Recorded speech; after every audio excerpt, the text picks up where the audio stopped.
Welcome to the Economic Ideas Forum, edition 2015. Thank you all for making it here today.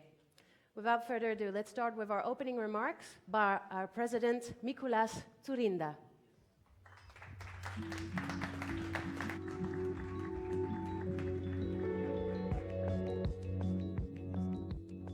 It is quite difficult to decide what direction is the right one. I will look to the boss. Yeah, I'm a runner, so this is my privilege to use these circumstances. So, distinguished guests, ladies and gentlemen, dear friends, as the president of the Wilfried Martens Center for European Studies, the official think tank and political foundation of the European People's Party, I am really honored and pleased to welcome you all to the 6th Economic Ideas Forum. After a journey that brought this conference to Madrid, then to London, Dublin, Helsinki, and Bratislava, we are pleased that the 6th Economic Ideas Forum is finally coming to Brussels, to the heart of the EU institutions. Sadly, we convene in a city brutally traumatized during the long week of heavy psychological strain that followed the horrible attacks of Paris. No doubt, we are facing a threat that requires all our attention, but also firmness. However, it is essential that we do not give in to fears. We must continue to work. We must step up our efforts to make Europe stronger and more united, especially at a time when our principles and values are so openly threatened. This is what we are here for. Europe needs to work on itself. Europe needs a lot of change. Europe needs profound reform. Reforms are part of a never-ending process of adjustment, and they are needed to face the new economic, social, but I feel that also some cultural challenges. Today, we feel particularly focused on economic reforms. Indeed, this forum is part of the Martens Center's effort to be at the forefront of economic policy debates in Europe and to promote the ambitious reforms needed to ensure the continent's economic and technological status. As in the past, we will discuss some of the most significant economic developments in recent times. Together with our distinguished speakers and together with you all, we hope to better understand their implications. We also hope to develop fresh ideas that will help the European People's Party in its policy work for a prosperous Europe. Precisely, in order to encourage the active contributions of as many of you as possible, we have decided to structure the event around 5 roundtables. The first one will reflect on the importance of the digital economy in strengthening Europe's position as a global player.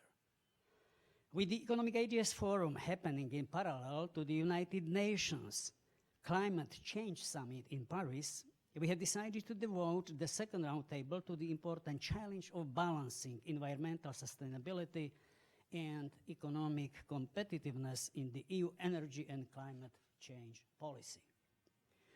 As you may know, at the Martens Center, we are strongly committed to supporting the efforts of Ukraine and the rest of the EU's eastern neighborhood to reform, to democratize, and to modernize.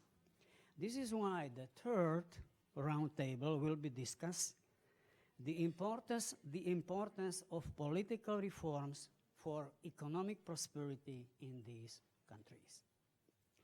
In our fourth roundtable, we have chosen to discuss a technology-driven change in our economic systems that promises to revolutionize many markets.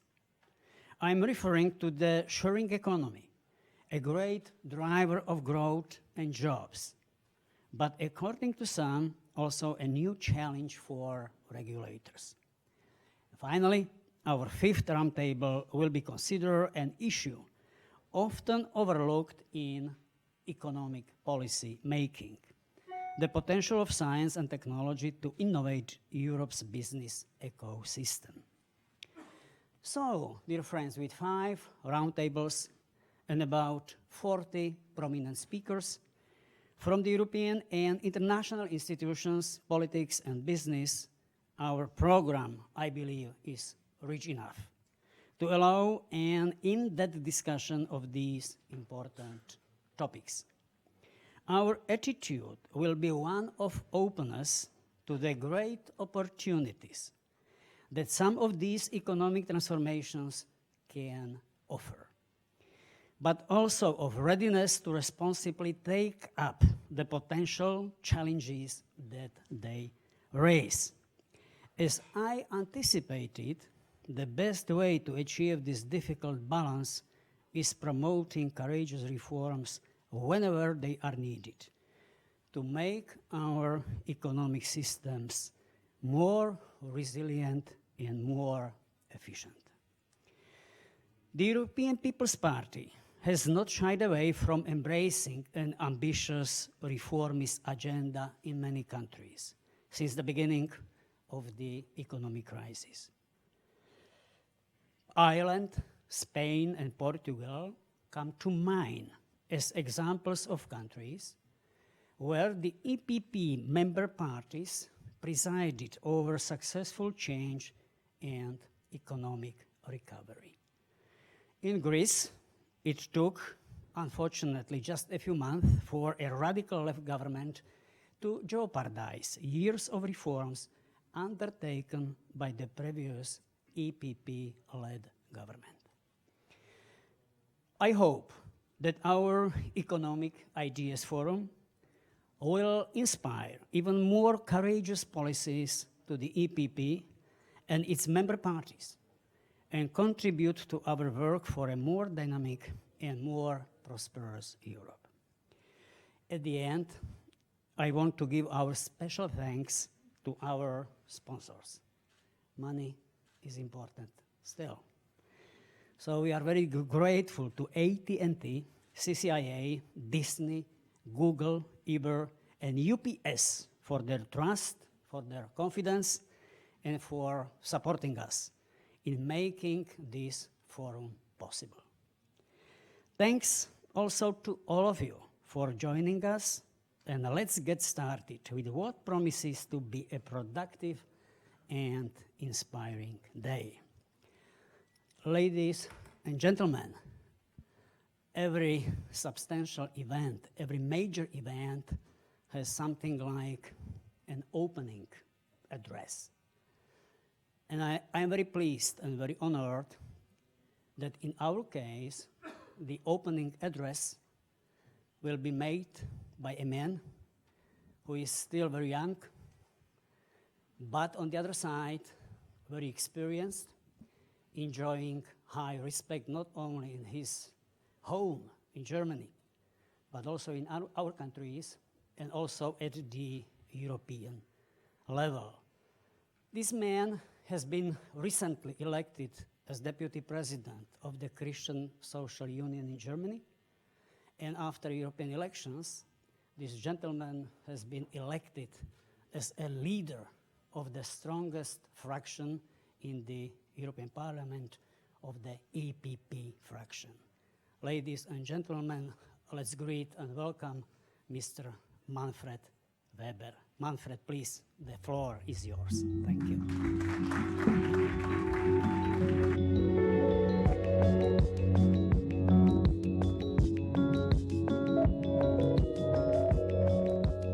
Yeah, Mr. President, dear Mikolas, ladies and gentlemen, dear friends, the first question of our president when he came to this place was which direction is the correct direction? That is the main question for all politics, you see. What is the direction we have to go? I welcome, first of all, the initiative and the ongoing work of our Wilfried Martens Center in contributing to create places to think about politics. We are in the parliament and a place where we have to decide at the end, where we have to vote on legislation, but we need places where we have time and resources and capacity to think about what are the long-term approaches for the European People's Party. And that's why I want to thank you and your team for all the initiatives. And I thank you on behalf of the EPP group for inviting a lot of EPP members from the group here to this debate during the whole day. Dear ladies and gentlemen, first of all, in your first invitation for this economic forum, you saw probably that the opening speech should be made by Joseph Daul. So I have to say very clearly, I'm not Joseph Daul. So that's the starting point, and I have to apologize him, and I want to send you the greetings from him. He cannot be present today, and I was a substitute today to be present, and I do this. Dear ladies and gentlemen, when we talk about economic things, then for sure the starting point, what the President also underlined, was the starting point is that we have to reflect in which time we are discussing economic future. And the time period, I think everybody is aware about this. When we entering this room, then there is a security check outside of this room. That shows that we have a different situation compared with the last month and years. So we are living in the European Union under the impression of terror, with the fear about an upcoming war, let me say, in Syria, with the fight against the Islamists there. And additionally, with the second subject, with the refugee crisis, which is affecting a lot of European member states very intensively. That is not directly linked to the economy, but it is indirectly a very important political challenge in front of us. And when we see these big challenges, these different kinds of crises, then, dear friends, I think we as EPP, we first have to reflect that the crisis of the past, of the last 5 years, we solved it as EPP. We did it because in the last 5 years we had the economic and the currency crisis in the European Union. And that was for sure as well a very important challenge for all of us. But we managed as EPP to give the good answers. We rescued 5 countries in the Eurozone with the program approach, with the Troika approach. And from these 5 countries we rescued with the ESM approach and so on, you're aware about this, 4 are now out of 5 are now out of the crisis. They are paying all the money back to the creditors on European level. They are doing the necessary structural reforms at home, and they are now the model for growth. Look, for example, to Ireland, one of these countries which is governed by our EPP friends. In Ireland, we are expecting for next year in Ireland 5% growth rate, an increase of the growth. And dear friends, these are Chinese figures when we have 5%. That's great. That's really great. And that is EPP. That is EPP. That's not only a national thing. That is EPP. Because when you compare it politically with Italy, with France, and you see where we have no engagement in reforms, in a reform agenda, then we have simply no growth. That is the reality all over Europe. And we are now in a time period where we have to protect the success stories in a lot of member states. And politically speaking, I have to say that I'm very upset, and I said this in the Parliament openly. I say this to our President of the European Parliament, Martin Schulz, as a socialist leader. I have to say clearly that what we see for the moment as an ongoing process in Portugal, that is a very, very risky approach from the socialists to work together with clear extremists who are against Europe, who are against NATO, who are against the euro. And together with them, the socialists try to build up now a minority government in Portugal, and that is not responsible from the socialists what they are doing there. That we have to clarify very clearly. That is what we have to see, that we as EPP, we managed in the last years the success story of the rescue, first of all, of our currency, and then of the growth approach. And I have to say this for our level, on the European level, in the same way. together with Jean-Claude Juncker, our EPP Commission President, with our vice presidents who are in charge for economic things, I think we described a very clear line. What we want to do on European level is, with the new mandate we received from the voters during the election for the European Parliament. For example, 4 out of 7 vice presidents of the European Commission are linked to better regulation, to single market, 2 of them digital market, energy market, and so on. So there is a clear approach in, let me say, all the things which are linked to economic development and growth on European level. We, I think, did a great job in the last 1.5 years on European level, Commission and Parliament together, to really go the way what we promised as EPP to the voters, to really go the way big on big things and small on small things. Not more bureaucracy, but really answers to the challenges of our time. And one of the major, biggest success stories in the first year with the new Commission was the investment package, the EFSI, the so-called Juncker plan. It goes now operational, so it is now, the money is now ready. And this was one of the quickest, one of the fastest procedures I saw in the European Parliament in my mandate during the last 11 years. I'm elected as member of the European Parliament, and we really want to contribute to all the efforts of Jean-Claude Juncker to create growth on European level. Let me add 2 more ideas for the growth perspective, for the economic ideas perspective. One is, ladies and gentlemen, we have Paris now in mind, especially when we talk about the CO2 question, so the climate change thing, which is ongoing meeting now in Paris.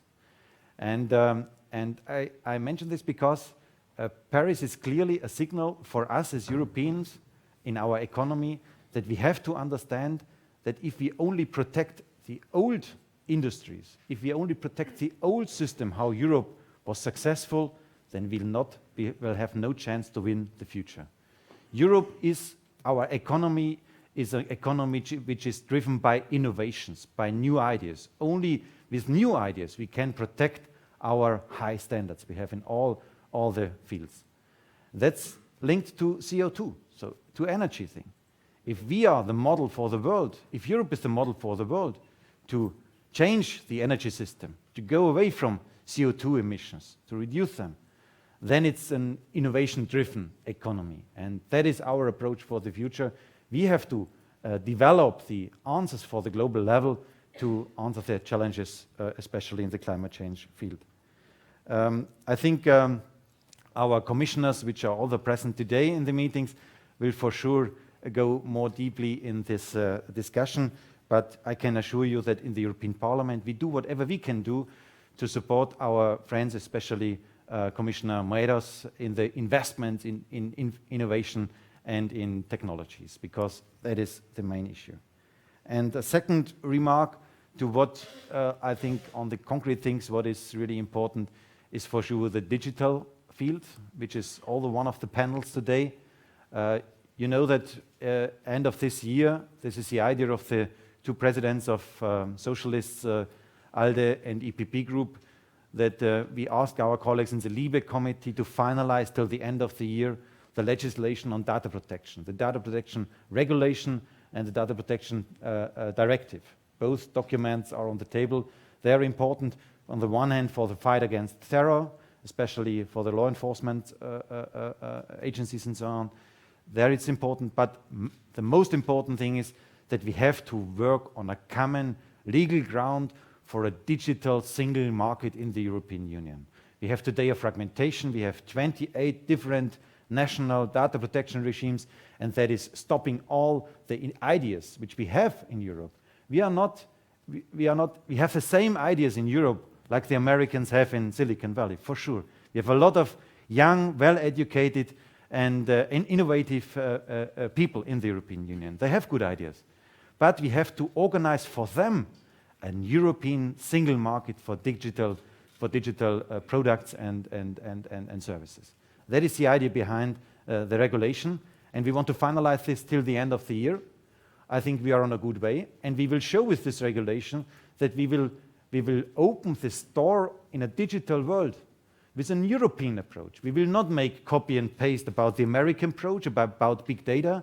We will guarantee European standards. For example, the right to be deleted in the internet as a principle, to be forgotten in the internet, as one of the ideas of the principles.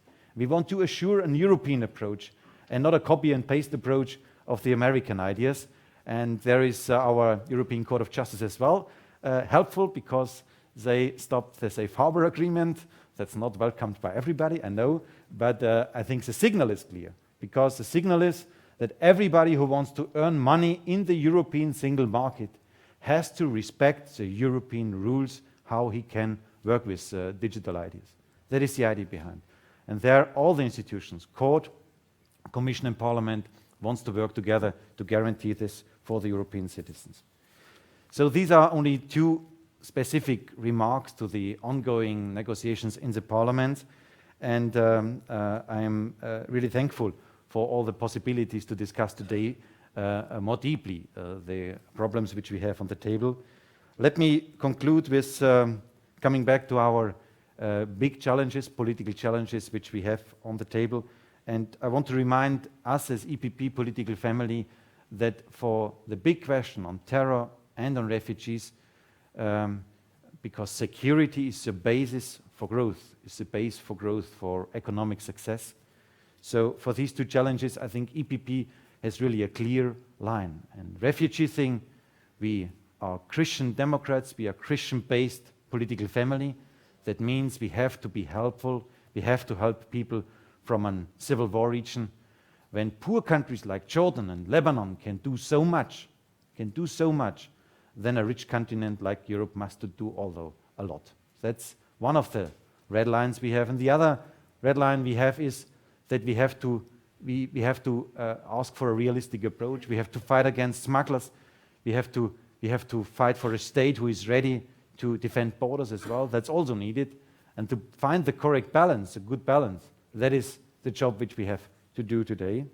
And on the second thing, on the terror thing, dear friends, we have to face really a very huge challenge. And there will be no possibility of negotiations with ISIS. That is a reality. There will be no possibility to sit together with Islamists, with jihadists, to negotiate things. And when there are no negotiations possible, then there is only the solution to defend with weapons, if it is needed, our values. That is the reality we have to face. And I think Europe has now a big challenge and a big chance, because I welcome very much that François Hollande asked for the Article 42.7 to ask first of all about the European solidarity in the fight against ISIS, not to ask for NATO, to ask for European solidarity. That's a good approach, because that keeps the door open now to talk with Russia, to talk with the Arabic states, to talk with our American friends, that we form now a coalition together, that we understand that the most important enemy we have is not, first of all, Assad. He is a big problem, but the first and most important problem we have are the radicals in the Islamic State. That is what we have to answer. So thanks so much to the Wilfried Martins Center for all the initiatives, for all the work you are doing, and hopefully we can learn a lot, because we want to contribute and we want to learn a lot from such meetings like today. Thanks so much.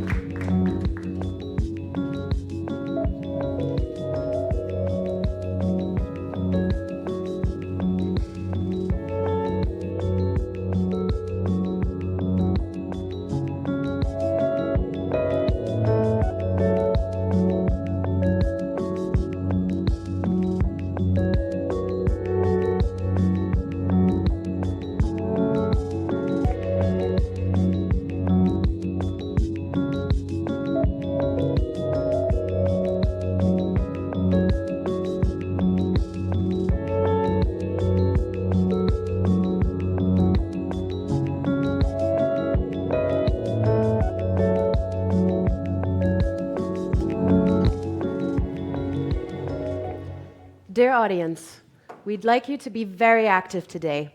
This you can do by using the specially crafted Twitter hashtag, EIF15, and also through downloading the app, which you should have received the invitation for yesterday in your inbox at 3:30. Please do so because you'll be able to respond to polls, to surveys, send pictures, talk to each other, and so much more. Also, if you cannot make it through the entire day here today, we have a live streaming available on the homepage of the Martin Center website. Please check that out. Also, our cartoonist, Rafa Sanudo, sitting right here, will be sketching our discussions live as we go through the day. Also, our speakers, to ensure the liveliness of our debates here today, will have a limited time of 3 minutes max to make their points across. They will see these totems all around the room flare up as their time comes up. And finally, let's present our moderator for the day, the Executive Director of the Wilfried Martens Center, Tommi Huhtanen. Anna. And also from my behalf, welcome to Economic Ideas Forum and our first panel focusing on issue which was actually well presented by Chairman Weber, digital economy.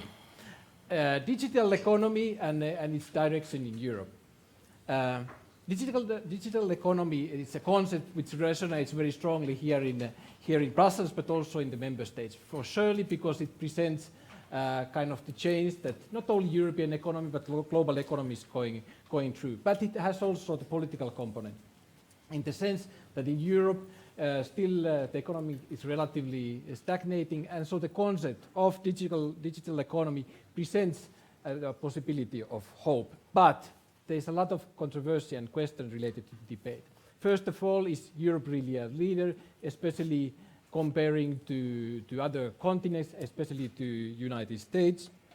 There's a many times accusation that in Europe we focus more on the challenges and the problems of the digital economy rather than embracing the opportunities. Then there's a very specific dynamics with the United States.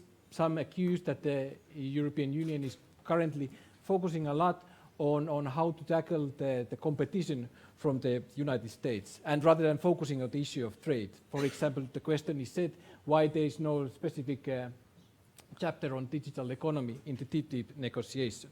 And in overall, sometimes one feels in Europe that for everybody digital economy is a very positive thing, very much okay. But when you speak or you discuss of the specific changes, then you find a lot of resistance. So the direction of digital economy in Europe. And for that, we entered the debate. We have a very active 1 hour in front of us. And so I would like to give the floor for kickoff, Madame Nathalie Kiosko-Morizet, Vice President of Les Républicains. Madame, floor is yours.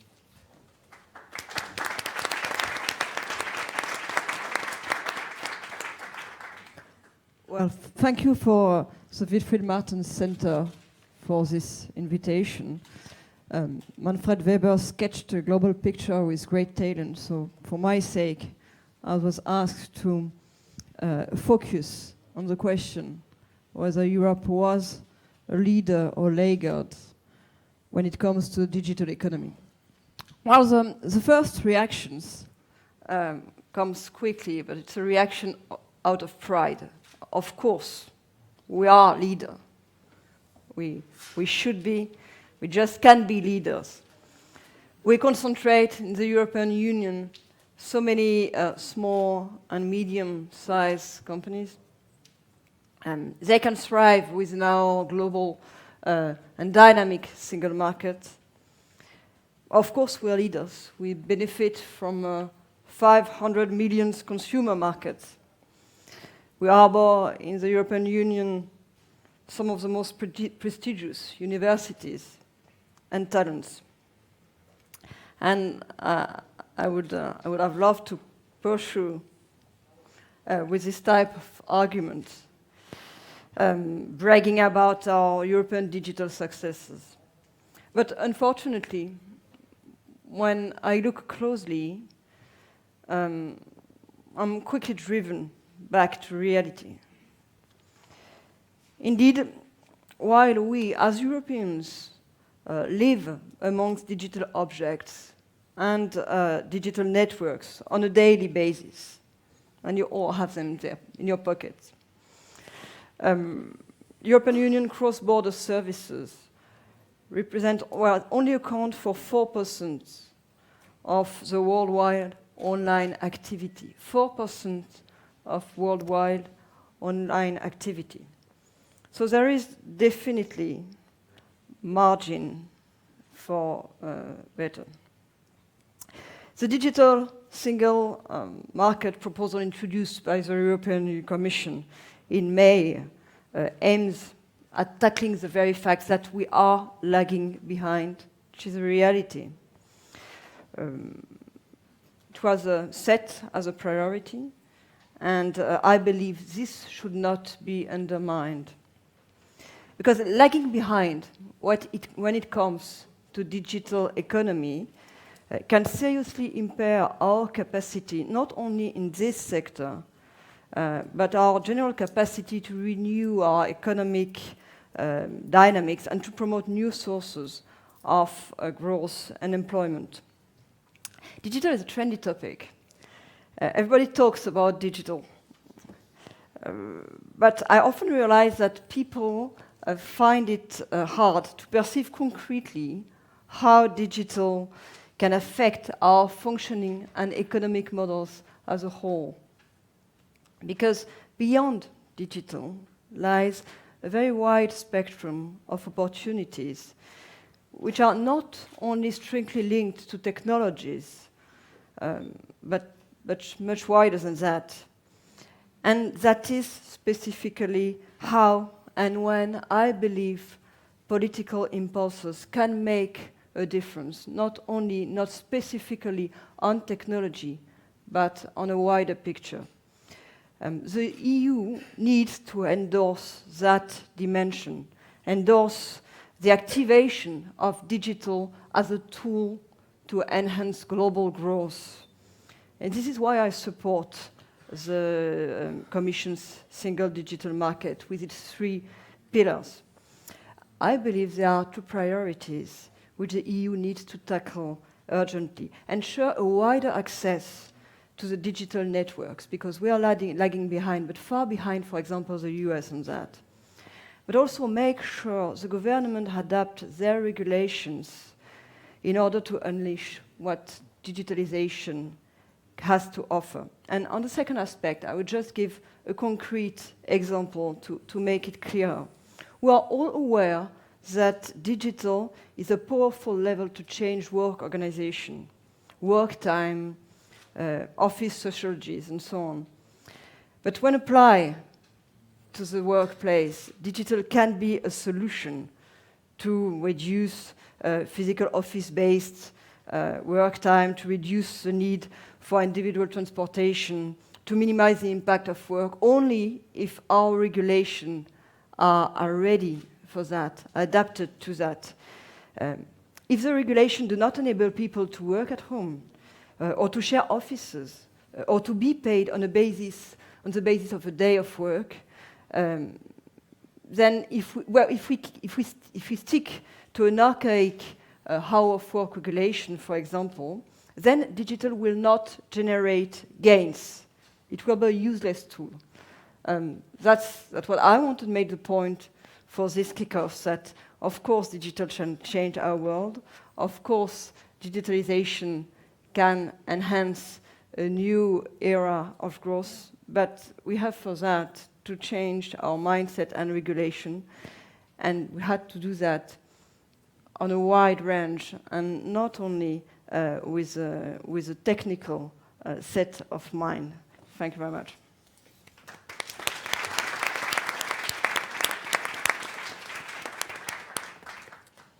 Thank you, Madam. I think it was a very excellent introduction, laying out basically the basic questions of what we are tackling with. As next, I would turn to Fredrik Eriksson, who is the director of the European Centre for International Political Economy. He's actually already an old friend of us in Economic Ideas Forum. Remember in a Dublin discussion about TTIP. We continue on one part and a little bit the same debate. So, going to the following the issue of the relations to US.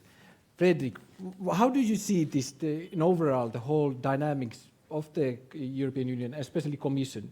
are we really promoting trade here, or are we being too defensive vis-à-vis especially United States and their technologies and respective companies? Thanks, Tommy, and thanks for the kind invitation to join you here for this Economic Ideas Forum. I think there are many different answers to the questions you raised. The first one, which I'd like sort of to pick up on, is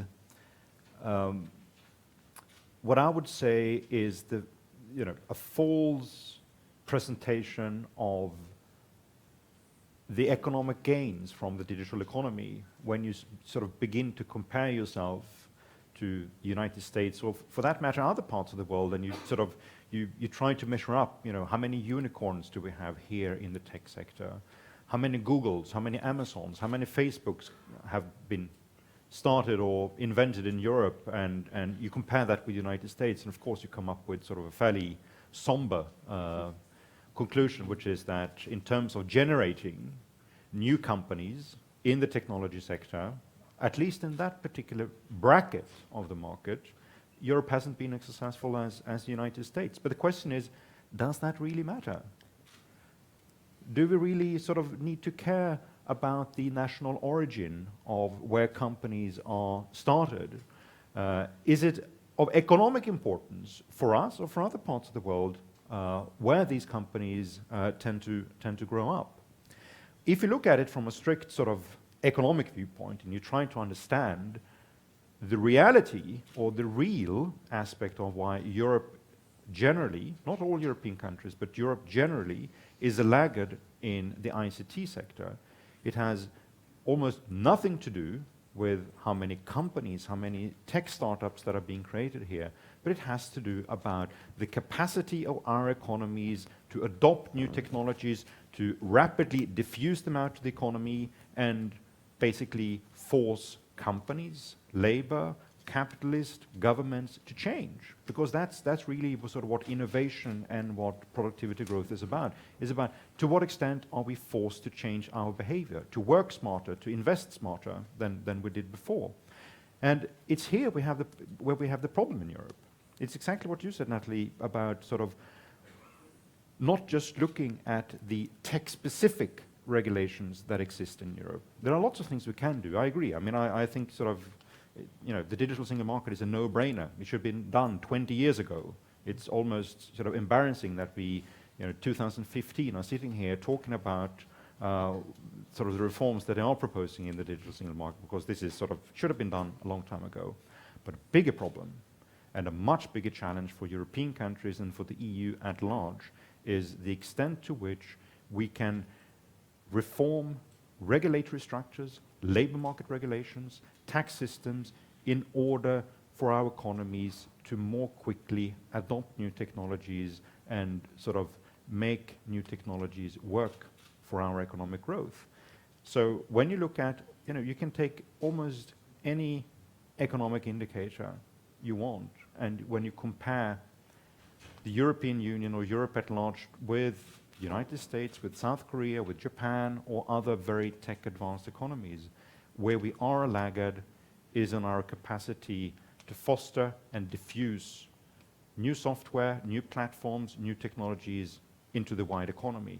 That's our problem. Our problem is not that we are a laggard in global trade or that we are a laggard in generating new ideas from our university, from our companies. The problem is exactly an economy-wide regulatory type of issue. And here, just to finish my 3 minutes introduction here, what we should look at is not trade figures on sort of processing data or data services and look sort of what's Europe's world share of global trade in these sectors. That's the wrong type of question or the wrong type of focus. What we should look at is the value added generated in services closely associated with data, software, and innovative technologies, and why Europe isn't as successful as many other countries in the world in driving that value generation in those services. Because data itself, you can sort of send data across borders, and that's what all companies are doing. But the economic question is, to what extent can you build a services industry, a services sector, especially very advanced services, management services, R&D services, educational services, that ensure that your economy is going to generate productivity growth, jobs, economic growth, and at the end, more prosperity for the European population. Thank you, Fredrik. I think it was very, very, interesting point, which many might find provocative. So basically, you are saying, how I understood, you are saying that it really doesn't matter who makes the technology; it's implementation and use of it what really is the driver. Next, I would turn to Adina Joana Valean. She's a vice president of the European Parliament and chair of the working group on ICT innovation strategy. Madam Valean, innovation, indeed, in this context of digital economy's term, you hear very often, not in this context and many other contexts. But sometimes it doesn't turn tangible, not for citizens, nor for, actually, in many cases, for politicians. So in short, like 3 points for Europe agenda on innovation. What would be the concrete 3 actions or 3 areas where European Union member states should push concerning innovation? Well, as you point out, we discuss a lot about fostering innovation, but there is no recipe, to be honest, in it. If it would have been, then we would have done it already. Of course, we are trying to keep the debate open and try to bring ideas around what politicians or what governments should do to encourage innovation. There are a couple of things we need to say.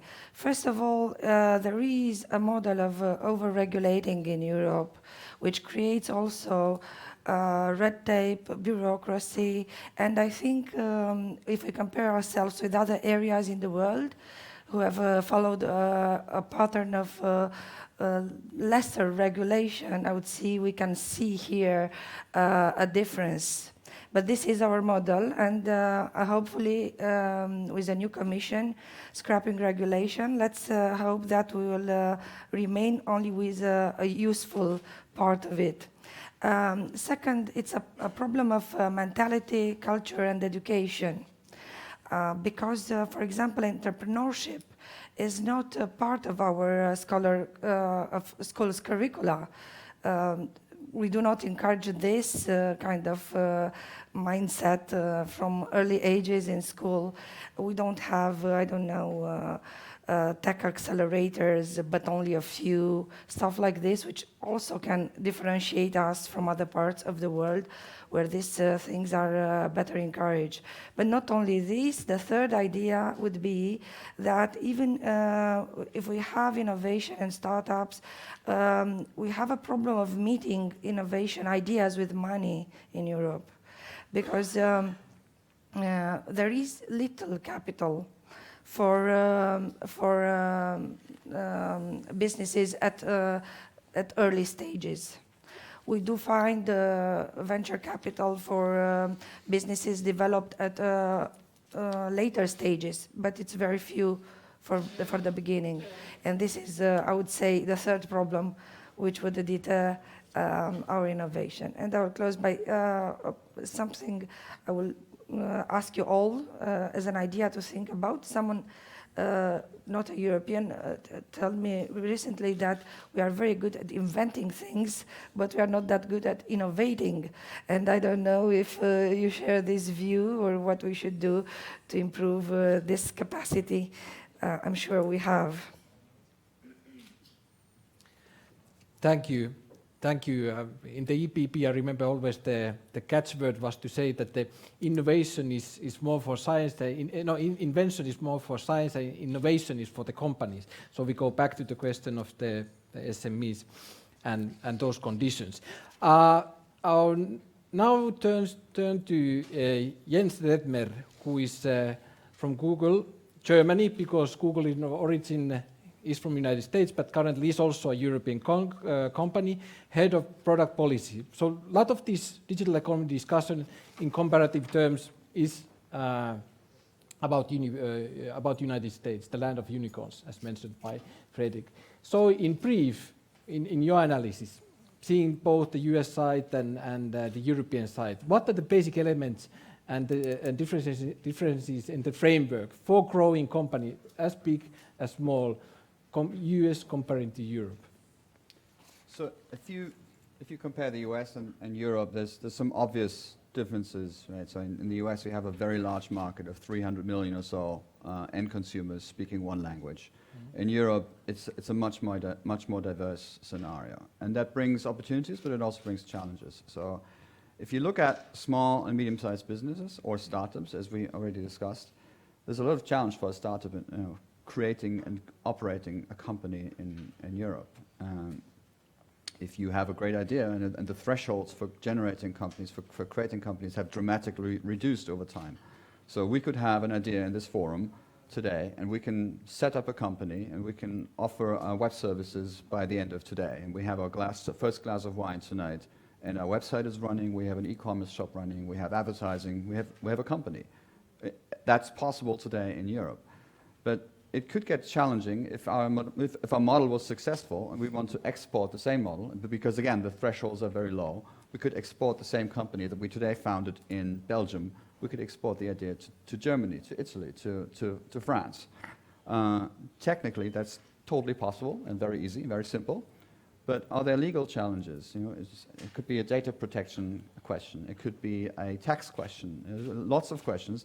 So it's much more difficult for a startup in Europe to create, found, and operate and grow companies than it is in the US. So that's a problem, which is why it's actually sounds promising that the digital single market is now being tackled. So hopefully that all becomes a lot more easy for startups and for companies. And what we've seen with talks with many companies, with many of our customers, and also with many academic institutions, is that a lot of growth will come not only from the big companies, but from smaller companies. And the challenge that we see with many of these small companies is that they all see that something is happening. Digital is not a trend anymore, it's reality. It's nothing that will happen to my company in a few years, it's happening today. And 20 years ago, IBM advertised a TV spot, and you would see two businessmen reading the newspaper, and the one businessman would read to the other, and well,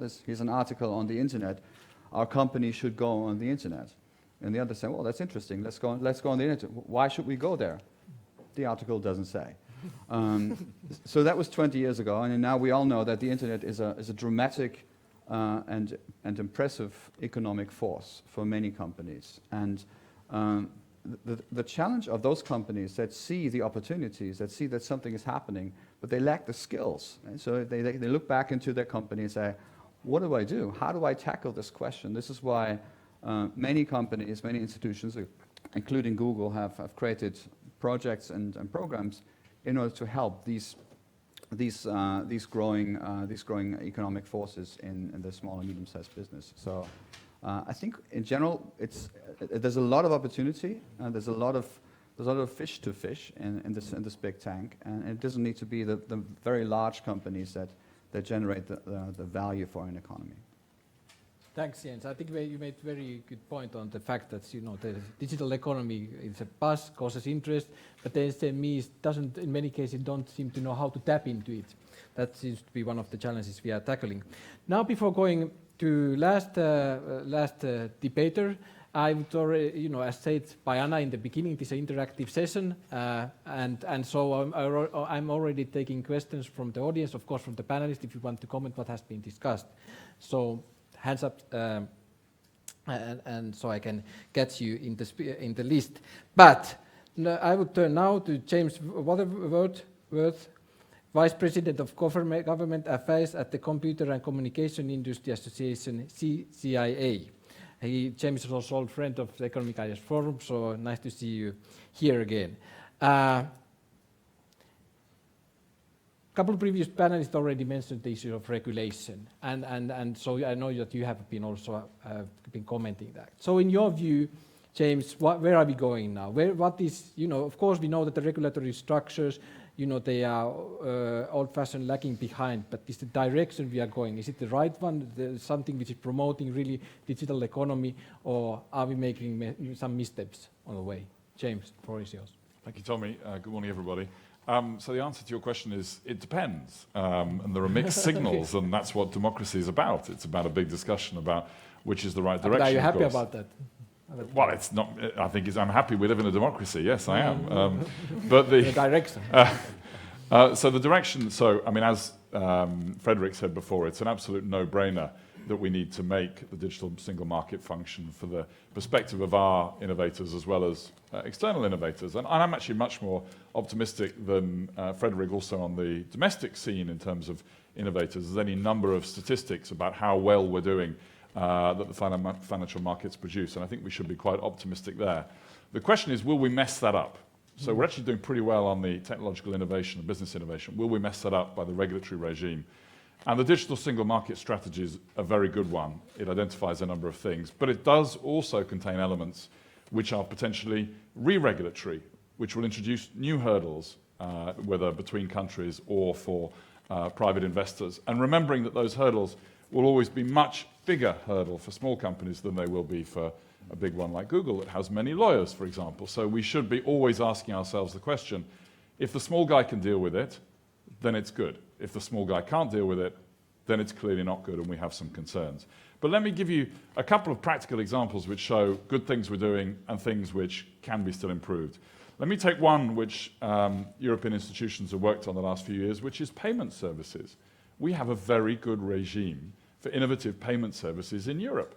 We allow countries to set up in a country of origin. They operate under a passport whereby they go to third countries around the European Union. And, partly as a result of that, we have a significant number of very successful payment services innovators in Europe, certainly as many as in other regions of the world. That's a very positive story. But let's take briefly a couple of comments on what is one of the most horizontally important technology and non-technology issues, which is data, which is, of course, something which is not part of the new strategy, but which has been going on for the last 5 years and more.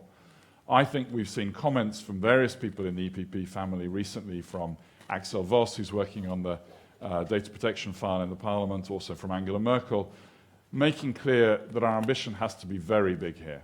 This directive has to be good enough, this regulation has to be good enough, both for high standards of data protection, but also to allow the big data revolution, industrial uses of data, to thrive. And I'm not sure we're there yet. And if we mess that one up, it's going to haunt us for quite a long time. The final practical example I'm going to give, and this is not a legislative file, relates to transferring data overseas. We need to be extremely attentive now that we don't fall into the trap of thinking that we can simply store and use data in the European Union and that's going to be okay. It's not going to be okay. And it's primarily not going to be okay for all of Europe's industrial companies who are going to be offering services all over the world and who want 24/7 support from help desks which are all over the world. So there's some practical examples of things we're doing really well and things which we're not definitely doing really well and we need to be careful about. Thank you, James. Okay, now I turn to audience. Who will do the icebreaker? Here. Okay, all right, so we take sir in the upper level first. There's a mic. Can you lift your hand? Just very, shortly. First sir up, and then you sir. Thank you, Tilman. State your name and your background very shortly. Thank you, Tilman Kupfer from British Telecom. Because the session is also about trade, I just want to ask, to the speakers, do you think that the new strategy by Commissioner Malmström, which also has a little chapter on digital trade, has the right focus? Elements covered. All right, answer there. Stasinopoulos, formerly with the European Commission. I have two brief comments and questions to make in dealing with the question what the Europe can do to unlock the potential. I think the Vice President of the European Parliament mentioned the issue of education, what kind of changes or adaptations in our systems. We know quite well that the new technology requires people with creativity and cognitive and social skills. So I'm wondering, I think the question about the contribution of education becomes a little tougher given that important dimension. So that's one question for the panel. And the second one is the role of government, actually. Up to now, we have been thinking states or the community providing only the grand vision, actually, the orientation. I think on that area, we have to learn a lot from the United States, and I want the opinion of the panel. The US government or administration has been very smart, very savvy in picking winners in the technology field. I would like to mention GPS and many other new technologies which have been influenced, encouraged directly or indirectly by the government. So my second question is, what's the role of the government, of our own states in encouraging technology? All right, we take a third and then we go back to panel. Yes, sir. Thank you very much. I'm Ivan. I'm coming from students of EPP, European Democrat students. My question is, European students got idea in Europe and then they go to United States and put it in work and develop it, and then they create companies, etc. My question is why, and the question is not directed to create an European national companies, etc., what you were just talking about, but more in a way that how can we create a European environment that is more oriented toward market innovations, ideas, acceptance, etc. All right. I would divide the questions. First, the question concerning education, I would turn to Madame Valéan, because actually, if I understood correctly, you have specifically made that point as that in fact the education and the mentality related to the development of digital economy are as important or almost as important as the whole. Although it's difficult to, first of all, we have to say there are differences between member states. It's not the same thing in every country. The way they tackle the education for entrepreneurship. So there are differences, and maybe more exchange of good practices would be a good idea. We cannot regulate on education legislation from Brussels in every country. It's a national prerogative. That's why some countries are doing better and some are doing worse. It's also the kind of mentality, because a part of including in our schools, in curricula, entrepreneurship and these skills. Apart from that, the mentality of risk-taking, we are not encouraging in young people in Europe, or most of the countries, the idea of taking risks, because if you don't take risks, you do not go there and innovate. And also the culture of failure. We have to teach children that to fail is okay as long as you keep going. So this difference of mentality is something which comes from our culture and needs to be changed with and as I said, there are differences in Europe.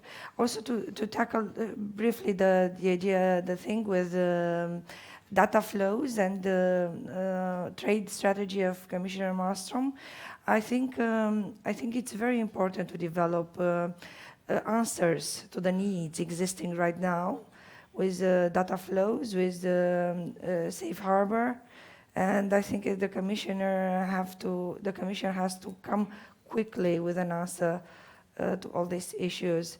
And I join what was said, that we cannot now build walls around a data economy in Europe. We have to keep it open, and we cannot put walls to data economy. It's ridiculous, this idea.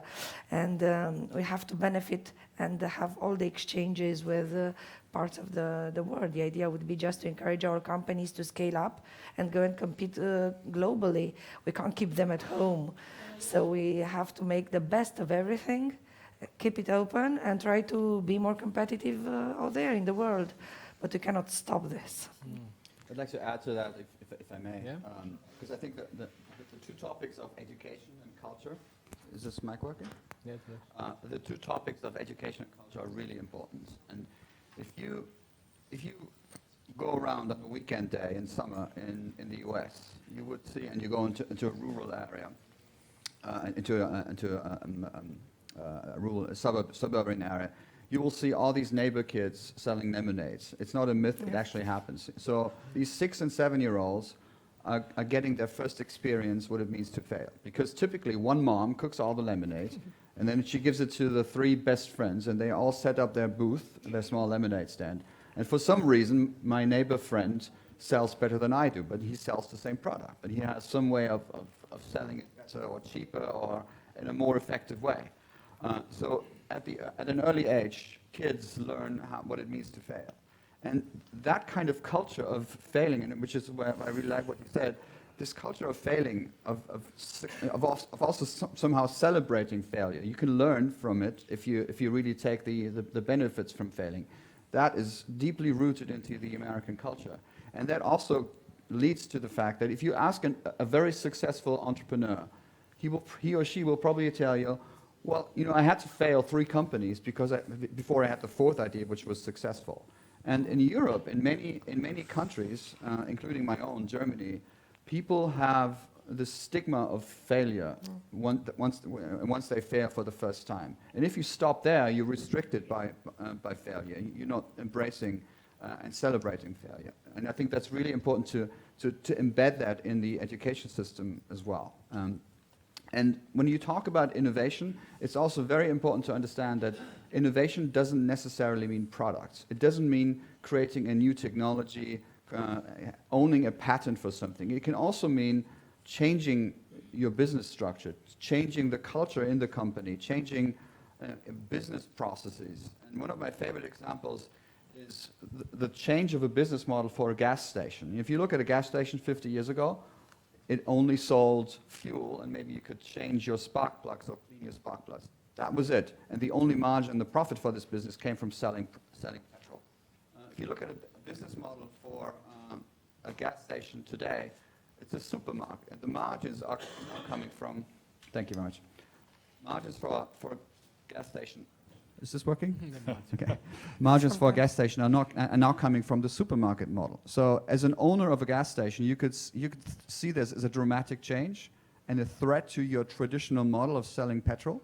But you could also see it as an opportunity because all of a sudden you now have business models that are more profitable and have higher margins.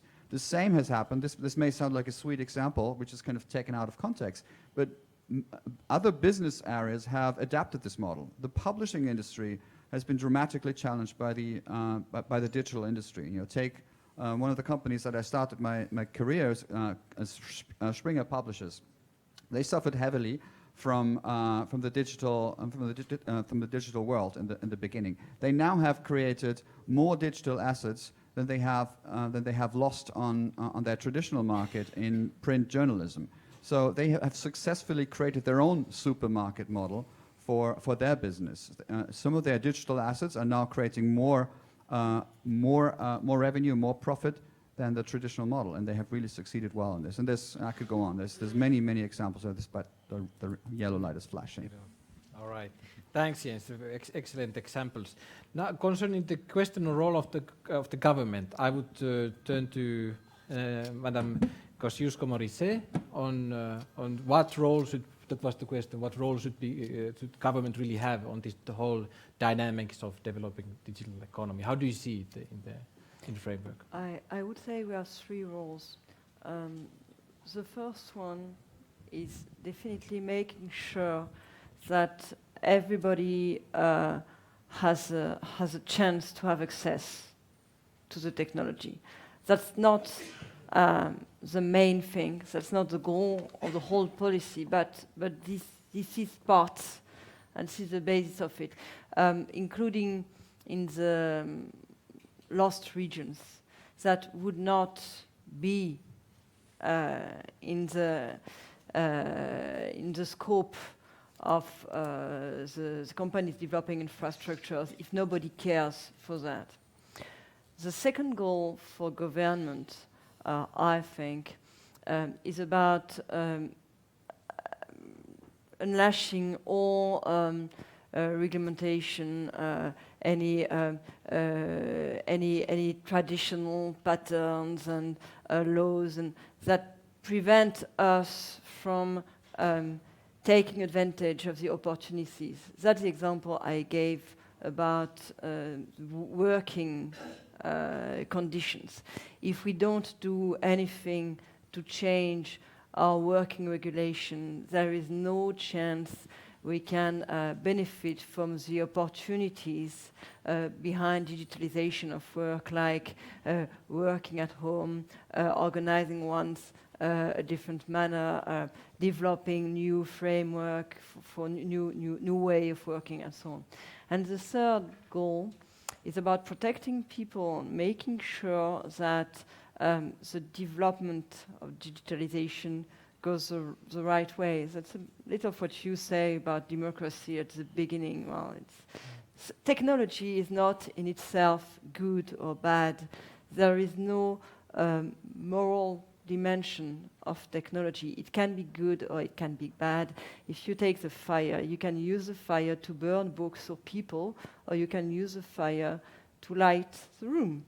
Well, it's the same for the internet and digitalization as a whole. So governments have to make sure that privacy, for example, is protected, and this includes some new regulation.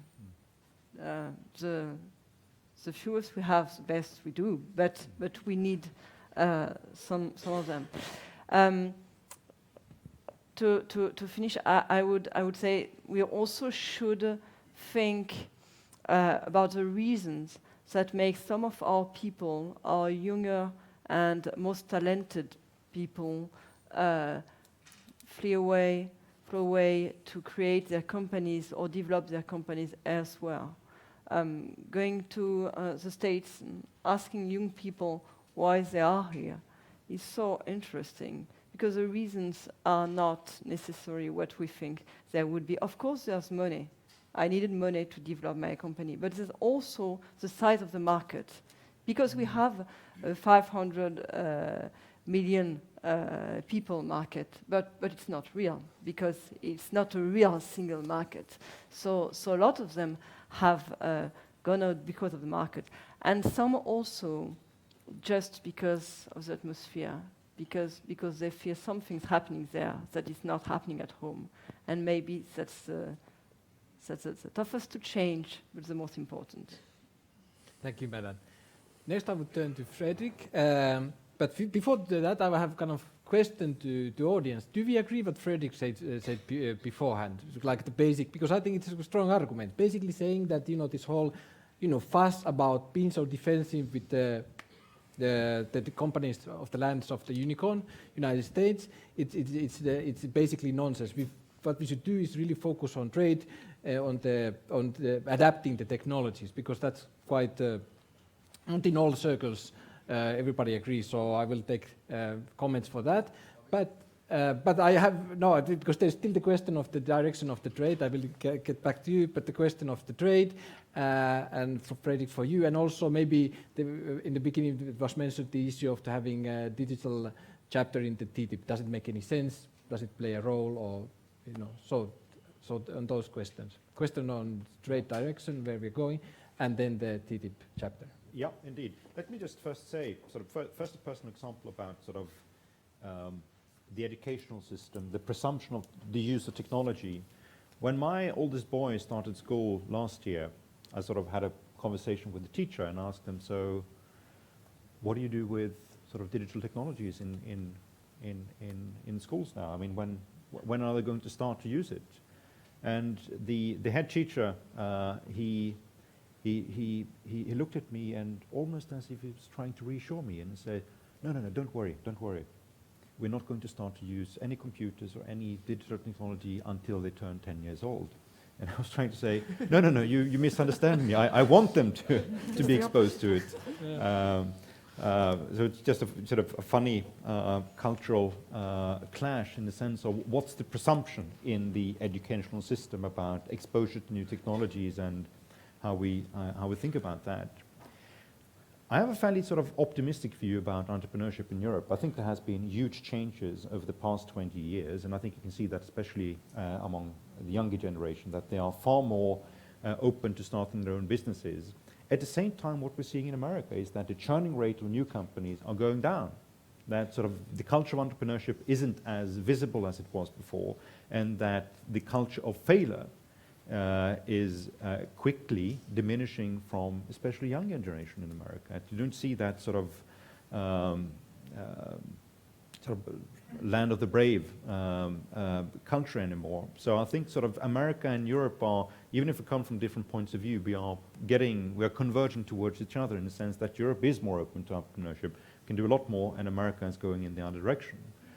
On the question of trade, look, the trade strategy is, I mean, here's my point. If it was up to the European Commission to decide or determine what type of trade agreements with whom we're going to negotiate around the world, Europe would have been much, much better off than we are. The problem right now is that trade isn't so much about the policies or the instruments that trade negotiators have to negotiate with other countries in the world. The problems with trade has to do with our regulation, with a lot of issues that trade negotiators or trade strategies simply cannot do anything about. It's about our capacity to start reforming at home, to be an open economy. If we are that, we're going to find it's far more easy also to negotiate good trade agreements with other parts of the world. So the trade strategy itself is, I think it's broadly very good. The problems I have with Europe's general economic strategy for how it's going to integrate with the rest of the world is that we are far too slow in making changes to domestic regulatory structures that allow us to be more competitive, more forward-oriented, more offensive in our interest, what we want to do with other parts of the world.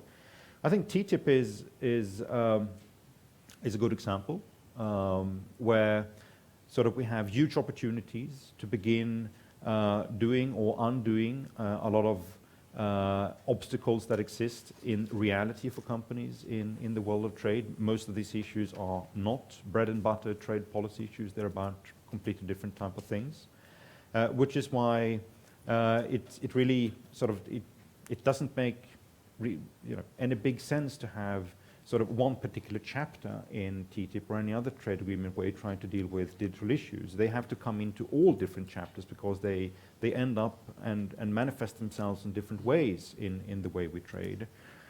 One final point, however, which is on the safe harbor.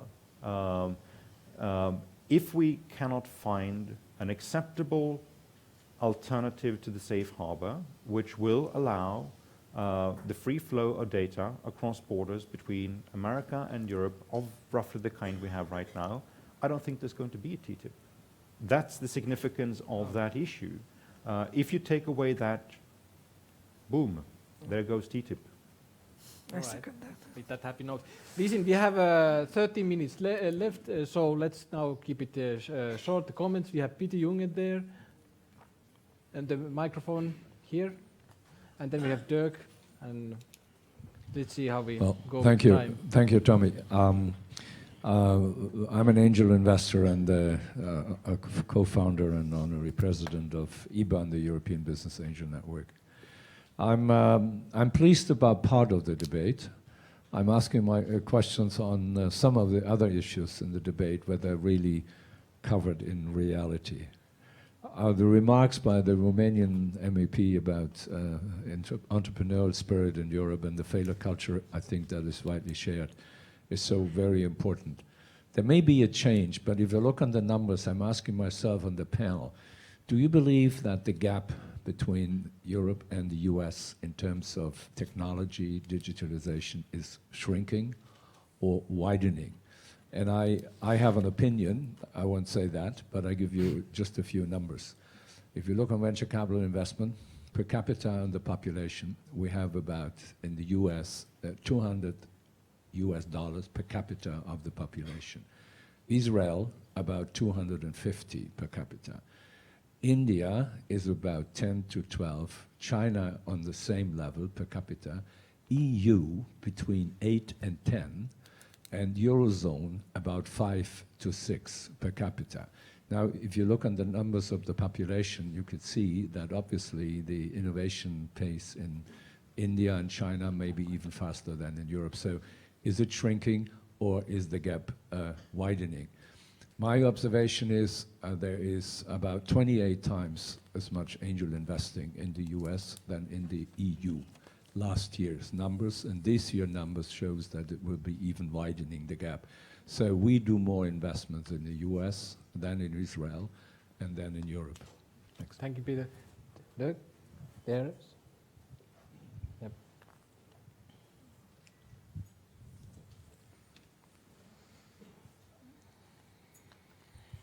Right, thank you, Tommy. My name is Dirk Hudig from FIPRA in Brussels. I was just wanting to go back to some of the more practical questions. I mean, this is an ideas forum, and I'd like to launch an idea, which is that one of the impediments to the internal market really functioning well is that entrepreneurs have to deal with 28 plus tax regimes. And a lot of digital businesses, lots of small transactions where the effort to collect the tax is probably bigger than the value of the tax being collected. So every music transaction that you have to get the VAT back from that is a huge impediment and also a practical problem for entrepreneurs to actually run their business. And certainly if you're a small company, the complexity of that means that the scale of the internal market really isn't relevant. So what do you do about that? Well, my suggestion is that to help the internal market function better and to remove this impediment for entrepreneurs is let's have a de minimis tax return. And that might be €3, because many of these transactions are small. So you've had a transaction which is, I don't know, 21%, then, but anything that's below the €3 should be excluded from an administrative burden for the individuals and also for the state, because sometimes the effort to collect that money costs the state as much as the money being collected. So there's an idea to make the thing work better. Thank you, Dirk. So the concrete. Okay, we are going to take very short, and then we are going to turn to panel to give a final. My name is András László, it's a Hungarian name, and I'm representing my own company, globalvisionsharing.net. I very carefully listened to all the distinguished speakers, and I heard a lot of word and fine ideas. I heard education, governance, best practices, but I didn't hear the word ethics. So my very question to all the panelists is, isn't it time that also we introduce an ethical standard in the digital market so that we have no scandals anymore? We have a lot of scandals in the automotive industry, in the pharmaceutical, in the meat industry. The list is endless. So unless we introduce something to abide by on an ethical way, there will be a lot of problems, and it will be the Far West still, isn't it? So question about ethics. Good, it has been very interesting discussion, but now we are going to do towards end of it. As Dirk very well pointed out, this is an economic ideas forum. So what I would ask from the debaters is to give them kind of a short closing remark, but focusing on the one single idea which you want to promote in this discussion. So I give you a pause so you can think, and now James will start. All right. You set up perfectly the idea that I wanted to bring out, which is just a practical one, which is on exactly tax. Two types of areas where the European Union is ideally suited to take effective action. Number one, small companies trading online and VAT. If you are currently a seller from Spain and you're selling via a big platform, and the product might go to Italy and it goes via a warehouse in Germany, you need to register for VAT in all of those countries. It's an absolute administrative nightmare, discouraging a huge number of people. Second administrative nightmare, which the EU could deal with, tax data of individuals and companies. We have very different rules on whether you're allowed to move tax data out of the country. In Germany, for example, if you want to move tax data out of Germany, you need the explicit consent of the tax authorities to store it in the cloud in France or in any other country in the world. And that is clearly an impediment to the kinds of services that you can use, whether you're an individual or whether you're a corporation. So there's two very practical ideas. Thank you. Jens? So one clear idea. My comment is on the shrinking versus widening gap question from the gentleman in the VC business. So I think the VC business and creating new companies is one side of the equation. The other side of the equation is how do you help existing businesses to grow and grasp the opportunities that digital brings? And as I mentioned in the beginning, Google and another group of companies and partners have created some initiatives that help these small and medium-sized businesses to understand what does it mean, even if current regulations are strict and are complicated. What does it mean to export my service or my product into other countries? How do I get my staff skilled up with digital skills? So these kinds of programs that we do online and offline in training centers together with partners actually help to train. Our big goal is to train about 1 million people by the end of 2016, and we're very well on that way. About 700,000 have been trained so far. So I think training existing businesses and making them grow and helping them to grow in the digital space is really helping as well, in addition to what's necessary in the VC space. And I absolutely share your concern that we need to do something about making it more attractive for VC companies and for startups to leverage the opportunities in the digital space. Thank you, Jens. Fredrik, your most important idea.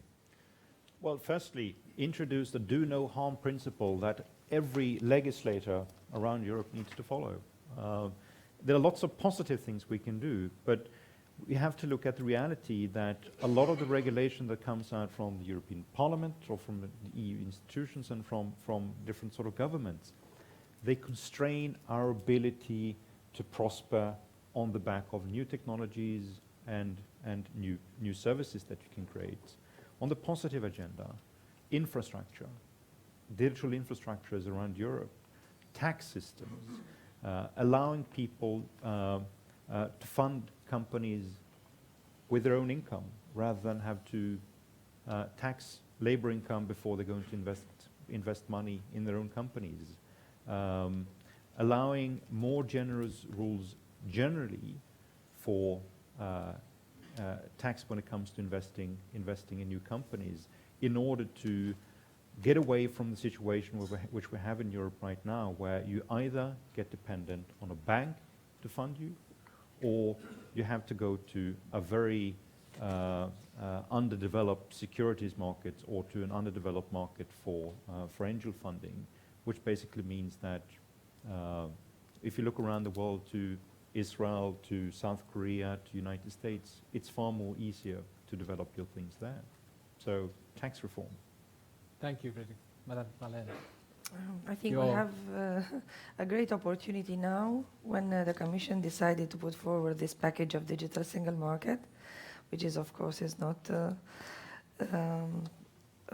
brainer, as was said, but is needed. And we have the great opportunity to solve, as you said, to make the TVA, VAT reform, to make the copyright, to try to make common rules so that companies would be able to scale up faster.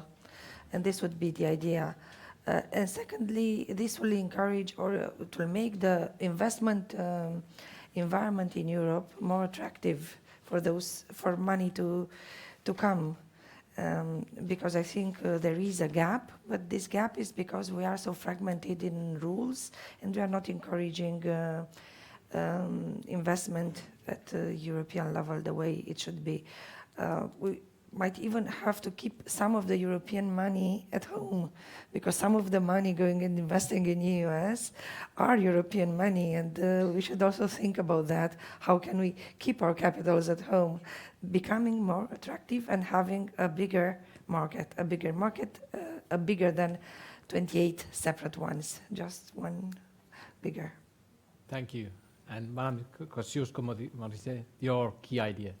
Well, my proposition would be to use the digital sector as a field for experimentation.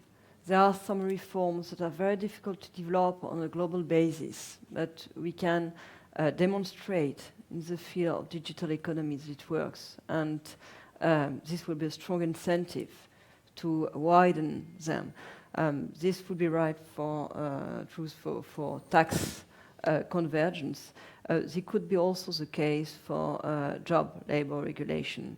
assumes that in the digital sector the rules are different, maybe more liberal, and then show there that it works. And last but not least, I would say this is not the focus of the forum to speak about security, but one word, as I said, I don't think there are any moral dimension with technology. It's not good or bad. This is whatever we do, which means this is also our role to prevent it from turning bad. And this is certainly very actual today. Thank you very much. I think it has been, time is up. We have 1 minute left. I think it has been very good discussion. Apart from the, 5 outstanding key ideas which has been underlined in this last round, I think it's evident as by through various debaters that, well, they're saying that you need more European cooperation. That's kind of the classic cliche word in all the conclusions, but I think one of the debaters made a good point on that if in this case it's really make it or break it. We need if we don't have that, efficient European model, basically we can then question if we in reality even have digital economy in Europe in a wider sense. Secondly, I go back to the point which Frederick made. I think that we have to maybe do some rethinking on our approach to whole question, especially maybe the US technology and how the advancement, and see again that rather as an opportunity than some kind of massive challenge. Me also as a moderator have been comparing us to United States, but it's not we should not see those developments as some kind of challenge or problem, but indeed part of the same West and their success, and together their success is our success, and together we should be very serious about advancing trade. And I think what was mentioned was the issue of the mentality and culture. I think if you put it very simply, you sometimes have a feeling that in Europe, among politicians, but also among the public, you have the feeling that the thinking is that digital economy means that the same companies and same people are doing exactly same things than before, but a little bit faster because of the internet. But the reality is that you have new actors, you will have new actors, new companies, new business models. Things will change, and things will change. So the question is for us is either we embrace it or either we lose it. With this, I would thank you for your attention to our discussion. And while waiting the second panel to start, I would like to invite you to the coffee break. Thank you very much.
Ladies and gentlemen, please join us for the start of the second discussion. Thank you.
Dear audience, please join us for the second panel discussion. Thank you.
Thanks for being here.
Dear audience, thanks for making it back here.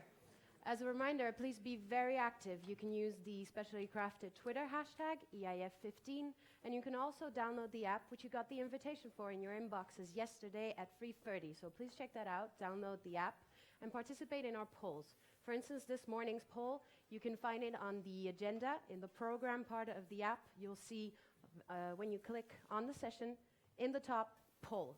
Answer that poll, and we'll display the results at some point. As well, for those who cannot make it for the entire day here today, we have a live streaming which is available on the Martin Center webpage. Please check that out. And finally, to ensure the liveliness of our debates here today, we have totems all around the room. And these totems are here to indicate to our speakers that their maximum time of speaking, which is 3 minutes to make their point across, will tell them, by flaring up, that this time is up, so that we can then open the debate to you, the audience. Thank you. And finally, I'd like to present our moderator this morning, who is the political advisor on economic and social policy at the EPP party, Juha-Pekka Nuvala. Thank you. Dear ladies and gentlemen, welcome to the second debate of this year's Economic Ideas Forum. Our debate will be on the EU's energy union and climate change. We'll talk about emission reductions, but also how we can improve our competitiveness through doing this. Bearing in mind that the COP21 is currently ongoing in Paris, we could not have a better, and I also believe and hope, more exciting time to be having this debate than right now. The panel will start with a 6-minute kick-off speech, followed by 3 minutes interventions by all the panelists. After the initial round, I will open the floor for questions. I'm happy that the room seems to be completely full, since we want to have a lively exchange with the audience, and I hope that you all want to chip in right after the first round.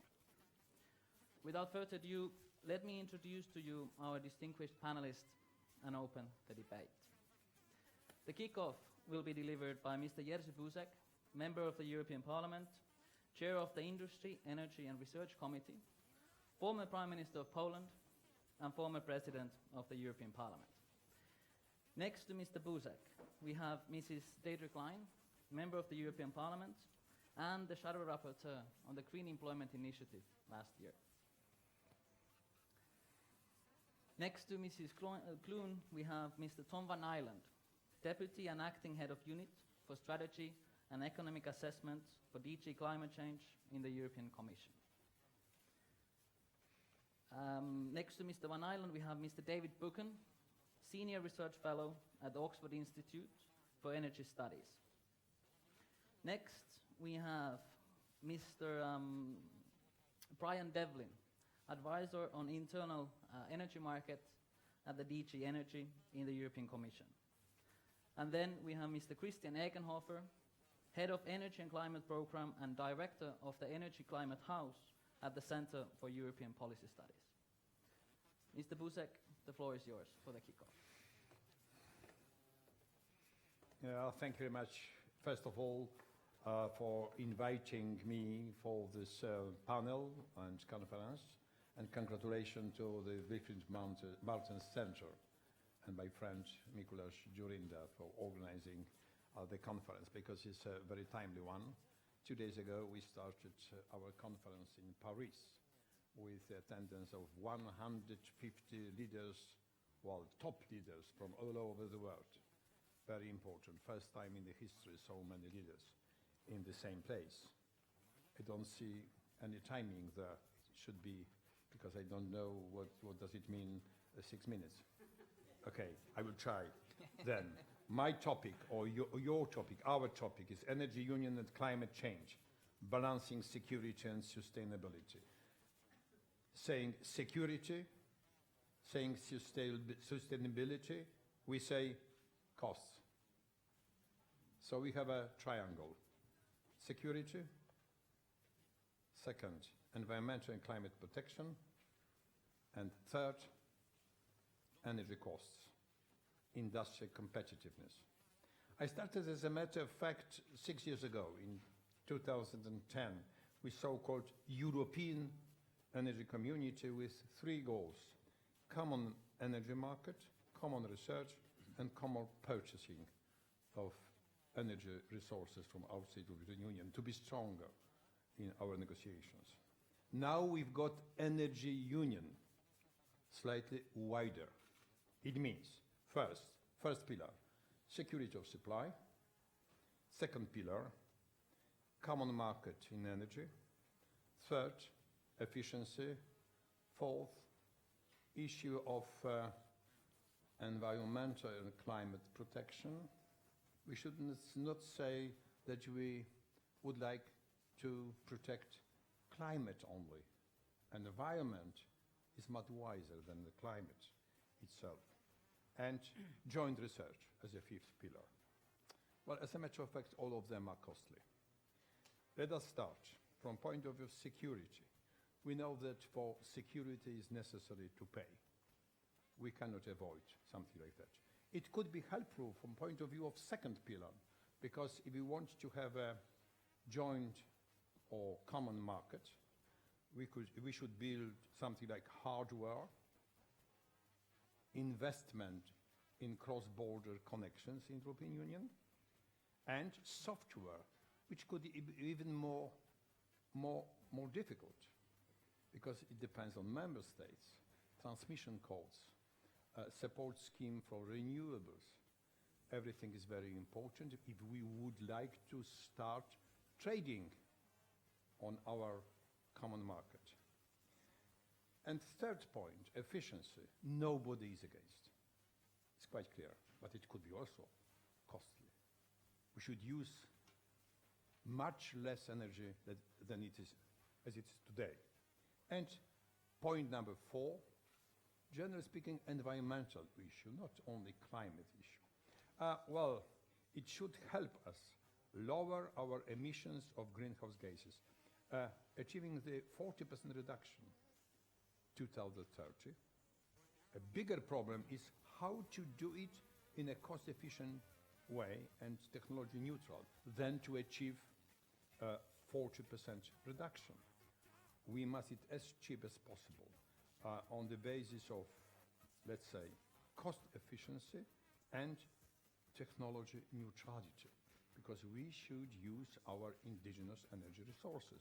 It's absolutely necessary. And if we don't achieve in Paris legally binding global agreement comparable with our 2030 strategy goals, it will be very difficult for our economy, because we'll be something like lonely front runner, not a leader. And this is what is at stake in Paris, as a matter of fact. Of course, fifth pillar could help us. Fifth pillar of your energy union, because it's about technology. And technology could be an answer for everything, for more efficiency, less emission, well, costs could be also delivered on lower level.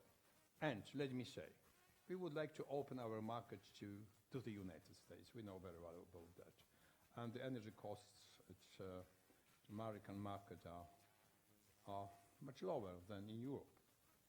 If we want to be competitive, if we don't want to export jobs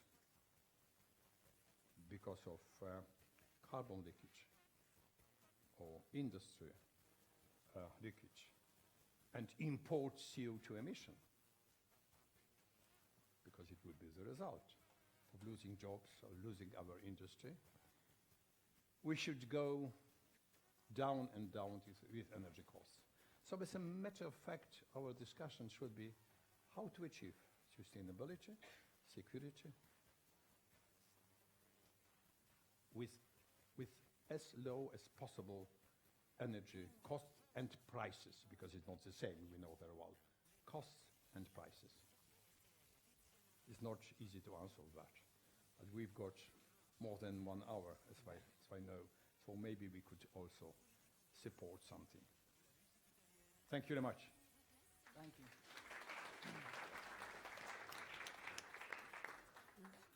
Let me take next Mrs. Kloon. Okay. You were the shadow rapporteur on the Green Employment Initiative last year. Yeah. So what is the potential of Europe's green economy sector to create jobs while meeting these ambitious climate change targets? Well, there is quite an amount of potential there, and we just start against the reduced resources, the rising price of energy and raw materials, which is really driving what we call the green economy. And of course, competitiveness and the drive towards having competitiveness industries and is behind it all. So the 2020 climate change package deals with the whole transition towards reducing our emissions, and of course that inevitably has effect on the labour market. But there is a huge potential for growth in the green area. If you look at the water industry, it's estimated that a 1% increase investment in that area could create up to 10,000 to 20,000 new jobs. In the whole tourism area, I mean, to give you examples now, we can transfer our high-level ideals into the real world. In the tourism sector, Natura 2000 sites could support up to 8 million jobs across Europe, which is 6% of the employable population in Europe. So they're the kind of potential. And of course, in the construction sector, if we're going to focus on introducing energy efficiencies, addressing the buildings that we have, so there's enormous potential there in construction in terms of insulation and using technology as well to address the skills. So I think you can say that industry itself is responding to what's needed, driven by the high cost of materials and driven by targets that have been implemented. And then how can legislators, how can we help in that way, or how can we work towards it? Well, upskilling of the workforce is very important. Both upskilling of existing employees, and we've come through a very difficult period in Europe, where we've such high rates of unemployment, particularly among young people, and indeed there's another sector as well, the long-term unemployed. So upskilling is going to be important, and indeed providing young people with the necessary skills that are demanded and required of all these new type of jobs. So that's where there's been a lot of focus, and it needs to work. Every individual country needs to work with themselves with their vocational training and educational training structures.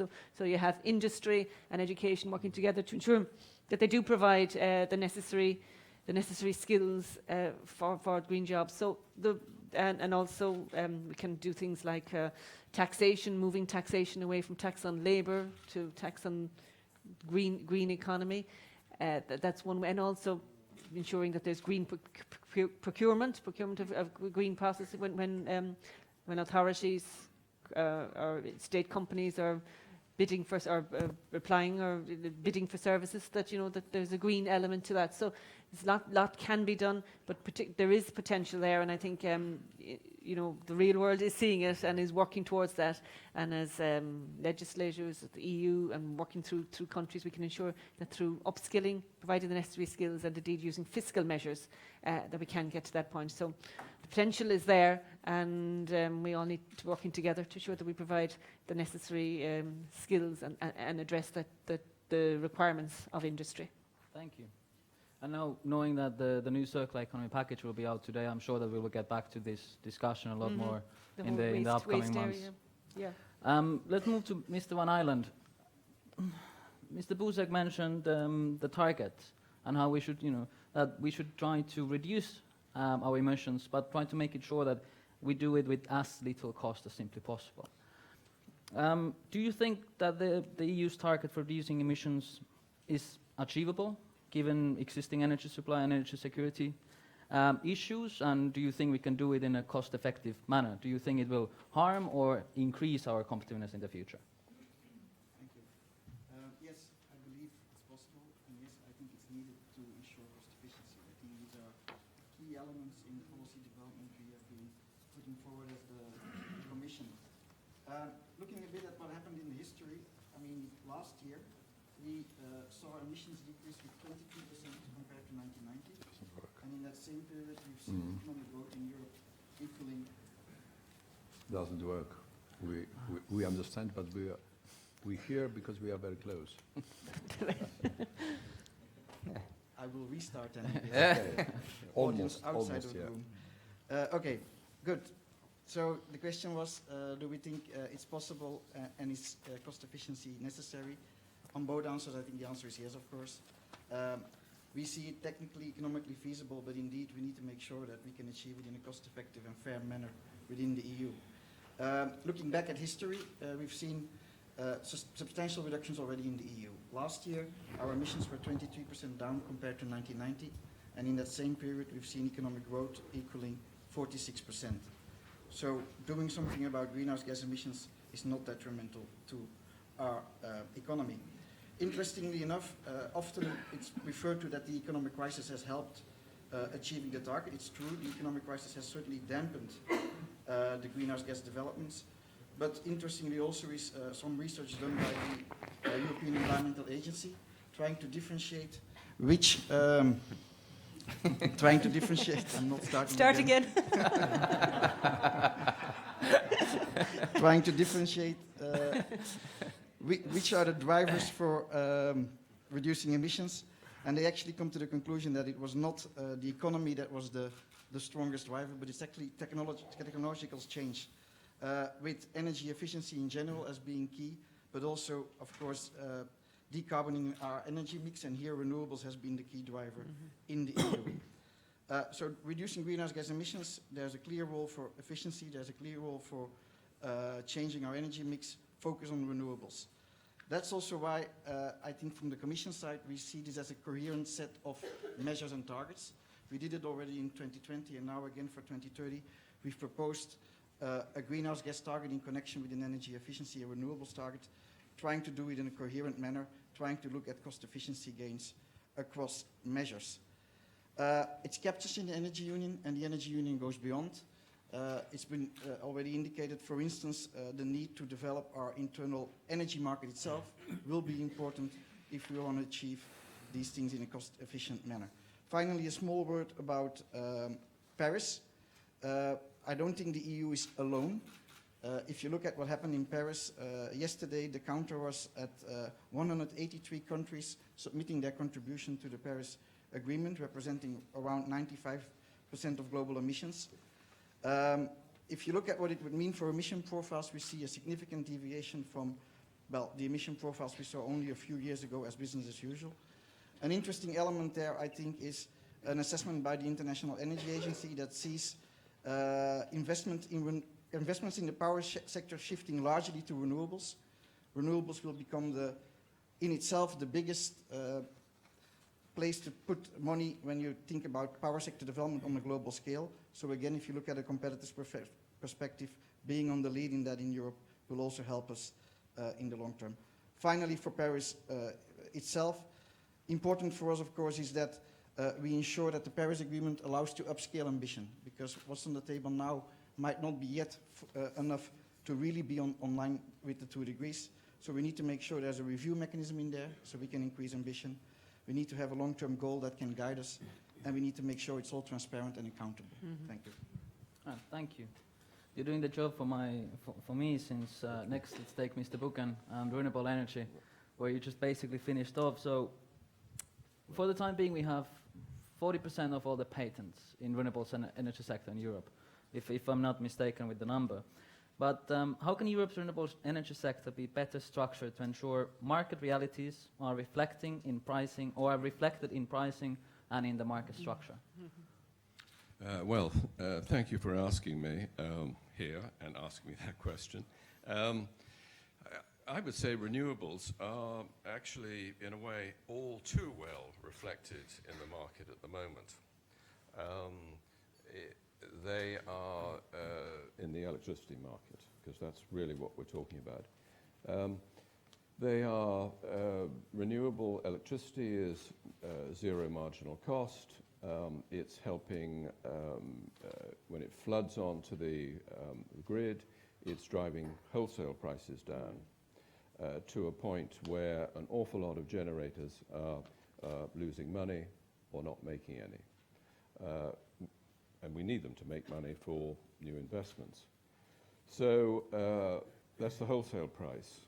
But the cost of the subsidy, of course, loaded onto consumers' household bills, is driving up retail prices. So there's a very awkward sort of scissors effect, sort of opening up, you know, the wholesale prices going down, retail going up. What can we do about this? Well, it's on the wholesale side, I think it's extremely difficult to, until we get storage, large-scale electricity storage, extremely difficult to see how renewables cannot have this perverse effect, because they are, in a sense, uncontrollable. They can't control themselves. You know, the sun's shining, wind's blowing, etc. They come onto the grid and drive the price down. Now, so that's extremely difficult to deal with. On the retail side, I think there are some things that can be done about subsidy costs. Oh, I should add one extra thing, which is that on subsidies, is that I do think that there's a lot of triumphant talk about renewable costs coming down, and they are coming down, and long term that is a triumph. But and there's talk about them and strong evidence of solar costs coming down to grid parity, so matching, more or less matching conventional generation. But the difficulty is that because of the way they come onto the market, until we can control them and make them dispatchable with storage, they probably won't earn a living without subsidy. So I see subsidies lasting for quite some time. Now, so what's being done about to try and make them sort of modify the cost? Well, the Commission, through its state aid powers, is trying to do something about that, change the nature of them, make it more market-related, and also to put balancing responsibilities onto renewable generators, just as it is on conventional generators when they put the market out of balance. And I see the yellow lights flashing, so I'll end there.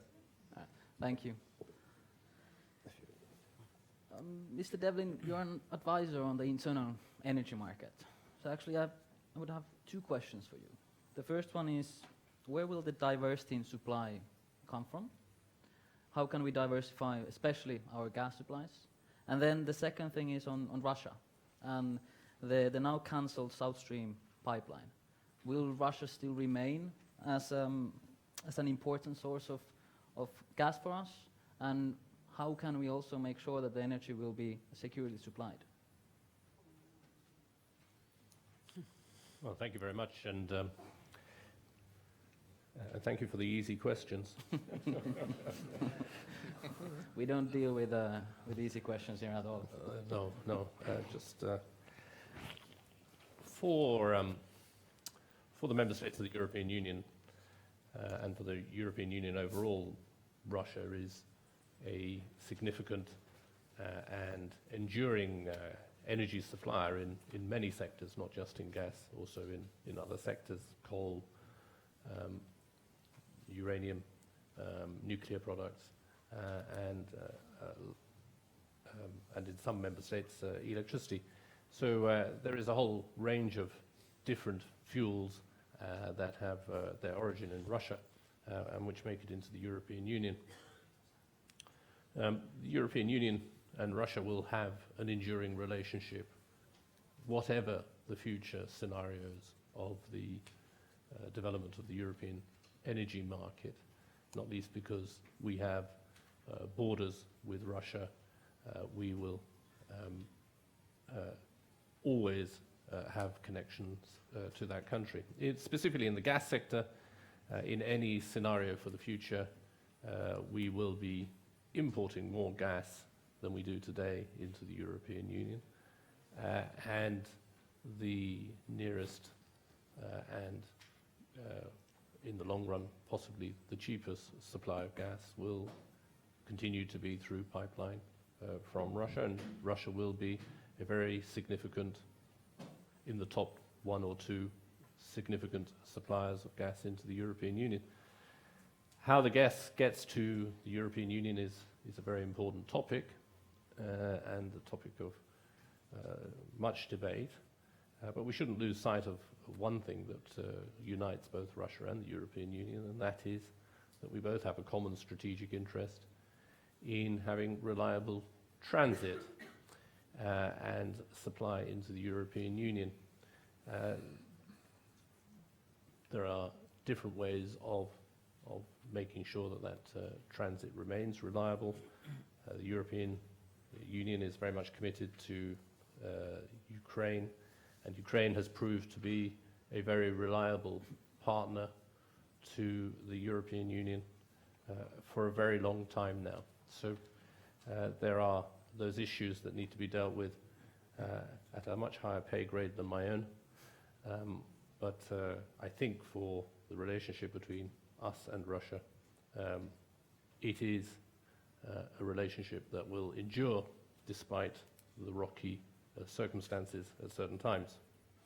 And we shouldn't also lose sight of the fact that for Russia, the energy relationship with the European Union is perhaps more important to them than it is to us. So although gas is a important commodity in the European Union, it is not a determining commodity. It is not something which is of existential value to the European Union and can be substituted in many ways. That may not be the case for some of our suppliers, and they will have to think of their future strategy, to think about how they will transition during our transition to the future. Okay, thank you. And before we open the debate for the audience, let's take in Mr. Egenhofer. Paris. Mr. Buzek already said that in case there is no real agreement in Paris, Europe is going to be disadvantaged. So if no agreement is reached in Paris, what should the approach of the EU be in that case? So after all, there are easy questions, I see. Now, I'm grateful for that question. There is still a little bit of misperception on what Paris is and what it is not, and I think Tom already alluded to this. We're in a very different world than in Copenhagen. We know what the numerical outcome will be. We know the reductions. They're all laid out in these INDCs, these intended national determined contributions. So there will not be a surprise, and the ministers the heads of governments, as Mr. Buzek said, came in the beginning. They're not coming in the end. So that's an interesting feature. They're not coming in the end. So they're not discussing totally overtired at 3 o'clock in the morning some figures which then they find out they cannot meet. We know what's happening there. Nevertheless, it's very clear, but this also we know for some time, that there will be very different carbon constraints around the world.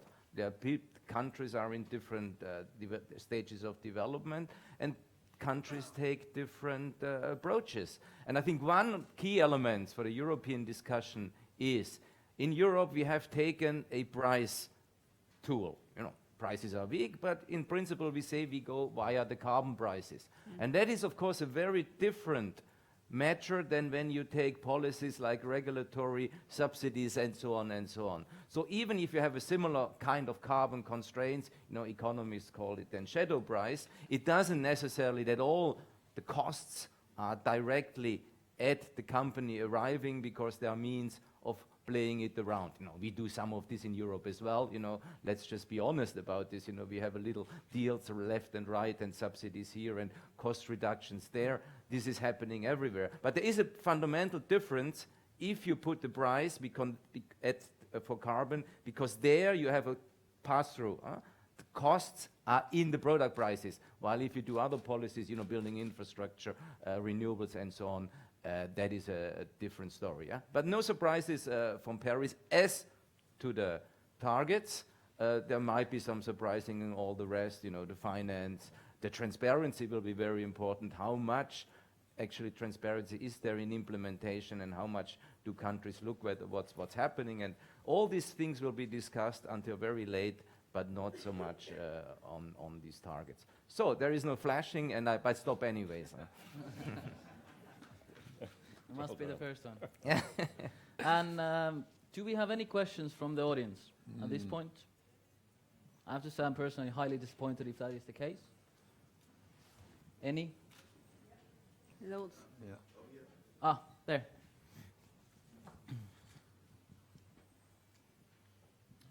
Thank you very much. My name is Dirk Hudig.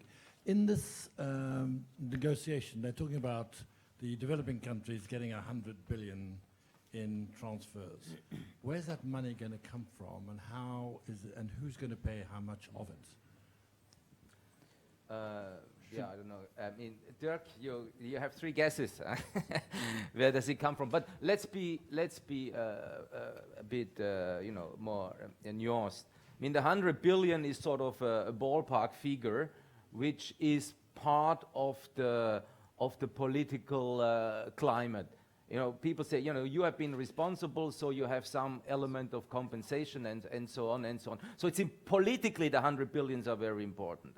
I personally have my doubts whether all of these 100 billions, if it ever gets there, will actually be used and can be used. You know, absorption capacities in many of these countries is very, very low. We know from the EU, Ireland, which at the time was it still is, was a very well-run country, and the absorption capacity was about 6% of GDP. This was an advanced, you know, OECD economy. Now you talk about Chad or any other countries, the absorption capacity will be much, much lower. So actually, much of that money may actually not be needed. But you should also say that a lot of this money which we claim is on the table will, of course, be relabeled money. Now that is really a big part of the discussions. Countries say, hey, we don't like that you relabel it. A lot of it comes from the carbon market. Again, these are the political discussions that are currently taking place. How much of this will the developing countries accept? Mr. Buchan? Could I just add, just on this question of the, is that okay for sound? Yep. Yeah. You can hear everyone. On the supply side of this, not the demand side, the absorption capacity, but the Europe's advantage is to be able to have this ETS system, not very effective in terms of... Apparently it's not okay. Okay. But not always very effective in changing people's behavior, but it does raise some money. Not enough money because the price isn't high enough. But I just want to make the contrast with that the US has, for congressional reasons, had to go for executive regulation. And that means that it's difficult for the US, and I think Obama's having some difficulty getting any money out of Congress for this climate fund. So there is an advantage in going for auctioning because it produces money rather than regulation. Yeah, and gentleman over there. I should answer the No, question. no, no. There is a gentleman behind you. Oh, well, okay. Definitely an easy question. What are the chances of reaching a legally binding agreement in Paris, do you think? Well, legally binding. if I may try to answer the question. Well, it's not only an issue of legally binding agreement, but also if contributions of the main emitters all over the world, like China, United States, India, could be comparable with contributions of the European Union. Because binding agreement on very low level for all the main emitters and high level for the European Union is not enough for us. We can lose our competitiveness. So the fight, let's say, in such a way, in Paris is extremely important, of crucial importance. I will be in 5 days in Paris, at the end of negotiations for a few years as official delegation of European Parliament.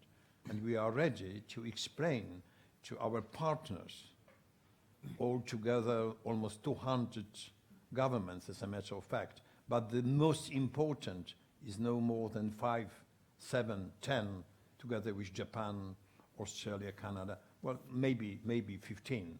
The most important partners, the biggest emitters, rather countries which are rich, generally speaking, for example, United States, or even China, Japan, Australia.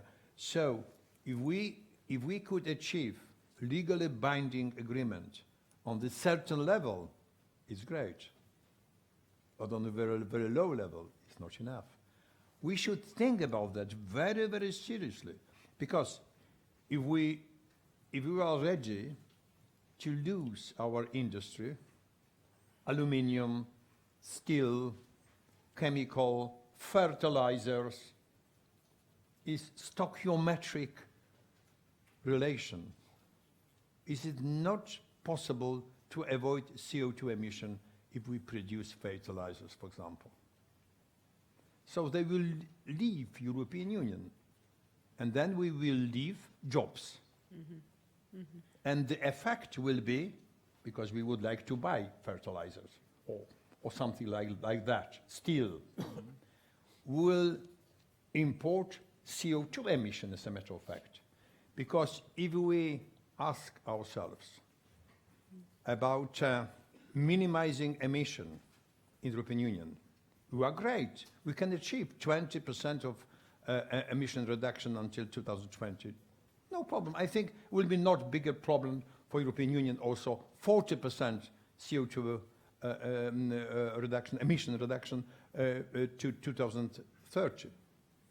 But how to avoid carbon leakage or industrial leakage or exporting jobs and importing CO2? Because if we compare consumption European Union, consumption, we emit more than before. From point of view of production, we emit less, so we are very happy. But it's a global problem. So if we, from point of view of consumption, emit more, so there's no solution for us. We should achieve global agreement, global support. Also Brazil, deforestation, for example. All the companies which are active in Africa, in Peru, Bolivia, Brazil, and using forests in many, many ways. Stopping, as a matter of fact, CO2 use, because our forests is the, let's say, CCU, carbon capture and use. Not, well, they're using. So it is very complicated. It's not enough, our 40%, not at all. So we're going to Paris for, let's say, sorry to use such a war naming, for real confrontation, because we would like to save our planet. We cannot do it alone as European Union. We should convince the most important emitters on the contribution, as you said, on the certain level. Russia as well, Russia. But we take responsibility for our planet, not responsibility for one continent, Europe. Let's take in Mr. Ekenhofer. Yeah, I mean, legally binding is not, can be many things. These national contributions, they are largely binding under national law. Now, you can make up your mind, what does it mean? Some of the things are legally binding in Europe, and they are done, and they are not done, but they are, plans bound under law. Now, other things like transparency, how you review, that will be brought into the global agreement, and that part will be legally binding under international law, under international treaty. But, just be careful. Obama just said, and of course we know all this, it cannot be called legal treaty, an international treaty, because then it has to be ratified by Congress, and they never get it past Congress. So the contributions, the real hard stuff Mr. Buzek was talking about, that's really done under national law, and then we can see how this is done. But let me just add one point, Mr. Buzek. I think it's very important. You put us, China and India in the same boat. In India, they are emitting 1.5 tons per person. We are emitting about 8, 9, in America about 20. Now, I mean, the Indians, if they have 1.5 and they make a big reduction, there's not much which will save the climate there. So just be careful. There are very, very big differences, even with developing countries. China is different. They are at our level now. But just India is really another case, and also GDP per capita. So it's sorry very, about very India, but we should not go to such details. I agree with you. So sorry about India, but we've got Japan and some other countries. That's a lot clear. of them. Yes. A lot of them. Yeah. No, many of them, yes, but there are some poor developing countries which, if we confront, we should confront the right ones. We should not go to such details, because our problem is very, very wide, comprehensive, deep. And we should think about that very, very seriously. You want to come in? First. Well, you see, you don't have enough energy in your battery. It's everything about energy. In my case, is enough. It's electrified already, that's something. No, let's not go into detail, but like I said, and I think it's important, we need to recognize that the actions put on the table make a difference. Yeah, closer. Your microphone closer. Closer again? Yeah. Yep, okay. Nothing. Becoming a struggle right now. No, but I think what is important in Paris, and if you look at the actions put on the table and the targets proposed by countries, there is a significant change in the emission profile globally. If you then look at what type of actions you see large changes in investment streams. And they tend to happen in many of these, what you singled out, important countries. So just to say, I think you need to be careful how one interprets what is on the table and how an INDC is formulated, but that they make a change, that they make a difference, and that in a way we are not the only ones taking action. I think that's important. We were often criticized that on the Kyoto, we were almost the only ones left with the target.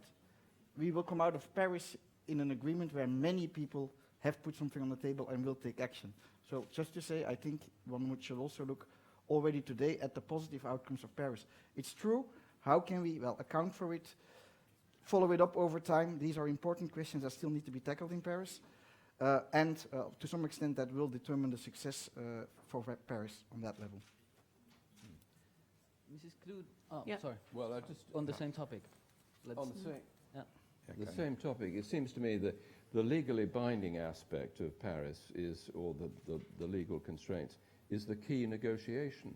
There is going to be no negotiation about the EU's 40%, Obama's coal regulation, the Chinese-Indian plan. I mean, the key thing is, will these national contributions, which are not going to be negotiated, but will they be made legally binding? And then the second, and probably they can't be because of the American factor, the second factor is, of course, the review. And that's where I think the Americans agree it should be, there should be a compulsory review every 5 years. The Americans will go along with that. We will insist on it, and it seems to me that's likely. But it's a key, you asked a key question. Just one quick question from my behalf first. Mrs. Kloon, as a politician, when you speak with your constituents, like how much do they express worry for the time being? We all know that Ireland is growing rapidly, and you're like the shining star in Europe for the time being. But I don't think we want to draw that attention to ourselves. We just like to be under the radar, maybe. Yeah. But all the citizens, when you meet them, is Paris something that is of concern to them? And how is when you exchange opinions with them, do they consider that if EU is making a great effort that we are actually trying to destroy our competitiveness, or do they see the link that we can actually gain from this? No, well, I would say that there is a concern about competitiveness, certainly, and Mr. Buzek has outlined it in terms of in a global situation. We need to ensure that Ireland is competing a lot. It's an exporting nation. We export 90% of the products we create. So, and the US is one of our major markets. 20% of what we produce goes to the US. So, competition and ensuring that we remain with that competitive edge is extremely important. So from the business point of view, that they're very concerned about that and the implications it would have for industry and for business.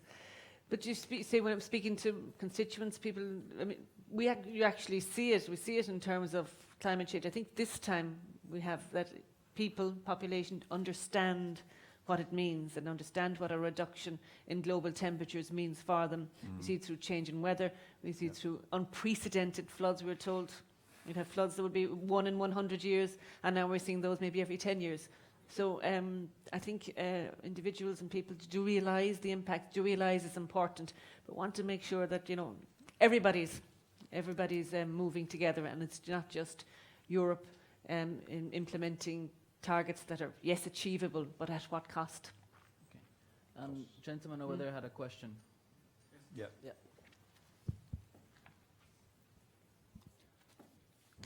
Yeah, thanks a lot. Christian Forstner, Hans Seidel Foundation. The point is, if you, Mr. Buzek, say we go to Paris in a confrontational mood, because we want to achieve a lot, so we can only encourage you to be firm on this, because if we add up all the INDCs, the outcome will be far away from what we wanted to have. The global achievement should have been about 2 degrees in global warming. But if we add up all these INDCs, we will come to about 3 and more. So it's far from being a positive assessment of Paris. So the way out, in my view, is only to engage in regional emission trading systems. And this we have to push much harder.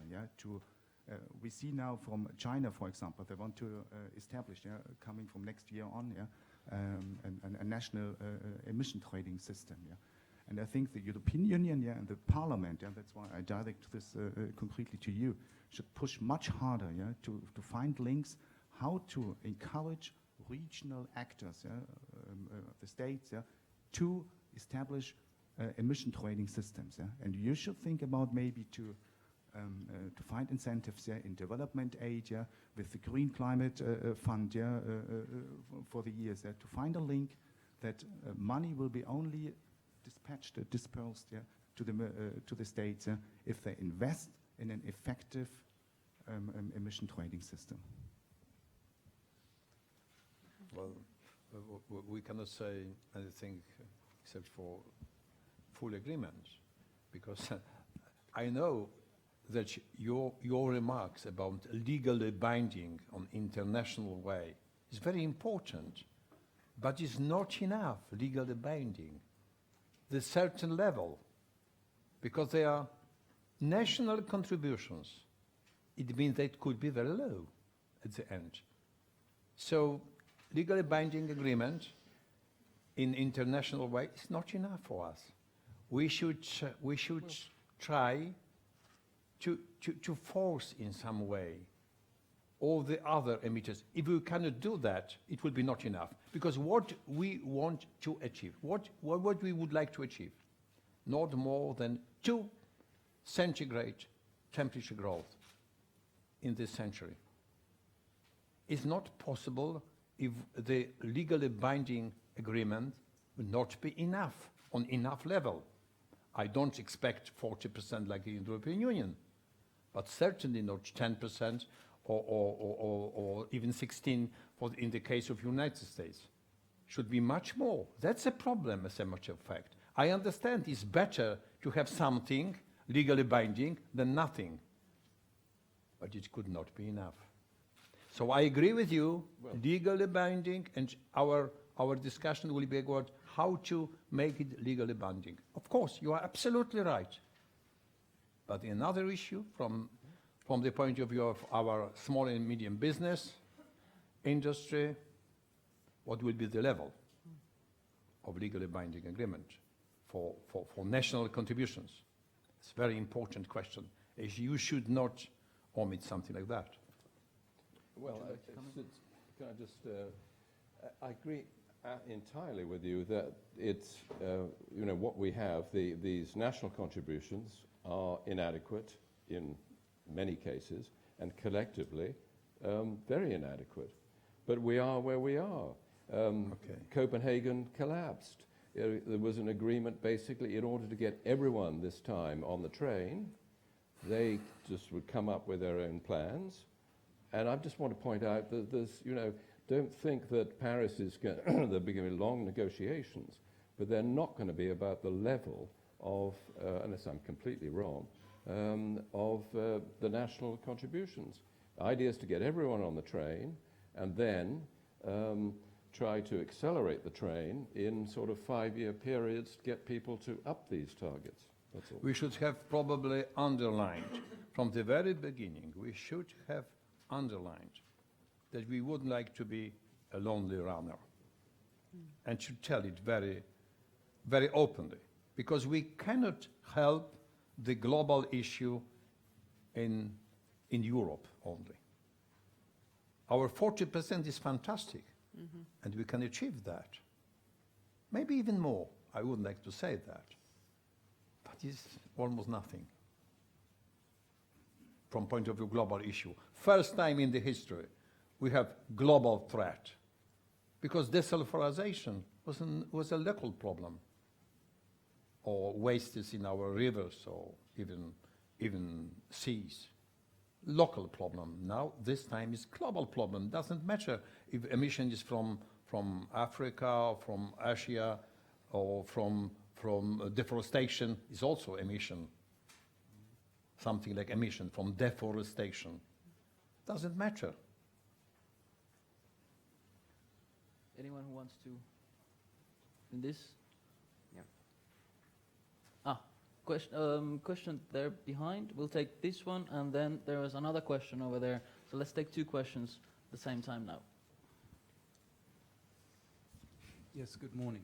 Good morning, Nick Crosby. I'm going to take the discussion slightly back to the question of security, which seems to have been avoided. We've talked a lot about COP, which is a global threat. Climate change is a global threat, and it's medium term. But there are near-term energy threats, and the elephant in the room is Russia. And I would like to ask the gentleman from the Commission, who seem to be saying to us that because there is great interdependence between the EU and Russia, that somehow this wasn't really an existential threat. But I would say back to that one of the things we have unfortunately learned in our European history is that mutual interest is no guarantee of security. And that when ideology, and perhaps a non-total rational actor is in the game, we must be prepared. So I would ask the audience to think more about how the security of supply and energy is connecting to the wider, longer-term problem that we've been talking about. Thank you. And the second question before I give the floor to Mr. Devlin. No.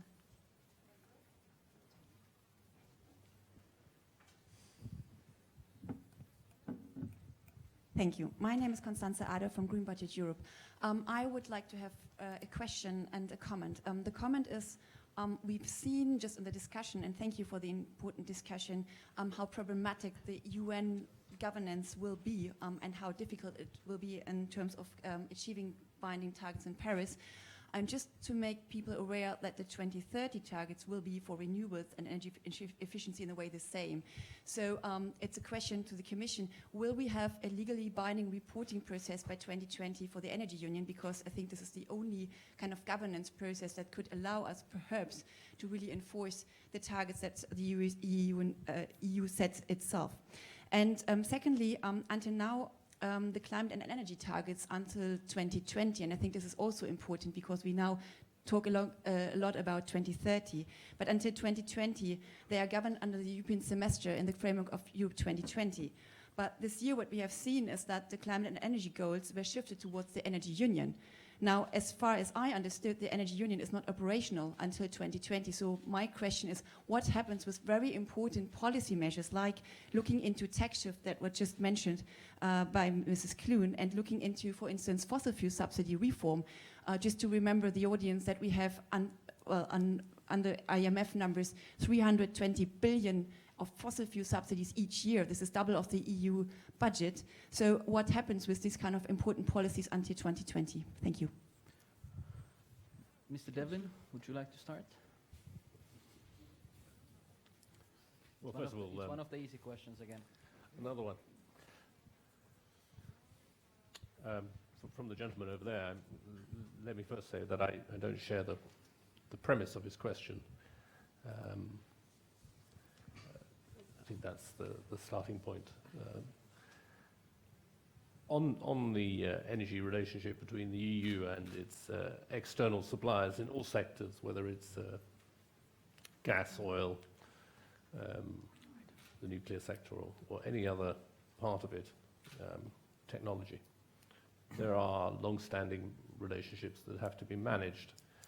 And I think overall the member states, the European Union, do a very good job of managing those relationships.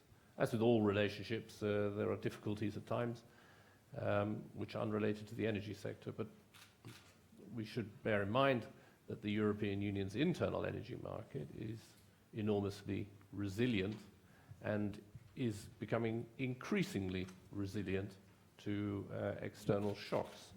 And if there is, for solidarity, a core objective within the European Union, it is to make sure that the resilience is much greater today and in the future than it was in the past. And we are seeing in the Energy Union process a strengthening of, for example, interconnections, the strengthening of the role of markets, the strengthening of the response mechanisms put in place by member states to deal with external shocks, whatever they might be. And although there is a focus on a particular relationship today, we should bear in mind that there have been difficulties in our relationships with gas supply, for example, with North Africa through the Suez Canal, coming from the Gulf. For the LNG, there are also difficulties. But it's only through diversity and internal market resilience that you can deal with these issues.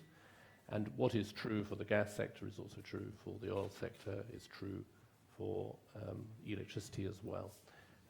So I think if we strengthen the internal bonds between member states, we increase the levels of trust between member states, and that's done through institutions and working together. If we do all of that, our external relationships are manageable in their entirety, although there is often a rather strong focus on one particular relationship to the exclusion of all other of the many risks that the European energy sector faces on a daily basis and deals with. So I think that is a global perspective that is often lost when discussing this issue. And how about the second question on the Energy Union from now until 2020 and reporting procedures? if Tom would like to take up that point, but I would like to just say one thing. The Energy Union has started. It's not going to be in place in 2020. It is already there. The issue of governance is already in discussion with member states, and the reporting issues are already in discussion with member states, and the European Commission is also working on these issues currently. But on the specifics related to climate change, my colleague Tom. Let's take Tom here, and then we get back to Russia, I believe. Mr. Buzek. Thank you very much. Well, let's take Mr. Van Island first. Oh, I don't think I'm the specialist on Russian energy security. On the question related to the 2030 climate change and energy framework and how the governance will be done, I think in a way we've been very clear. We've said that energy efficiency will continue as it is today as an indicative target, but we will foresee also the measures to achieve it. On renewables, the change is indeed that we move away from national targets, but we see it as a binding target at the EU level. Important in this context is, as said before, we are creating a governance system. We are creating a system where member states will have to plan and report how they achieve their combined actions in a coherent way. That's one. Two, we'll need to see how to achieve the renewables target, and that indeed is foreseen for next year when we will come out with a renewable energy communication. But for the European semester, the remark was basically to what extent one can operationally guide from the Commission side member states on key issues related to the Energy Union. There I would like to refer to our recent State of the Energy Union, where you do find comments and indications of the Commission towards member states where we think that they are on key issues related to the Energy Union. Thanks. And Mr. Buzek? Well, very shortly, because I would like to answer all the questions, because we've got all the others participants of the panel discussion. But it's a very important issue, renewables and efficiency, binding target for the member states. I support entirely both of them. I would like to say anything more. But we should not confuse the goals and the tools. We did something like that some years ago with biofuels. And we wanted to have 20, 25, 30% biofuels because we thought it is cutting the emission. But at the end, not at all. In the case of first generation of biofuels, producing of ethanol. And now we are going back and back with such idea because we confused both of them, tools and the goals. It's the same in your question. I am not against, of course, efficiency. It's fantastic. Renewables as well. But let us take into account that the most important is emission, not the level of renewables. Emission to cut down 40% is the most important. In some member states, it could be done by nuclear power station. I know that Greens are strongly against. I can also support nuclear power station. We should be secure, safe, and so on. But it could be also a result. Could give the same result. So we should take care about our goals. Our goal is quite clear, to cut down emission. About another issue of crucial importance, I think. In the European Union, we build sometimes tremendous, big, incredible, fantastic projects. We change idea into activity, like Energy Union. The spirit of Energy Union, solidarity, is fantastic. 5 pillars. And suddenly, what appears? Such a project like Nord Stream 2. That's everything against Energy Union. We achieved something like political agreement, We are doing everything to support 5 pillars, and we've got on the table Nord Stream 2, with enormous tension between the member states, like it was 12 or 10 years ago. We forgot Nord Stream 1. And we use not more than 60% of existing pipelines from Russia to the European Union. We've got 3 of them: Nord Stream 1, Yamal through Belarus and Poland to the European Union, and Ukraine pipeline, Slovakia, and to European Union. We use not more than 60% of capacity. So what for the Nord Stream 2 is a question. Well, it is much better for us from point of view of diversification of energy resources, suppliers from outside the European Union, and roads of supply, to build our LNG terminals. I spent a few days in the United States to open the American market to LNG export from the United States to Europe as well. It's a very cheap natural gas in American market that you would like to export it, but it's still licensing formula, to open the market and to build LNG terminals. It's much better from point of view of our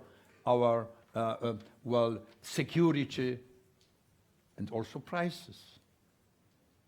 60% of capacity we use. So what for the new projects against our solidarity and as the spirit of the Energy Union, spirit of the Energy Union. It's a very important question. In the European Parliament was a long discussion with Commissioner Cañete, and overwhelming majority of my colleagues from the European Parliament said absolutely the same. And the conclusion you can find in the internet, conclusions of our meeting, said by Commissioner Cañete. No support from the level of the European Union, both financial, either financial support, no, and any other, no derogation possible, because it's against Energy Union. It was a result of discussion in the European Parliament. Thank you. And yeah, Christian, let me just second what was there said. What you mentioned as energy threat, energy security threat, I would prefer to call it energy security risk, is very much of our own making. And you just mentioned Nord Stream, and there is a lot of activities we can undertake in a spirit of solidarity. Our energy security would be much better. So let's first look at this. And one point Brendan didn't mention, the energy is now for the first time and the EU global strategy, and it becomes where it should be also part of the foreign policy aspect. I think we're actually on not such a bad way, and you know, if we get this right, and I think we're getting the measures right, it could be one of the successes. At this point, I'm afraid I have to end the panel. I want to thank the speakers and the audience for the questions and for the lively debate, for the exchange of ideas and opinions. Let me end the panel by quoting Robert Schuman. Europe will not be made all at once or according to a single plan. It will be built through concrete achievements which first create a de facto solidarity. So at least to me it seems that creating the Energy Union and tackling climate change jointly are examples of those concrete achievements and building that solidarity. With these words, I believe next we have a coffee break and then we continue with the forum. Thank you. Well done, Mr. Buzek. Well done. Thank you, dear audience, for making the EIF 15 a trending topic in Belgium. That was great work. Thanks a lot for participating in that. And please join us for lunch. We'll be back again at 2 p.m. Thank you.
former Prime Minister of Lithuania, a member of the Seimas, the Lithuanian parliament. Also, by the way, a speaker in the program Ukraine Reforms by the Martin Center, which the program consists in sending successful reformers to Ukraine to send a message that you can do it, we did it too. So my question to you, Mr. Kubilius, is how can public opinion be convinced of the necessity of reform? What are the decisive obstacles to public opinion and voters following the reformers who are in government and who want to bring their country forward? Well, first of all, good afternoon to everybody. And I will try to spend my 3 minutes in a very brief comment. Well, together with Mikolas, we are also invited by President Poroshenko to be part of some advisory council to President Poroshenko, which never was gathered, but nevertheless. So we are traveling quite often to Ukraine, and we know how things are happening. Second, of course, I am in Lithuanian politics for the last 25 years from the very beginning. Ukraine now reminds me where we have been back in 1990s. It's a post-revolutionary country. And the question is really, how things will develop. And things will develop according to what we experience and what, for example, Samuel Huntington was writing in his famous book, Third Wave. I mean, there are some kind of what I call iron laws, how post-revolutionary countries is developing. First of all, in society, there are a lot of expectation, idealistic, romantic, that next day country will live like, I don't know, Sweden or at least Lithuania or Germany or something like that. Then this romanticism disappears and you will face really a very deep dissatisfaction of the people.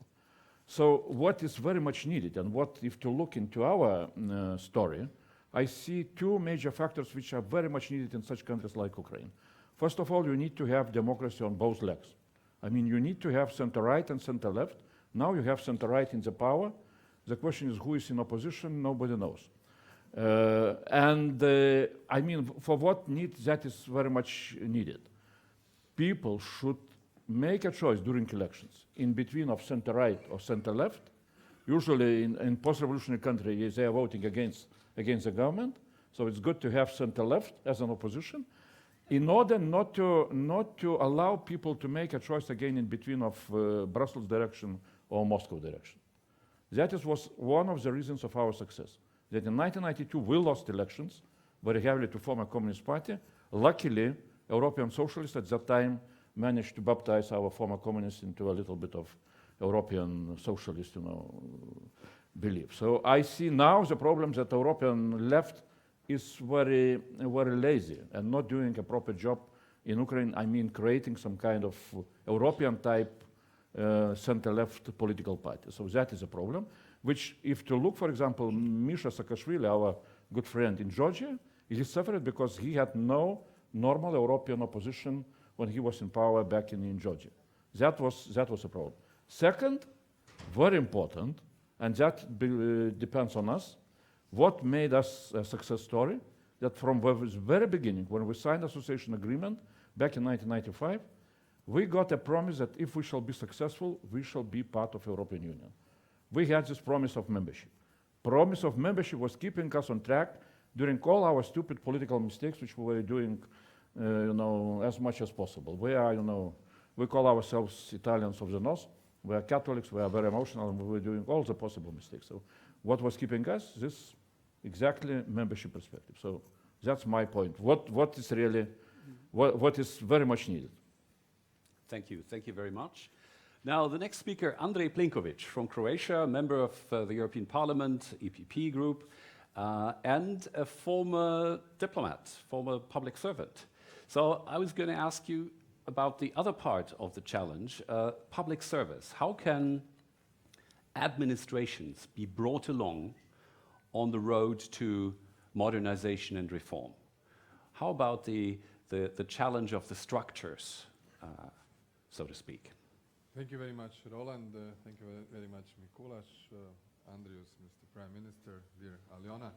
Dear friends, it's a great pleasure to be part of this Economic Ideas Forum dedicated in this particular panel fully on Ukraine.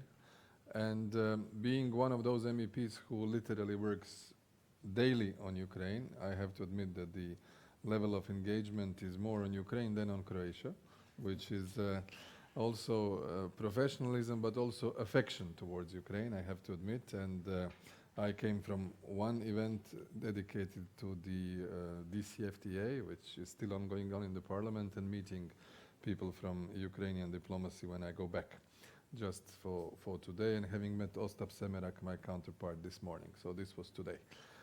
As a head of the Parliamentary Association Committee, we discuss the whole horizon of issues with our Ukrainian friends. The entire reform agenda, the political agenda, the constitutional reforms, legislative reforms, fight against corruption, public procurement, judiciary reform, but also, as you said, one of the important elements is the public administration reform. We know that in the pipeline of Rada since 2014, as a part of the coalition agreement, the new reform on the state administration and the public administration is in the process.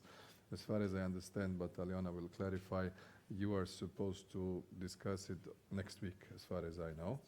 Next Tuesday, so our briefings are okay. That is always very important. This law should provide us a framework.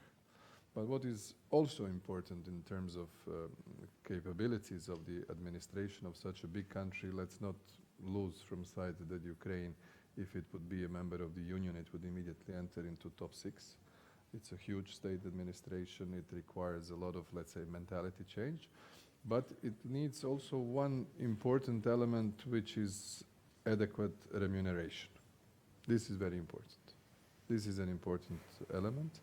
We've been even discussing a little bit with the Commission and some other parts, should we perhaps try to apply at certain levels a sort of a top-up in terms of contribution from international donors in order to carry out the key reforms, because it is very difficult to work only on enthusiasm. You can do it for a while, but it's not sustainable on a long run. And from that point of view, the economic recovery, professionalism in state administration, really vigorous implementation of reforms, and not only at the top management level, but going down all the way, is essential. There are good examples. All of our countries, Slovakia, Lithuania, Croatia, we've all gone through that reform process. Not necessarily that our administrations are, that everybody finished ENA, but certainly all of our administrations have strongly improved compared to what they were 20, 25 years ago. For that, we require time and require a lot of accompanying by the support group that is functioning in the Commission. I always recall this, and this is important to know. Since the time of the task force that dealt with the big enlargement at the end of the 90s, Agenda 2000, there hasn't been even a remotely comparable effort at the level of the Commission to deal with one country that Ukraine is being dealt today with. I know how many officials dealt with my country, and we were alone in the exercise. Turkey started at the same time, and it will last for much, much longer. And we have to, in a way, acknowledge that there is an effort on the Commission side to help. Delegation is doing a great job. We have an excellent ambassador, Jan Tominski, one of the most experienced diplomats, Polish colleague from EAS.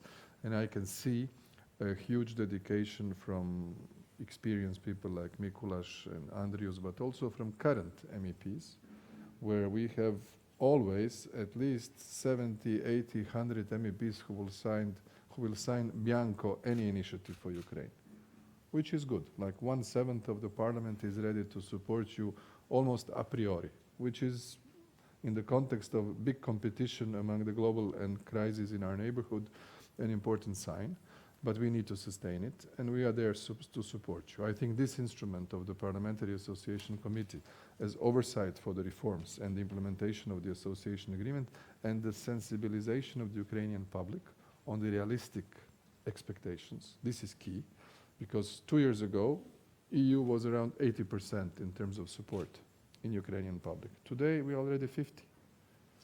And visa liberalization action plan which will hopefully be well evaluated in next 2 weeks by the Commission, is the key signal for the wider Ukrainian society, that Europe becomes a bit more tangible. We are still talking about a country where only 30% of your compatriots visited one of the EU member states. 70 never set a foot on the European Union soil. So we need to send this signal despite the delicate context. Thanks. Okay, thank you very much. Thank you, Andrei. Now, last but by no means least, Alyona Shkrum, member of the Verkhovna Rada, the Ukrainian parliament, for the Batkivshina party. And I guess the obvious question to you is, Ukrainian reforms, is the glass half full or half empty? Or does it have to be redesigned? Well, thank you so much for this discussion. It's a great pleasure and honor to be here, friends and colleagues. The glass is definitely half full. So yes, the glass for me is definitely half full, and I will explain why. Actually, last Sunday, it has been 2 years when the students on Maidan got beaten by Yanukovych police forces. And as my colleagues have already said, Ukraine has spoken very, very clearly, and the people of Ukraine has spoken clearly, not just for, for joining Europe, which is important for us, but for European values mainly. So the spoke was for freedom, for justice, for fair rules for everybody. And here, this is why we need to show very, very quick changes and very quick success in judiciary reform, in public administration reform, in anti-corruption reform. Some of the things the parliament was able to do. So the parliament, as you may know, has been renewed by almost 54%, but it is much harder to actually change the way the politics used to be done in Ukraine. And it is much harder to do this Maidan in the corridors of the government, in governmental agencies, governmental bodies, where all the corruption lies. So Verkhovna Rada, as the Parliament of Ukraine, has taken a lot of very important laws on fighting corruption, on creating the independent agency for anti-corruption, and etc., etc. But the problem of execution is still there. And here we see that we need this pressure from the civil society. We feel this pressure every day. Our civil society is actually pushing for those painful reforms that you have said. So it's not the question to the politicians how to push for the reforms. It's actually the question for the civil society. They are asking for it. And our European colleagues are also asking for it. We have the biggest cooperation with the support group of Ukraine in the EU Commission, with commissioners of the European Commission, with Jan Tombinsky. And they are saying that the promises of the reform is not enough for Ukraine anymore. We have to see, the system in place, and then we will talk for next steps. And I believe that Ukraine has shown that it's definitely not a failed state anymore, that we can take this responsibility for ourselves, that we can listen and we can be pressured by the civil society. And we have taken a lot of very important steps for voting, for example, for the bill on the civil service, which we did in the first reading, which will completely change the rules of the game, which will be a Maidan in the government structures. So it will be the part of the biggest anti-corruption reform, and every public official will be chosen by open competition, which is a revolution for Ukraine, and which will be a separation of political positions and civil service positions. And believe me, it is not easy to push for those changes. That is why we actually need here the support of our friends of the European member states. We need the support of the civil society, and we need big pressure on our oligarchs and on our politicians to actually show them that there is no way back, and the EU will not accept, half measures or half reforms. That we need to go all the way, and only then we will be united with the European values. Right. One follow-up question. Thank you very much. But one follow-up question is referring to the open door policy, or as Andrius Kubilius said, the promise of membership. How can one keep up the pressure from the outside without the concrete perspective of membership? Isn't there a strategic difference between these two processes of the enlargements of the last 12 years, and what is happening now with the reform process in Ukraine. No, I think that you're absolutely right when you're saying that the promise of this enlargement would be an important sign. But I don't think that Ukrainians right now, they expect it to be very fast. So they didn't go to Maidan to be specifically in the EU. They went there for the values. And this is very clear to me when I speak with different people from different regions.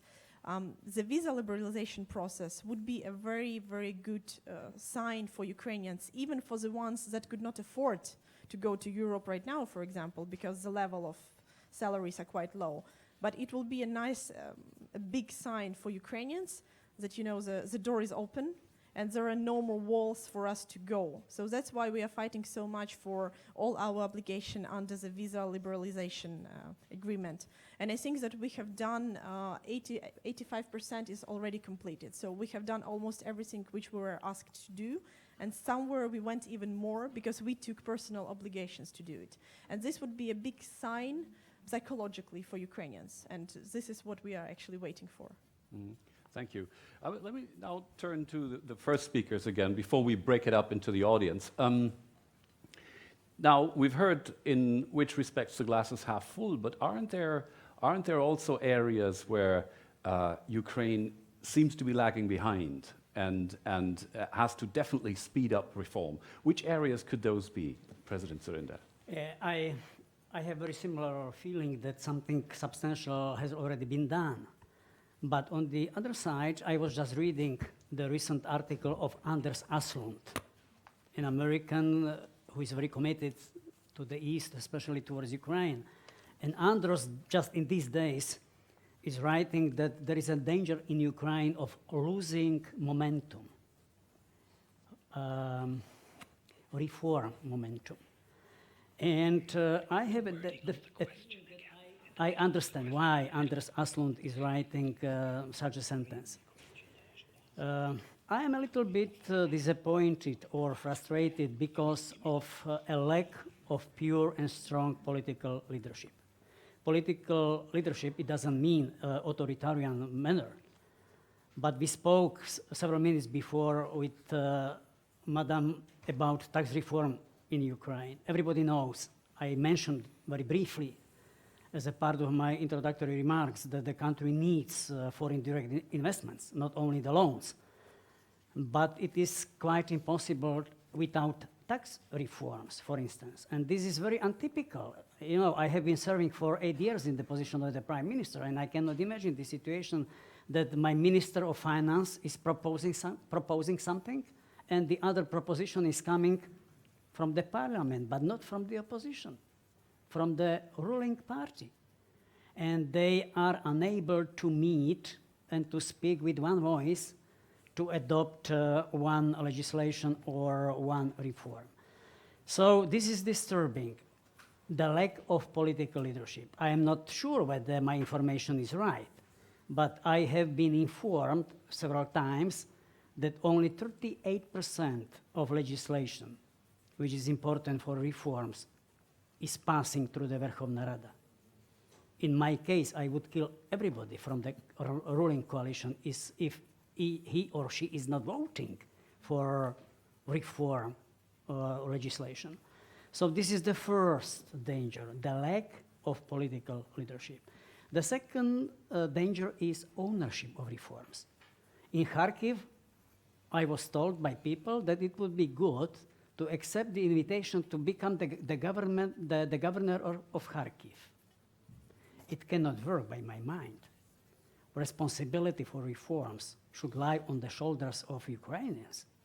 So leadership, ownership, and there is also the third threat or weakness in my head. And this is the lack of communication.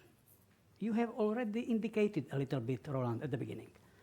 The political leaders should speak to the public every Sunday, using every opportunity to explain. I am not completely naive. It is quite difficult to make people completely acceptable the reforms because the reforms are painful. Reforms are unpopular. The regulation of energy prices is not met fantastically in Kharkiv, But people understand and realize that reforms must be painful. But what I am meeting or what I am confronted with traveling across Ukraine is that there is a lack of communication. So my advice is to do much more in the area of the leadership, to unite this leadership, political leadership, in the area of understanding that the country needs reforms for itself. And I am very happy to listen that it is maybe not number one priority in Ukraine to join the EU tomorrow, but we need the change just to make the country a better space for everyday life. And last but not least, communication. Yep, thanks. That's very clear. Now, I'd like to open it up to the audience. Please give me a sign with your hand. I have one over there. I'm just going to look around. And another gentleman here, yes. So we start with you. Please briefly indicate who you are, sure, and then ask your question. Yes, hello, my name is Alan Bowman. I'm with the mission of Canada to the European Union. So thank you to the organizers for allowing non-Europeans to participate today. I think I'm gaining a lot from this experience. I also like to thank the organizers for including a dedicated session on Ukraine. Ukraine is not at the top of the news as much as it was. Europe is dealing with multiple crises, and we kind of tend to forget this one. So thank you to the organizers for reminding us of the importance of pursuing our work in Ukraine. We in Canada believe very much in reform through trade. We think that trade agreements are actually quite useful in generating economic reforms, which is why the mini commercial Canada and Ukraine have negotiated the free trade agreement earlier this year. So we've concluded negotiations a few months ago, and we want Canada to open our economy to Ukrainian products to try to stimulate exports in those areas where the economy is productive, and there are quite a few. But my question is, because reform is so difficult, it's often you need to demonstrate that it actually leads to positive results in the short term, and that's often difficult because reform takes a long term and takes long-term efforts, and results come far in the future. But are there areas in Ukraine where reform on the economic sphere is leading to clear success? Like, what are the bright spots? Are there early results on the economy that give hope for the future of reforms? Because it would be useful to highlight those in our messaging to demonstrate that in some areas it's not just pain, it's actually leading to real growth. So I'd be curious to see what the panel thinks where these areas might be. Thank you. Thank you, Alan. Next question from Marek Ostrowski in the corner. Marek Dąbrowski, Bruegel, Brussels, and Case Warsaw. I would like just very much support what Prime Minister Dzurinda thought about situation. I agree that glass is half full. I can speak from the perspective of person who is involved in more than 20 years in policy advising in Ukraine, including also the current round in one of the advisory panels. And I would like just to add to your very right diagnosis about political leadership and ownership and communication. That is also the problem with setting strategic priorities.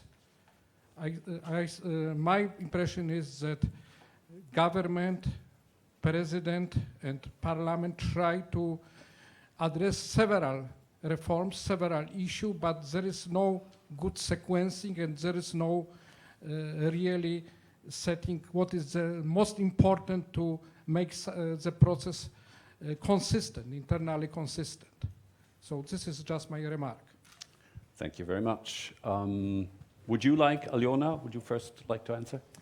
Yes, thank you so much for your question. So as to the economic reforms, we do understand that this is one of the main important things to actually attract investments and to make it easier for businesses to work in Ukraine.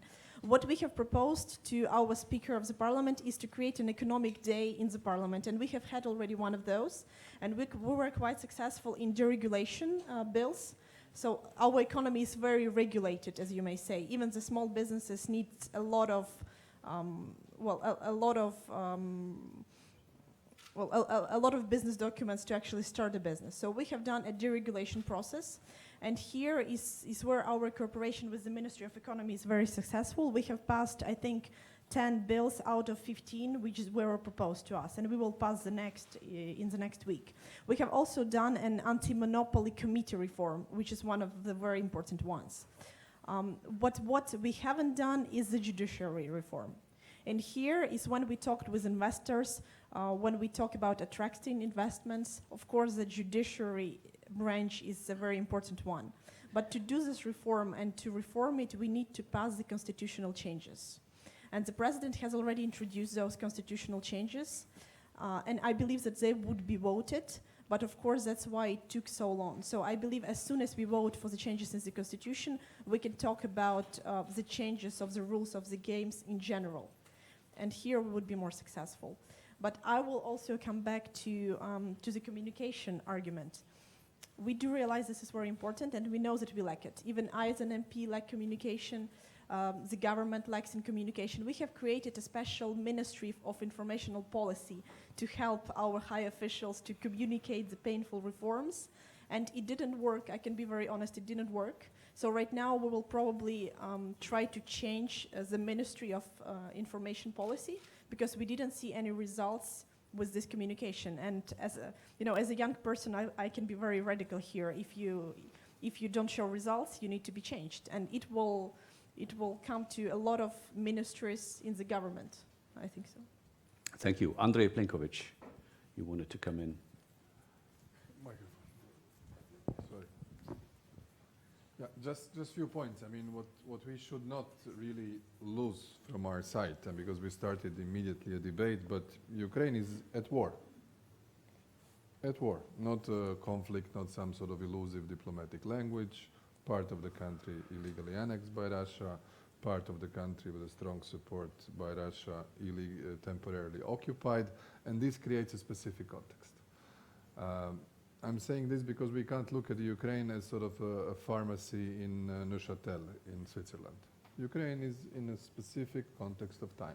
This should be acknowledged. I spent, together with some colleagues, in last 12 months, twice the exercise of election monitoring. And together with the presidential election, the Ukrainian political spectrum has changed completely. We had May 2014 presidential, October 2014 legislative, and October 2015 plus second round in November, a complete overhaul of the political representation in the country. And the atmosphere has changed. Why am I saying this? I'm saying this that the speed of reform is being very well looked at by the micromanagers in the institutions that oversee what's going on. You don't need a Ministry of Communication that an expert in the Commission knows exactly what you did in a certain field of legislative adaptation. So the concrete work and the general perceptions are sometimes two different things. My political analysis tells me that there is one very dangerous narrative about Ukraine at the moment. One, it's falling from the, let's say, top 3 priority items on the agenda because of the other crisis. And second, there is a subtle message being put across in the international media. Has Ukraine really altered? Have things really changed? Have we gone through a de-oligarchization? Have we really strongly and vigorously addressed the issue of fight against corruption? Have we created a predictive and stable legal fiscal environment that the foreign investor would say, yeah, I will come. I mean, there is war in Luhansk and Donetsk, but Kiev is 800 kilometers away. It's like Frankfurt, Zagreb. I know you well, Zagreb. So it's so far away that you can invest for next 300 years, nothing will change. I mean, the size of the country is as such. So we need to be very careful to somehow eliminate this narrative that the change is not happening. For that, we need really a little bit more internal solidarity within the pro-European coalition. And here I really appeal on our EPP partners. including Batkivščina, including Blok Petra Poroshenko, Solidarność, our friends in Narodny Front. We are looking at these carriers, these energizers of reform to be really shrewd and responsible at this time for Ukraine. If there is a destabilization, because let's bear in mind, the government is safe 12 months after the establishment. After January, the destabilization comes possible even constitutionally. So I think from our point of view, seeing this parallel legislature of Rada and the parliament, we need to work together. We need to show maturity. This is the moment to make two progresses, to help you reintegrate your territories and to make progress on reforms.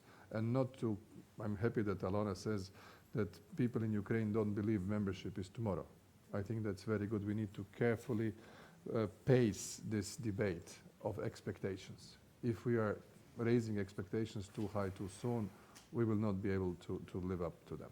That is very important. All right, thanks a lot. Andrius Kubilius. Yeah, I will continue, just, maybe. It works. Yeah, it works. It works? Yeah. Only for European Parliament, it doesn't work. Lithuania is longer a member of the EU, that's right. But I will continue, really. I think that we need to also to manage expectations on our side. Sometimes we're expecting from Ukraine some kind of miracle to happen, just in one day to fight corruption and so on and so on. So if to again to come back to this, glass half full or half empty, I would say, from my understanding, it's two-thirds full. Because again, I'm trying to put myself out from this mistake, to compare Ukraine, which is we see now, with us after 25 years of reforms. We need to compare Ukraine with how we were looking like, back in 1990s. So I don't see big difference. Really, you never will avoid the political chaos in a post-revolutionary country. We were facing tremendous political chaos. We were changing governments, at least in average one per year, That is pretty normal, and we cannot expect anything, anything different. So, of course, absolutely, I agree with I don't know who said, that was my advice to Prime Minister. But we invented this instrument only after 20 years of our experience, to have very clear priorities. Annually to have priorities and to communicate priorities, and to take the leadership on priorities. Not just to speak about reforms and reforms, but to have several priorities and to push them. That's really a very effective instrument. And then, of course, that was a very good question to show some success with the reforms. There are reforms which will take, decades, like reforms in judiciary, That will not happen very soon. But for example, again, example of what you did following Georgian example, reform of police. It's a very clear message that you are doing reforms. People on the streets can see, how things are changing. Again, you can take an example from Misha Saakashvili, what he did, if to speak about economical issues. How he managed to move up with doing business, World Bank, indicators. Just jumping ahead, and showing very, very good progress.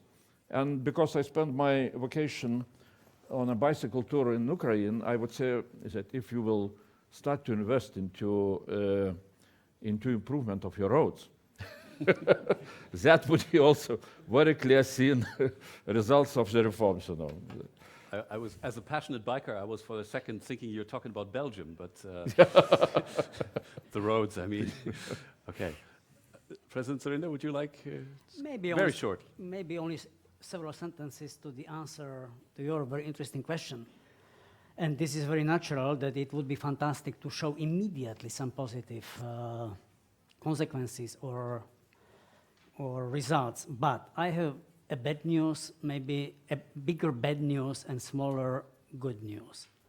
A bigger bad news is that it is very difficult to expect some positive results immediately, because the country needs fundamental and structural changes. When I was at Kharkiv, I had a very strong feeling that this is something like déjà vu for me. Kharkiv region is like Slovakia. Heavy industry, or a lot of arms and military services, no passenger car production. Like Slovakia 20 years ago. Can you imagine after 20 years, we produce no tank T-72, but we are the world power, the state power in the world, producing the highest number of passenger cars per capita in the world because of structural reforms. But it takes time. So this is a bad news. What is a good news? A good news is to promote reforms, to give people the chance to follow that something is changing. And people will appreciate it. I give you some example. Privatization, for instance. I am a little bit worried because we have 1,800 enterprises in Ukraine. Not too profitable, diplomatically speaking. I would privatize 90% of them overnight. Fantastic way how to invite investors, by the way. How to invest money to the roads, to improve roads, and to show something concretely. And the other area in which it is possible to do something is to put things under public scrutiny as much as possible. Public procurement or appointment of civic servants by public tenders. We did a lot of legislation. In our case in Slovakia, the agreement, trade agreement, business agreement between private sector, private company and the state is valid only after the moment when the agreement is published on the internet. Everybody can check it. So as much as we are able to put under public scrutiny is fantastic. And my own experience says that also after promoting of deep and painful reforms, you can be re-elected. Because people will realize that you are an honest man and the country comes first. So my advice is go ahead, not to speculate too much how strongly this or this reform or measure will be accepted by the public. And the gentleman from Poland is very right. Priority, in my eyes, coming from my 8 years long experience, it is clear that I should focus on economy, on everything which can help to create business-friendly environment. It means anti-corruption program, tax reform, labor code reforms, and for the beginning, and privatization, by the way. Okay, thank you very much. I have now 3 persons on the list from the audience. I would also like to ask the audience a question, but let's have these 3 questions first, and then I'll come in with my question. Yes, right there. Hello, audience. I am from Estonia and presenting in Brussels right now, Research Agency of Estonia. And probably Estonia is one of the good exercises or example how from Soviet to come to another system. But however, I want to convince you there is only one rule. If the population is not coming with you, then it will be very difficult, and it has been stressed here several times. For example, when Estonia voted to go to union or not, 75% of the population told yes. It means that my question is, as much I know, not all in border of the Ukraine, all population are thinking that it is useful what you are doing. I am meaning about what is going on in Crimea. Are you dealing with that part as well? Otherwise, if the population are not agree, you never can come with the difficult reforms. You can talk from the top as much as you want, as usual these reforms all are, but you are not going, if you don't have a support, if the people don't really understand but this reform will be good for me personally. I think it will be very difficult. Thank you. Thank you for that question. Gentleman here, right here behind me.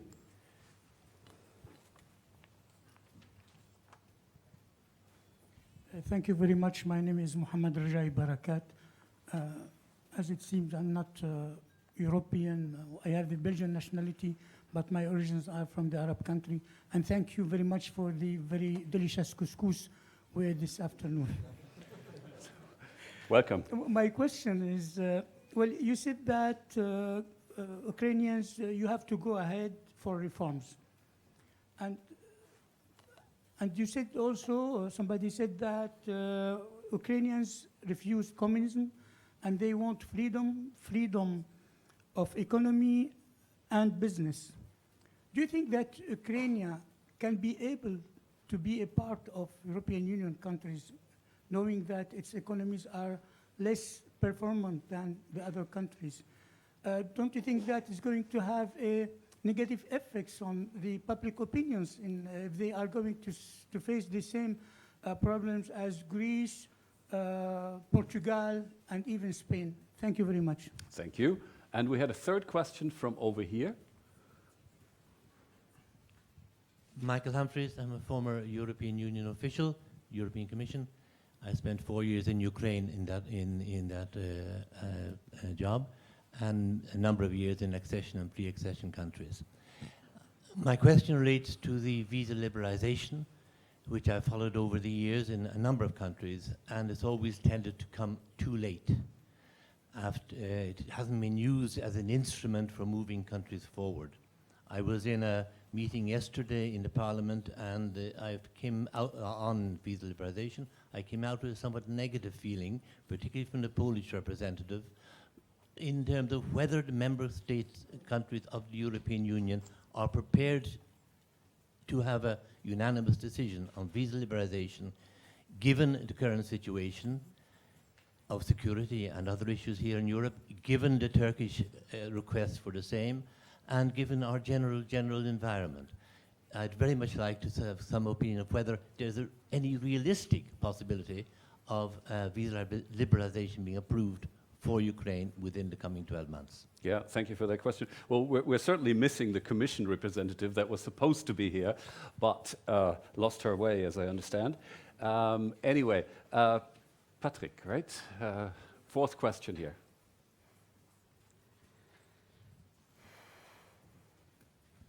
Thank you. Thank you. Patrick Voller, EPP Secretary of External Relations. My question to the panelists would be, we just had, end of October, the regional elections. But Kivshina came out stronger. Narodny Front, the party of the Prime Minister, didn't even run on their own list, but was with Solidarność on the list. Udar joined also Solidarność. So Klitschko, Vitaly won in the second round while his brother lost after the last round. But back to the regional elections. What do you expect now? What effects does this have on the pro-reform coalition? What to expect? What are the lessons learned after just these important regional elections we had? I would be interested to know from the panelists. Thank you. So there, I had one written request for a very brief question from Isham Rail. Do we have him here in the audience? Sir, yes, you're quite welcome to ask your question about, it was more about security in relation to the Eastern policy versus the Southern policy, right? You're welcome. My name is Hisham Rahim. I'm from Morocco, from Popular Movements. Thank you very much. My question is focused in the security and culture, their impact in the economic relation. The recent event terrorism in many countries, and especially in Paris, push to think differently the economic relation between Europe and Africa. A simple look at this relation, the two last decades, gives us the impression that they are more of an economic nature than cultural and political one. Nowadays, no one can deny that the new generation from human rights, the cultural rights of peoples, is a source of regional tension affecting directly the stability of trade and business.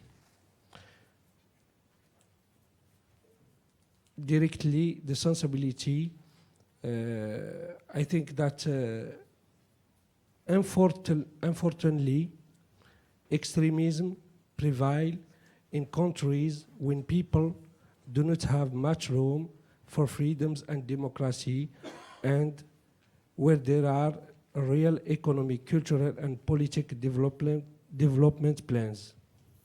We should put in mind that the security of Europe has umbilical relation to the north of Africa. History teaches us that the regional conflicts of the low intensity, like the problems of Moroccan Sahara, for example, might convert into open threats if ever they were not effectively resolved. This regard, Europe must take responsibility concerning the problem, knowing that this region of Sahara and Sahel is known of smuggling, weapons, trade, and terrorism, which affects directly the climate of business. Do you think that environment pollution affect lifestyle of people and make them being victims to be recruited into terrorist groups? Do you think that this is not timed to solve problema of relation between security, culture, pollution, and economic relation? Thank you very much. Thank you. Thank you for your question. So, please pick one. We had the question of personal advantage, the palpable personal advantage for the citizens in the reform process. We had the question of is Ukraine maybe less performing and therefore in danger of sharing the fate of Greece more than other member states in the future. We had the question of visa liberalization and what are the weights among the member states. Are we going to have a unanimity? We had a question on the regional elections in Ukraine and their significance, and then the weighting between the eastern policy, eastern neighborhood, and the southern neighborhood, and the question of economic and political stability. So, Aliona, go ahead, pick one. Okay, I will actually try Maximum to two. I will try to pick two. Okay. Well, first there was a question about how are the reforms accepted or not accepted by the population, and I think that here the results of the local elections speak very clearly. Well, the democratic forces have completely united the country in the elections. Batkivshina took a second place, Petro Blokov, our president, took a first place, and the opposition only showed much lower results. This is actually the first time where a lot of people from the south of Ukraine and from the east of Ukraine voted for democratic forces, which is incredibly unusual in Ukraine. We now have a number of mayors who are from democratic forces, new people, 27, 35 years old, quite young for Ukrainian politics in the east of the country, which has never happened. So I think this is actually a chance where we are given by the eastern population of very industrial Russian-speaking population, we are giving a lot of trust, even for the painful reforms. And for me personally, it was very interesting to travel the east of the country, near the zone of the war, near the zone of the conflict, and the south of the country, where people are actually waiting for the painful reforms, and they are ready to support us, even in those painful reforms. And this is the same which we feel from the West. So there is now no difference. The country is much more united than it has ever been. This is my own perception. But of course here, there is this expectation of a miracle from any government, from any parliament. And we are now trying to have quick wins, as the new police reform, as I believe will be the civil service reform. But of course we have to say that there will be no miracle in the nearest future, especially at the times of war. So we have also shown some very big changes, in my opinion, which have not been noticed so much maybe by the European community. For example, the parliament is extremely transparent in what we do. The government is extremely transparent. The pressure from the EU, from civil society, is very, very hard on making the nominations based on open competition. So the structure of the anti-corruption bureau, of the anti-corruption agency, of the commission that will choose, for example, the heads of the governmental agencies, it has never been as transparent. And this is not because the system makes it so transparent, it's because people of Ukraine want it to be transparent, because the journalists and the civil society push for it. And it has not been very easy to fight the system. The system of the Soviet Union is still there. But here we take example of a lot of our EU neighbors countries. And a lot of panelists here did these reforms 15, 20 years ago, so they know that the system is not breaking down as fast as we wanted it to be. But I believe that with new people in the government, with new people in the parliament, with such support from the population throughout the whole Ukraine, it will be done in the nearest future. Thank you. Andrei, which one would you like to pick? Visa. Visa, yes. What's the I'll try to. I'm not situation? sure if it's working. Is it Lithuanian model? Is it working? Can you hear me? It is. It works. Politician. No, it's okay. It seems to be it's okay now. Two points also, as Alona has said. I think that the visa liberalization should be a clear political priority. I know the meeting that you were there, it was an informal structure meeting, so let's not jump to the conclusions. I think that the conditionality which was put on the Ukrainian side and linked to the visa liberalization was very creative in its substance. It basically had a series of reforms in not necessarily visa-related areas. Those were really strong, deep political reforms which want to demonstrate that the EU is free to, for citizens from a country which more or less share the same political and judicial and legal standards that we would like to share. So here, I think with the strong expectations in Ukraine, knowing what happened in Riga at the summit, how this issue was high on the agenda, knowing the reformed European neighborhood policy. I mean, Commissioner Hahn and Madame Mogherini presented the paper a few weeks ago, and I was carefully reading the press release. There is a lot on association in the document, but in the press release there were two words: stabilization and partnership for eastern and southern neighborhood of the European Union. Very logical. I mean, the ring of fire is there. So what the EU wants is first stability, and then you come closer. But Ukraine, in my view, is in a way make it or break it case for the success of our Eastern Partnership policy today, when we look in details the state of play in the other countries. And therefore, Ukraine is critically important for us to come forward. Our signal in visa liberalization should come to a consensus among the member states. We should not forget 1.5 million IDPs, internally displaced persons, in Ukraine today, more than the entire migratory refugee wave in the entire European Union coming from the Mediterranean route and the Eastern Mediterranean Balkan route. More. And Ukraine is basically taking care of it on its own with the humanitarian help we are sending. So this is important to evaluate, and that signal is politically a litmus test. Do we really want Ukrainians to go closer? If we are not able to say this 2 years after Maidan, then really we are not really facing our own expectations. That is critical. And one last remark on the political parties.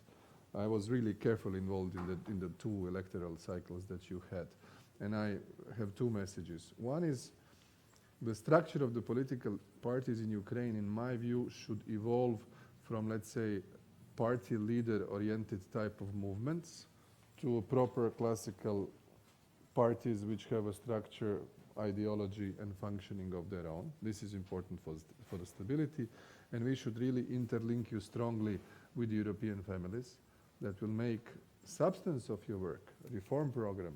Look at the people who are here. They are involved on a daily basis on Ukraine with the bulk of their own leadership experience in their countries, which will help you attain the objectives much easier. This is, I think, critical. And the unity of the country, these are very good signals that Alona mentioned, that there is no classical division east-west, we are more there and we are more towards Brussels. This is essential. The instruments are there, the money is there, the will is there, the delivery should be on both sides in my view. And one final thing, Donbass and Crimea, to come back to your question, should not be decoupled from our side, because the source of the problem is the same. This is a very important message. Thanks. Thank you very much. Andris Kubilius. Again, I perhaps will not take a single question, but a little bit, just a few comments on the questions. First of all, we need to understand that reforms in such a situation like Ukraine is doing are painful. And if they are not painful, maybe they are not reforms at all. That's imitation of reforms. And again, we need to be very realistic. People do not like pain. This is, I don't know, miracle country where people would say, well, we want pain of reforms, not at all. So let's not be naive. I lost, as a prime minister, I lost 2 elections, because of reforms, and people were not very happy.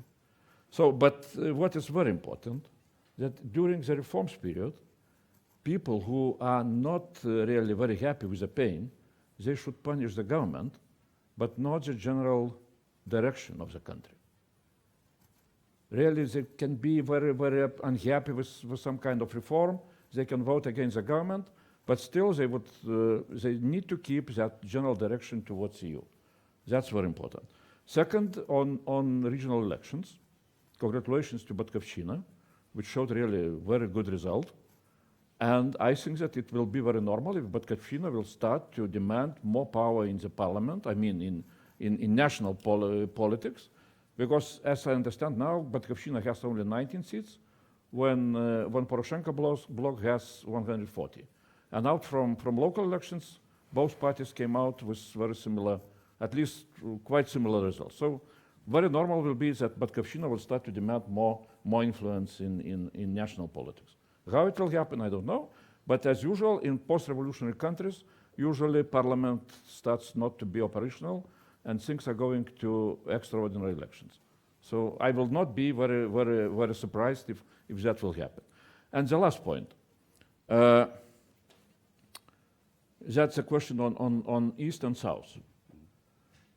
I think that we, on EU side, we don't understand really that Ukrainian membership in EU is very much needed not only for Ukraine, but because of geopolitical reasons, it's very much needed for Europe itself.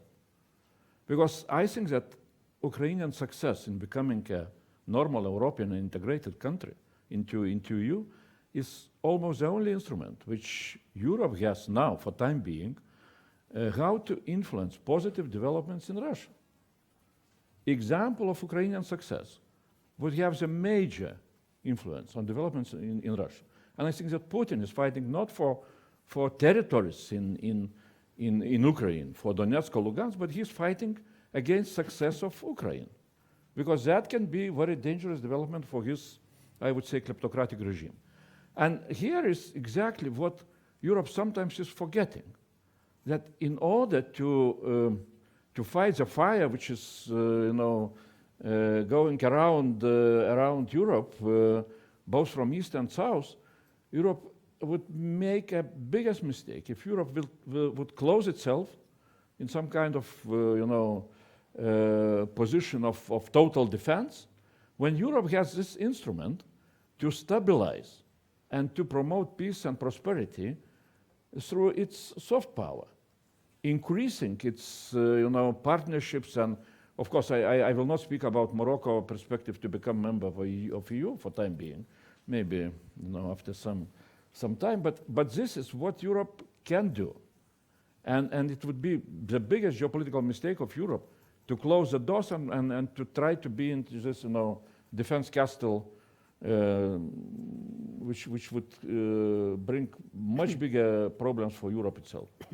Thank you. President Surinder? Maybe 3 very brief points. Madam, when I listen to Estonia, I feel very positive emotions because of Mardlar and his job. But allow me to disagree in substance with your contribution. and I will tell you why. If I am waiting for a broad consensus or approval of people with my steps, I would wait until now. It cannot work by my own experience. What you need as a political leader, you need to have a clear vision and the consensus of people for this vision. I told them, look, Estonia is joining EU and NATO, Czech Republic, Poland, and Hungary even faster. So let's to catch up with the neighbors. Is it good to have security umbrella? People remember the occupation of Czechoslovakia by Russia in 1968.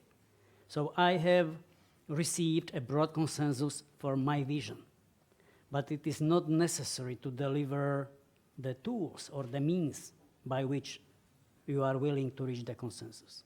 We have introduced the flat tax in Slovakia.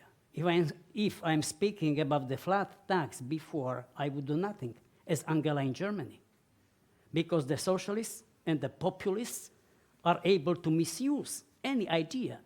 What I promised is to restructure economy.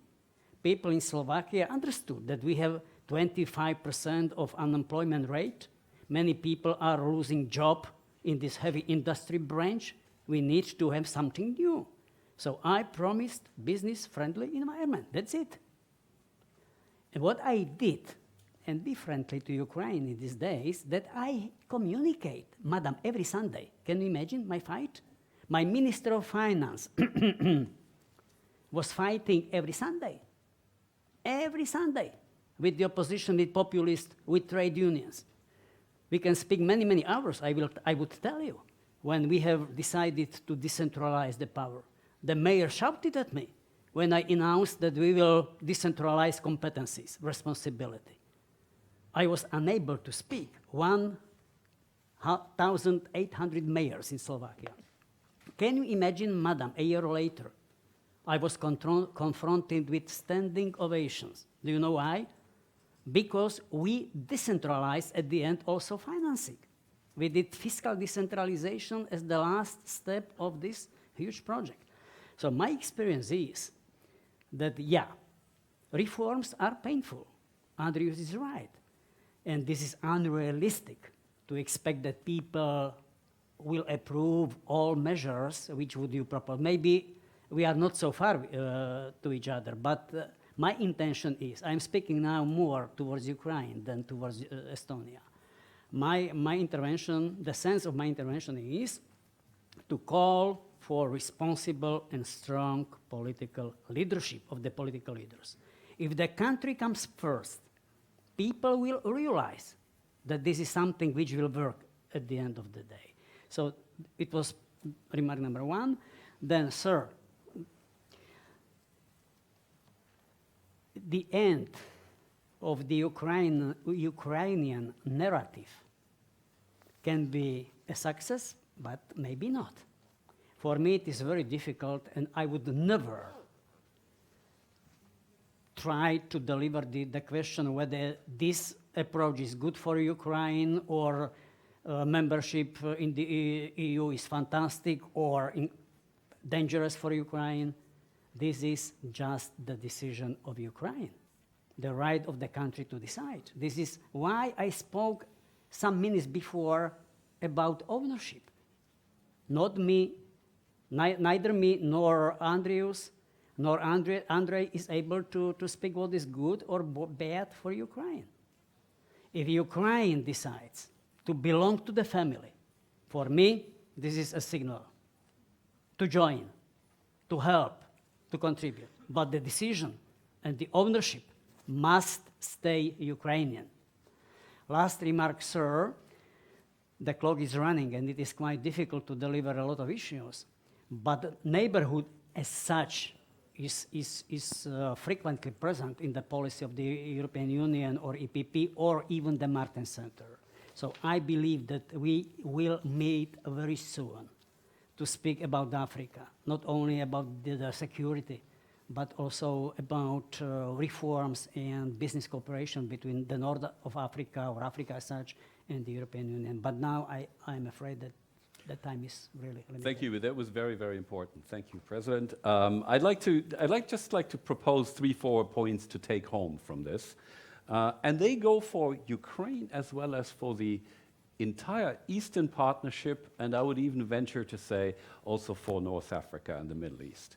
First of all, if membership is not a concrete perspective, and this is the case for Ukraine, then at least don't say it's excluded for all times. That's how I understand the open door policy. At least not totally excluded. And in the meantime, of course, take such steps as visa liberalization, which give the partnership that we're trying to create a concrete basis. Second, the Russia factor. We had some of Rafa's beautiful cartoons here about the Russian bear. So it's not the elephant in the room, it's the bear in the room. Obviously, there is no way to continue the unhealthy tradition of Russia first, of giving Russia any kind of veto power over our relationship with our Eastern partners. And yet, always take into account the possibility that Russia actually tries to torpedo our very attempts to promote modernization. Here we have the cartoon, to promote modernization and reform and prevent the Eastern Partnership countries from becoming success stories. Always count on that possibility. And unfortunately, it's so much easier to tear down than to build up. So we have to redouble our efforts in this respect. And maybe the last point, I would add one more decisive factor to the leadership, ownership, and communication that Mikuláš Dzurinda talked about several times. I would say civil society. And this is our great hope.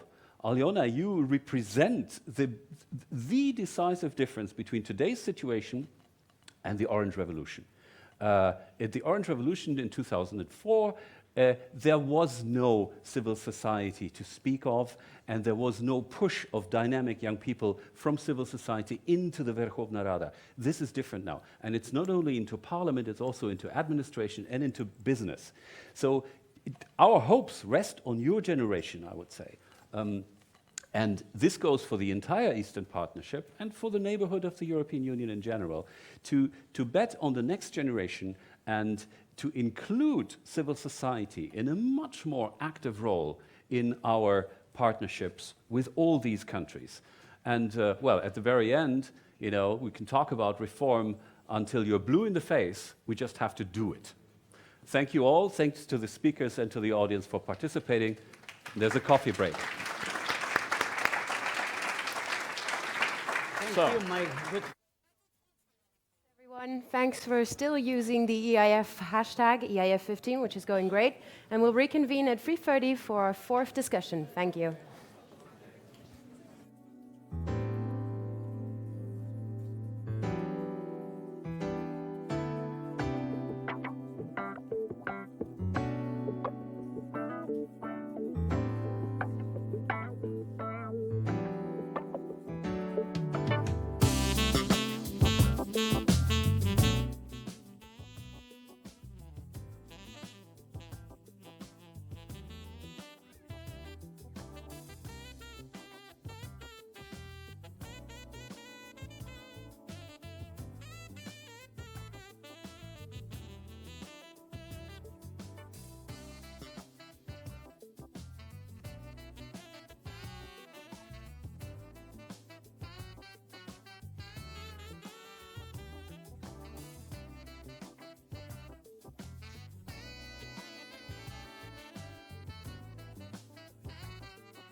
Ladies and gentlemen, we'll be starting at 3:40, so in 1 minute. Please regain your seats. Thank you.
Ladies and gentlemen, please take your seats. We will start our discussion in a few minutes. Thank you.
Dear audience, thanks for making it back. We're now about to start our fourth discussion on the collaborative economy. As usual, I'm asking you to be very active, and this you can do through the Twitter hashtag for our event today, which is EIF15. You're seeing it here on our screens. And also through downloading the app, which you received the invitation to download for yesterday at 3:30 in your inboxes.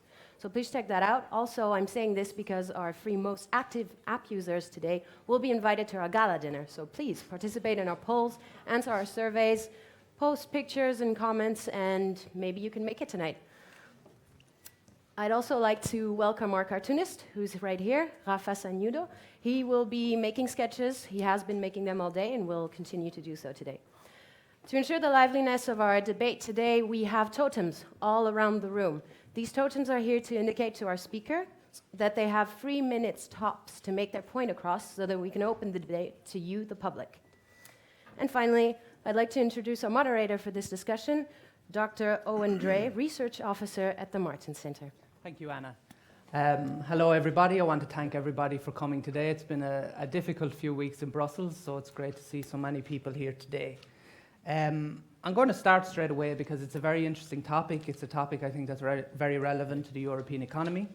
So I'm going to start by introducing our panel. I'm very happy that our panel includes a representative from a leading collaborative economy company in Uber, policymakers, representative from the Commission, interest groups, and researchers. Our participants are Mark McGann. He's head of public policy in Europe for Europe, the Middle East, and Africa. And I'm proud to say he's another Irish man who's transforming the European economy, or at least trying to transform the European economy. Siegfried Muresan, MEP. He's a Romanian EPP MEP. He's vice chair of the Budget Committee. And he is also the EPP party spokesman. Gregor Radziwiecki, I apologize for the pronunciation, is a member of the cabinet of Commission Vice President Katainen. Marco Torregrossa is managing director of the European Sharing Economy Coalition, and he's well known in Brussels for being an advocate for the collaborative economy. And Dr. Vera de Mari is from the Cologne Institute for Economic Research, who has researched sharing the collaborative economy. I'll just say that for the purposes of this discussion, we'll utilize the term collaborative economy as kind of a catch-all term that will kind of encompass all different aspects of this area. Before I hand over to Mark, I'll just say that people who were here this morning have heard a lot of talk about the digital sector and how it's going to transform Europe. We here in Brussels, we love to talk about the digital economy. Digital. You could go to a digital event every day of the week. And I think it's unfortunate that when a market model comes along, like the collaborative economy, that instead of looking forward and seeing what exactly the potential for jobs and growth is in the long term, we seem to spend the majority of our time looking backwards and wondering how to protect these existing models that were established 50 or 60 years ago. So I think I can be quite upfront in saying that the purpose of this discussion is to provide a very forward-looking, pro-market debate to really identify what the collaborative economy can bring to Europe in the years ahead. With that, I'd like to give the floor to Mark for the kick-off speech. Thanks very much, Owen. Thanks for the invitation.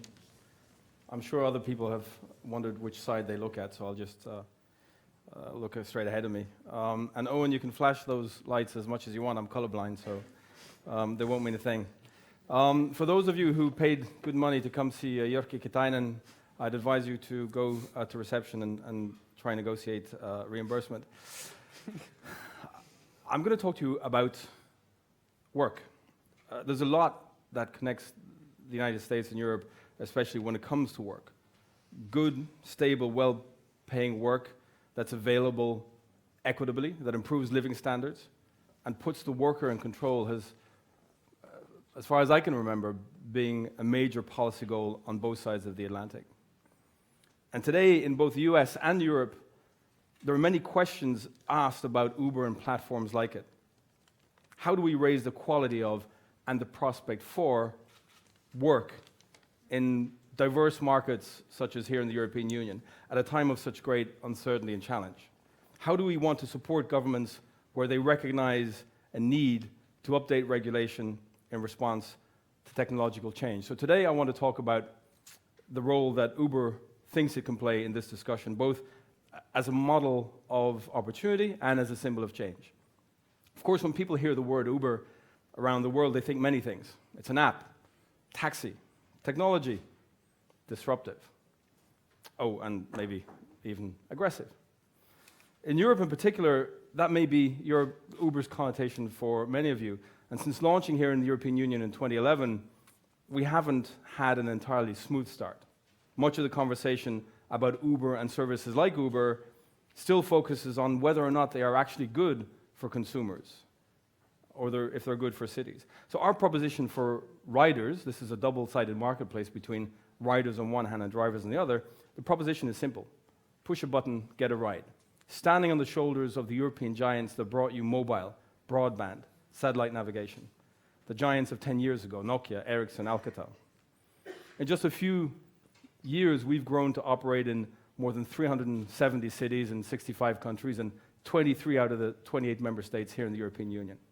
We're doing 3 million trips a day worldwide, and it's just starting. So on the rider side of this double-sided marketplace,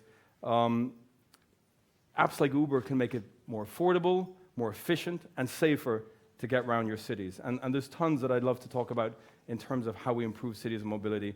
But I want to talk to you about the other important benefit that Uber can bring. It's been discussed less, but I think it's particularly relevant for this group here in the EPP. And that's our broader impact on economies and the workers that drive those economies. To be clear, Uber wasn't started with the idea that it could become a powerful engine of economic growth or an income generator for millions of people around the world. It was started by two young guys who stood in the street in Paris and couldn't get a ride. Computer scientists, they went back, they built an app, and it was only ever supposed to be a hobby for them and their friends in San Francisco. And when I joined Uber 18 months ago, the scale of our two biggest marketplaces, drivers and riders, and the resulting economic impact of the platform was just starting to be visible. And as those markets become larger than certainly we ever imagined, we're discovering that platforms like Uber are boosting the incomes of millions of people around the world, helping people who are struggling to pay bills, people who are transitioning between jobs, or people who are looking for a longer-term career opportunity. Today, there's about 1.1 million people around the world driving on the Uber platform, taking at least 4 trips a month. On average, half of the drivers on that platform, both in the US and interestingly here in the European Union, drive for less than 10 hours a week. People use Uber to be able to get that pay rise that they haven't gotten for years. This is crucial because for most people, driving an Uber is not even a part-time job. It's just driving a couple of hours a day here and there to help pay the bills.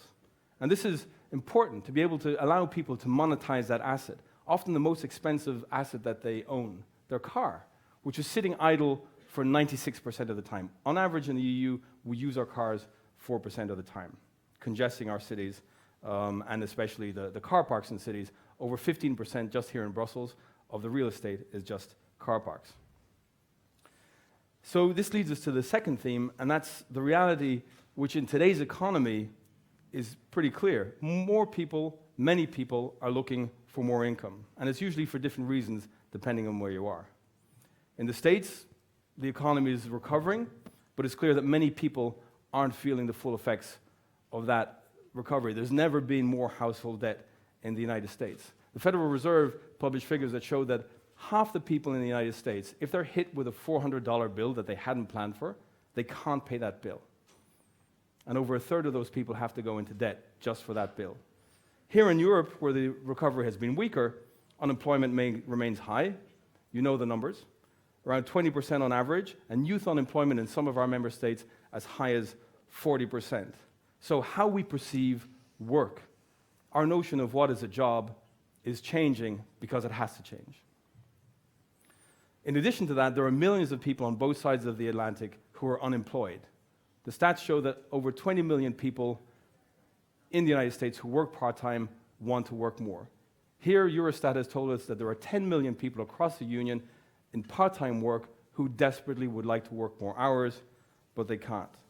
Now, many of you are politicians, and you will have consumed a lot of political research in the past 10 years, and good political research, like good business research, doesn't go really to the core of politics or to the core of business. It goes to assessing people's behaviors, for us to understand how people are living their lives, their challenges, their aspirations. And what the research shows emphatically and unequivocally is that most people say they have too little money and too little time. And the two are closely connected, and they would like to have much more control over both. With Uber, drivers are consistently reporting that what they value the most about driving on the Uber platform is the flexibility of being able to work when they want and where they want. They can fit their work around family, around part-time education and training, or even around another job. In the States, over 90% of people who drive on Uber say they choose Uber because of the flexibility that it affords. They don't have to work to a set schedule. They fit Uber around everything else. That means that you're more likely to find somebody who drives 10 hours this week and 0 hours next week than somebody who on a Tuesday and a Thursday drives from 3 p.m. to 9 p.m.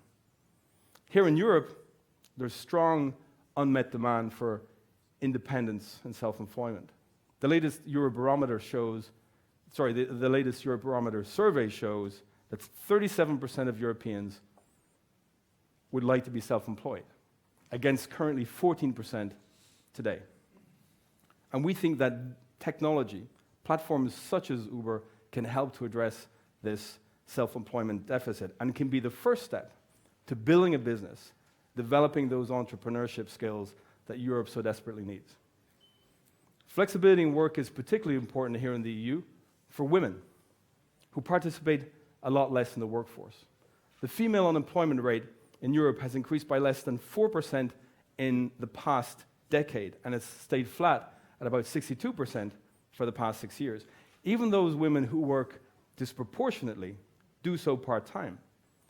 If you look at the Netherlands, where 36% of women work part-time because they have caring responsibilities for children or for elderly parents, 36% against just 7% of men.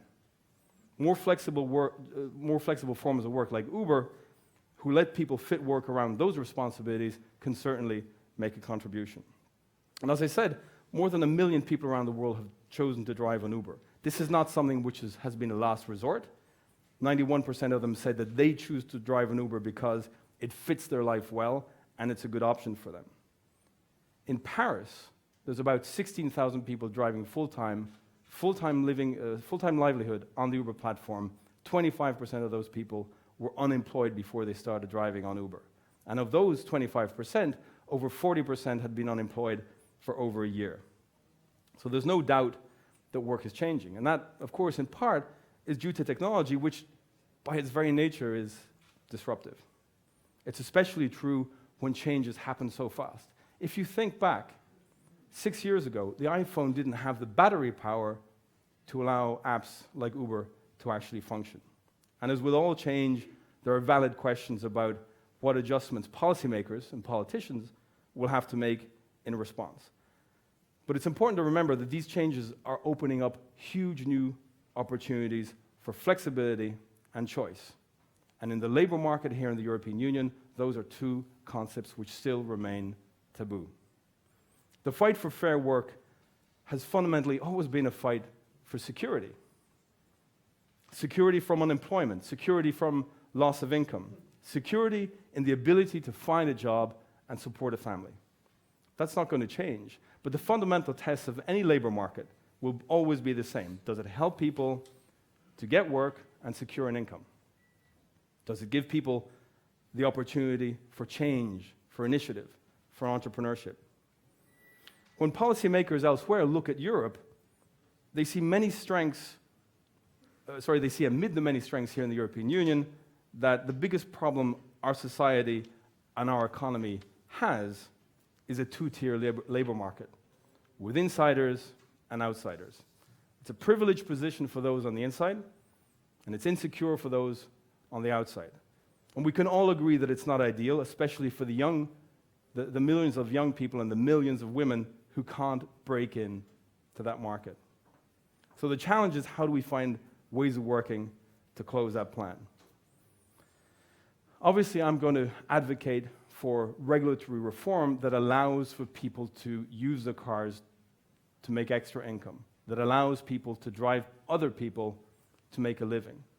And we've seen many jurisdictions in the US and Mexico and the Philippines and India that have made those reforms in the past 2 years to make it legal to create that opportunity for people to work on services like Uber. And I'm very, very proud to say that yesterday, the first European member state has presented legislation to Parliament, cross-party support in Lithuania, for ride-sharing regulations to allow people to benefit from this opportunity. And the Commission's plan for the guidance it's going to issue on the collaborative economy is certainly an opportunity to deliver that sort of level playing field in terms of work, in terms of the labor market that supports the public interest. So when you talk about platforms such as Uber or such as Airbnb or Handy, we're talking about sectors that have historically been susceptible to tax evasion, to opacity, and with the technology, in terms of economic contribution, that should no longer be possible. Every euro you spend on an Airbnb, every euro you spend on an Uber is traceable and reportable. So to conclude, as policymakers and think tanks such as the Merton Center look at this on-demand or collaborative economy, we're certainly eager to be part of that debate and to contribute. But some people here across the European Union, some member states, some political parties, some politicians approach the on-demand economy as if it's a problem that needs solving.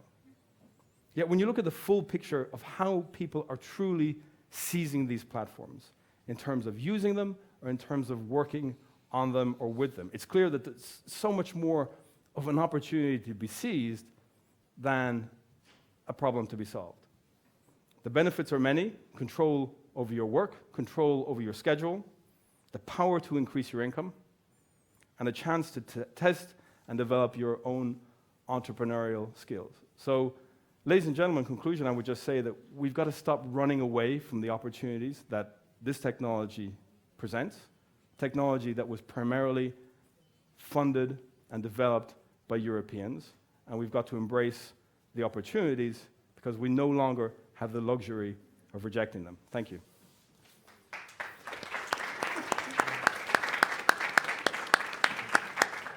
Thank you, Mark. I think there was enough ideas in there to fill 5 panels, but let me just try and draw out some of the points. I'll address a specific question to each of the other panelists first, and then I'll open the panel to discussion. MEP Muirson, if I could come to you first. Prior to becoming an MEP, you were senior political advisor in the EPP with responsibility for economics. As you well know, the social market economy lies at the very core of EPP policy. And I was just wondering, what can we do to ensure that the rise and growth of the collaborative economy is fully in tune and fully benefits the centre-right social market model? Yeah. Firstly, at the end of the day, I believe that there is no contradiction between the principles of the social market economy, for which the centre-right has been constantly advocating for the past decades, and the development of shared, collaborative economy. And to me, basically, three questions, 3 elements are key. Firstly, what is the potential? What are the benefits? Following the appearance of the new kids into town. Secondly, does it endanger existing actors? Does the appearance of Uber endanger taxi drivers?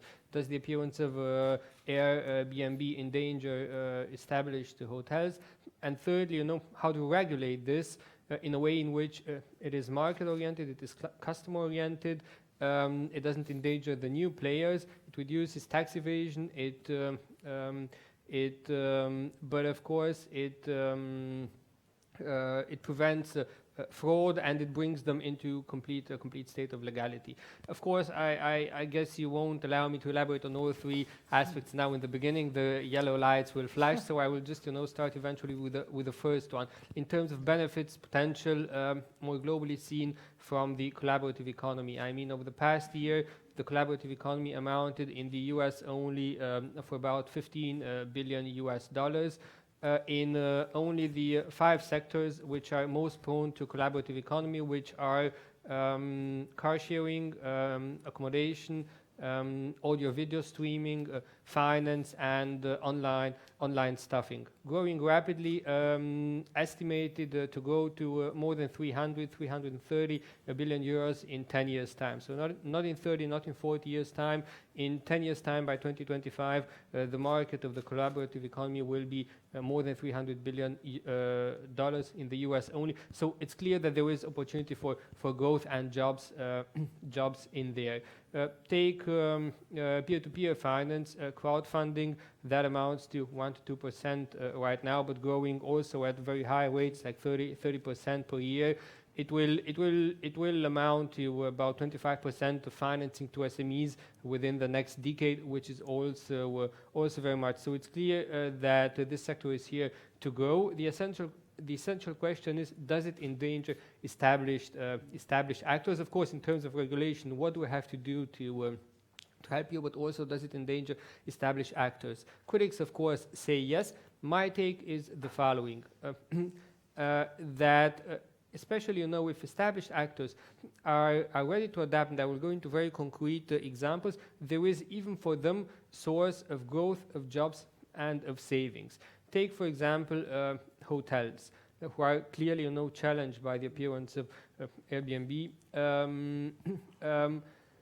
I mean, how often do we check in a hotel at 9 or 10 o'clock in the evening and check out already at 7 or 8 o'clock in the morning, to go to a conference, to go to check the next, to catch the next plane, or so on. If the hotel industry were ready to disrupt their business, for example, by also renting their rooms during the day, not only during the night, and to the question, is there a market for this? I will get in a second, but I believe there is, then the hotels, for example, could, it's clear there will be a growth potential for them.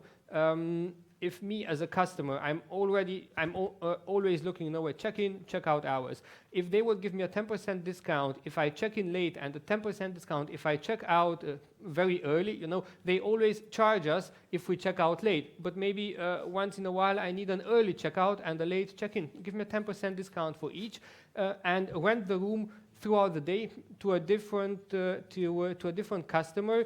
It's clear, there is a source of growth there. You will make more money. I will save more money. Plus, you will create more jobs because now you will clean the room twice, and so on and so on. So what I'm trying to say is, especially if incumbents are ready to, disrupt their economy, and I just took a concrete example, I think there is a source of growth, of job creation for them as well. I see the green lights flashing more later. Okay, thanks, Siegfried. We'll come back to that issue because it's very important.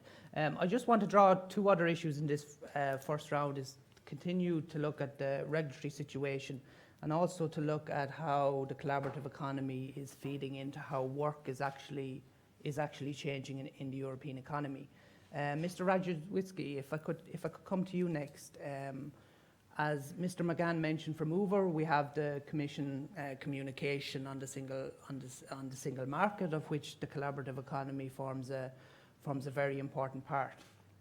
I was just wondering maybe if you could tell us more about the Commission approach, and maybe if you think that the recently published Commission paper will, push Europe's national regulators and policymakers to deal more proactively with the sharing economy, collaborative economy.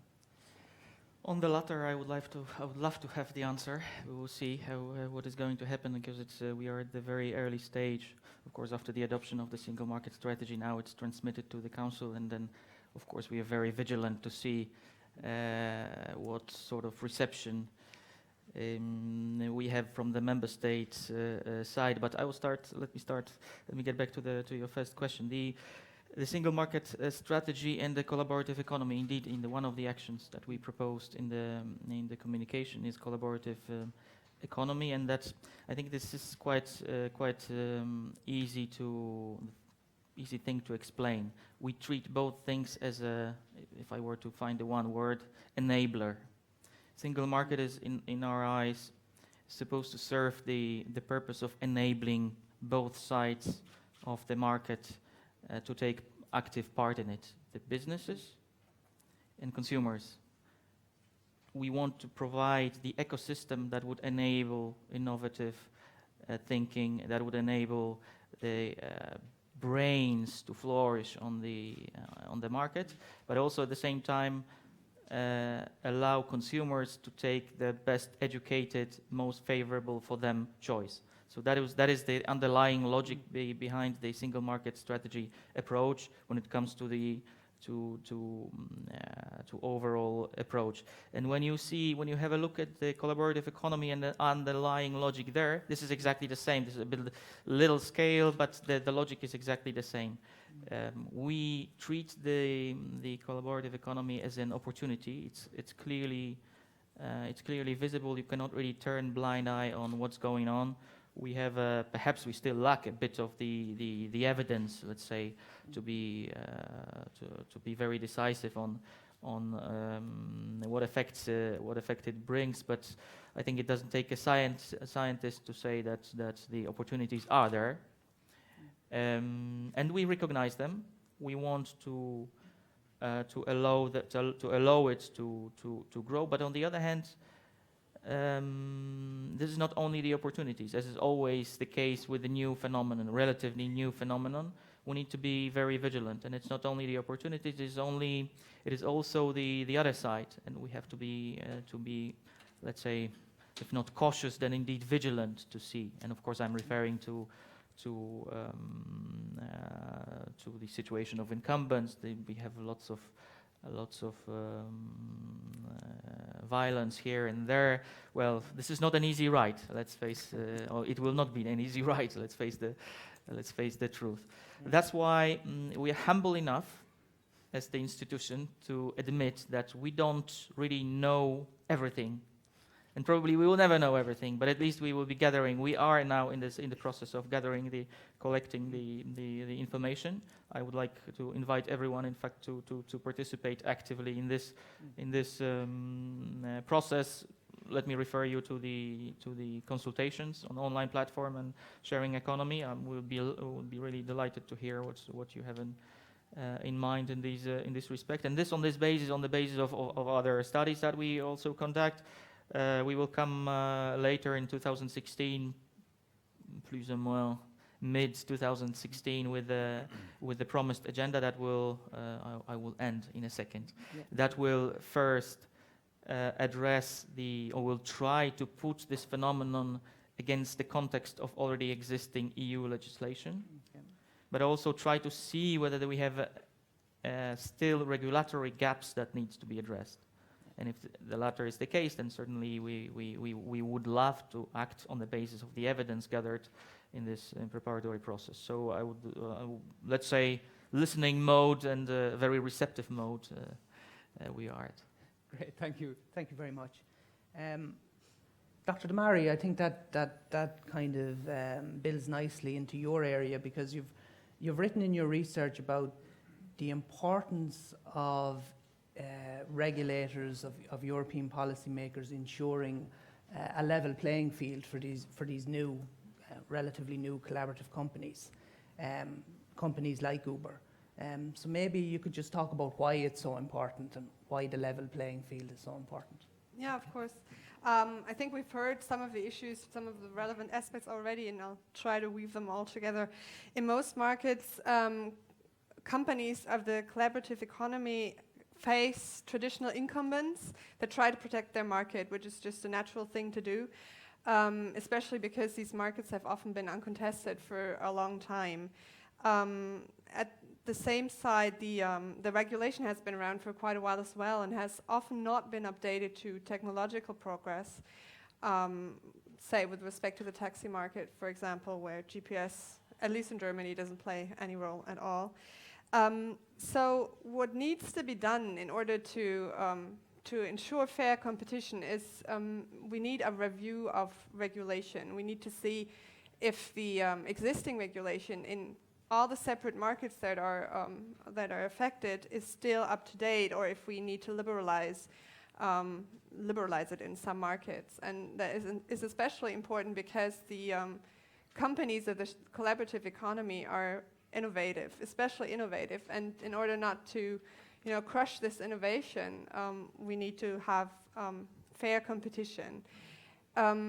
The major issue is here to look at markets separately, to review the regulation, and to do it quickly, because especially the smaller companies that are just starting up, they face tremendous costs dealing with legal uncertainty, dealing with legal battles, because often enough the traditional companies take them to court in order to protect their niche, their area, their market. So a quick, separate review is what we need now to have fair competition.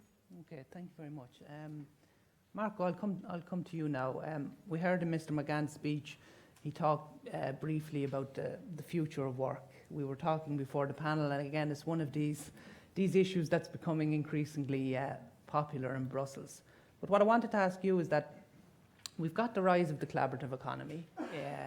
In a sense, it's facilitated by improvements in technology. And I was just wondering, rather than always looking backwards and seeking, to protect models that were, developed decades ago, maybe we should begin to acknowledge the potential of the collaborative economy, the potential of technology to reflect how work is going to change. Maybe if you... Absolutely. I think conversation at the moment are split between two extremes. There are the critics, the worries that sharing a platform may seduce underemployed and economically weak people into some jobs with no benefits and few protections. And others say that actually workers are looking at this collaborative platform for something better than benefits and protection, which is autonomy and flexibility. Although most of the workers don't realize that this comes to a cost that usually the employers were paying in the past. But let me tell you that having researched the peer economy for the last 5 years, I think this discussion is quickly becoming outdated. Questions like, is the sharing economy exploitative? Is it really sharing? How do we call it? These are the wrong questions. I think what we should be asking ourselves is, what are the needs of the workers in a changing workplace scenario? What is a flexible labor market? What is a job? Do we always need to measure the strength of the economy by the number of jobs? Why? Can we measure work instead? I mean, suppose for a moment that Mr. Juncker or Madame Thyssen would wake up tomorrow morning and say, I'm never going to create all of these jobs that I promised to my citizen with the current economic climate. So I'm just going to focus on irregular work, flexible work. I'm going to focus on giving every economic opportunities to my citizen to find a decent work, okay? So in order to do that, how do I make that happen? I need to access state-of-the-art marketplaces. I wanted to go back to the point of Mark, which was very right. I think we are not there yet where the workforce is going to be fully contingent any soon. And we're not there yet where collaborative marketplaces can create a credible alternative to a jobs. I mean, as Mark said, I mean, these days, the vast majorities of workers in the collaborative economy are doing that to supplement their income.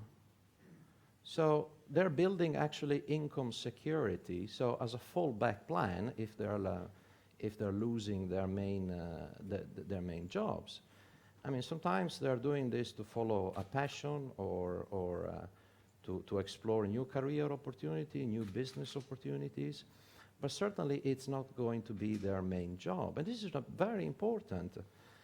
I mean, I think all of this discussion has not emerged in a meaningful way. And until it does, our understanding of the sharing economy and the future of work is somehow limited.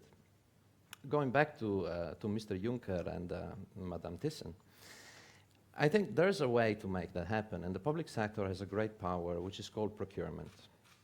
Let's not forget that very mighty technologies such as the railways, water pumps, electricity cables, went from fringe to mainstream when the public sector adopted them. So the public sector is actually the greatest driver of innovation. Just use it. There are ways to create a sort of platforms of platforms, okay, where if you are a provider, if you are a freelancer, and you want to have on these platforms a listing of all of your time availability, all of your trust and reputation, all of your contact details, etc., so the providers can easily jump from one platform to the others, okay? And everything would be backed by governmental facilities which would ensure the regulation are respected, taxes are being paid, health and safety is ensured. If I want to give a ride in Uber to Mark tomorrow, I can do that for 3 hours. If I have a spare room and I want to give some accommodation to another colleague tomorrow for half a day, I could do that, okay? So this is, I think the future of work is less about matching supply and demand and more about creating the right infrastructure so that workers can move in a flexible labor market from platform to platforms and find work. Okay, great. We'll come back to those topics in the future. At this point, I really want to take some questions from the audience to get some interaction. So if there are any questions, please just put up your arm and we'll get you a microphone. If not, I've got a list of 14 questions I want to ask, so that won't be a problem. No? Everybody shy today? Here. Thank you very much. Matthias Schäfer, Konrad Adenauer Stiftung in Berlin. I would like to, well, my question goes to Uber. I'd like to thank you for your speech you held. I would love to hear it on a party congress, for example, for the CDU in Germany as well, because you did a quite clever job, I would say. You just argued in a way that you would tackle with Uber all these labor market problems we tried to work out with policies in the last 1.5 decades, and where we have been more or less successful. You spoke about long-term unemployed people that could find new jobs, self-employment, women, young people finding jobs. All these things are as well crucial policies to roll out for politicians. The only thing I missed, and this is what I would like to ask you, and that leads me as well a little bit to Mr. Muresan concerning the social market economy. I liked that you raised this term. The question is, what is the idea behind Uber's business model in terms of, in our more continental European point of view, employment creates wages, income, but as well social security. And we deeply finance our social security systems via employed people. And I didn't hear a single word from you to this perspective. You could argue, I don't care about this, this is part of politicians.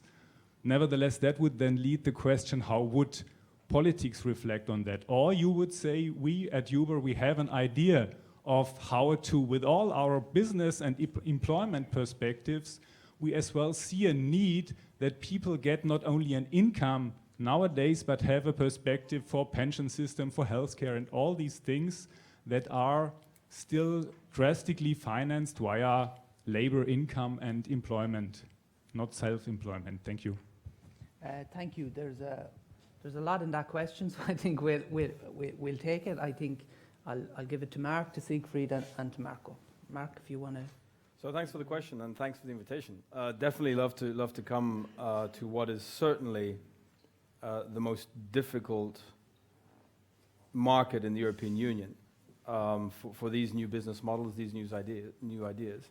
You know, I had the great privilege of sitting down with the mayor of Hamburg a year ago, and he said to me, I love what Uber's doing. It's a magnificent company. But just like I said to the CEO of Amazon, that great company, but we have our own bookstores. I say to you, we have our own taxis, we don't need you. Auf Wiedersehen. And if you have certain level of income in Germany, which presupposes that you have a job, you can afford one of those wonderful taxis in the city center of Hamburg, in the city center of Berlin. But I would argue that that's not everybody. So you put the thorniest question on the table, which is that of the European social contract. What are these new services? It's not about Uber. You know, I love Uber, don't get me wrong. But as a European, I'm so proud of the fact that the technology that allows Uber to exist, 70% of the IP in an iPhone, the intellectual property, is European. So we got it right at some point. We got our politics right at some point. The right framework for all of that public and private research and development for mobile broadband invented in Helsinki, ADSL invented in Antwerp. We're still sending up those Galileo satellites. We're putting these phones in the hands of 20-year-olds and 25-year-olds in the south of Italy, the south of Spain. And somehow we think we've done something good. And they're sitting at home with these phones. They can't afford the mobile subscription to actually look at the Facebook or the YouTube or educate themselves further. And they certainly can't find a job. Now, the social contract, first of all, I've never seen a new business model come into a market where we've said, as long as you've answered all the possible questions with regards to what will be the consequences of this new business model, we let you in. You know, in Gregor's introduction, he was talking about we have to adopt caution, we have to be vigilant, we need more information, we need no more investigation, although you did say that we need to do it fast, and it's great to hear that. By the time we've decided, we have the body of evidence that this is good for the European market, it's good for not just European workers, but people who aspire to be European workers, that train will have left the station. And in terms of our European social model that people fought for, people died for, right, 60, 70 years ago, certainly we need to preserve it.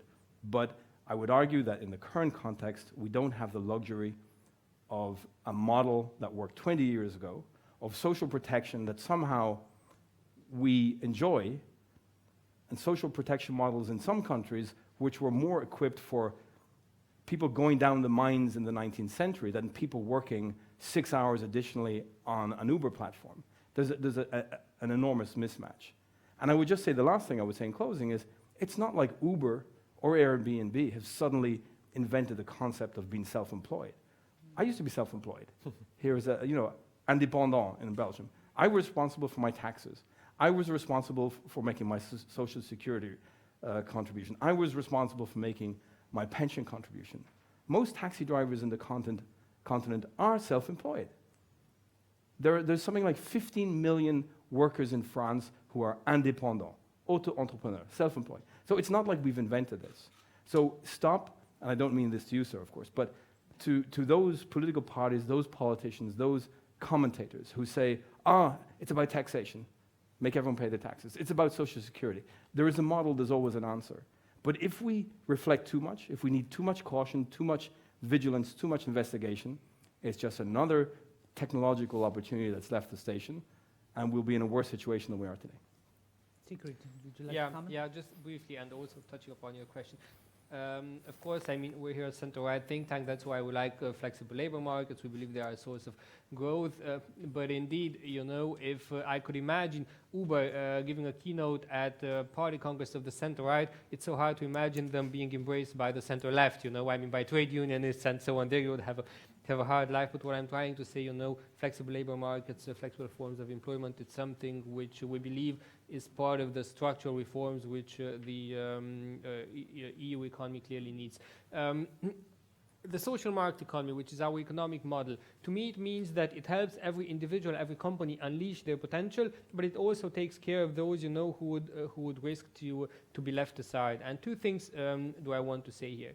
Firstly, with the shared economy, we are seeing that the age distribution becomes more and more uniform. So what I'm trying to say is it's more and more also elderly people who are ready to embrace shared products, more and more compared to 3, 4, 5 years ago. If I'm looking at the facts, people 35, 55 are ready to embrace shared economy in a percentage of 40, 43%. People 18 to 35 are only several percentage points above at around 50%, which leads me to the point that we need to invest in e-skills. So The shared economy is very much about technologies, about making sure that, access to technology, as you rightly said before, the fact that someone, does not have access to or cannot afford a subscription or so on, the technological barriers do not become a burden to the shared economy. And this is where I think policymakers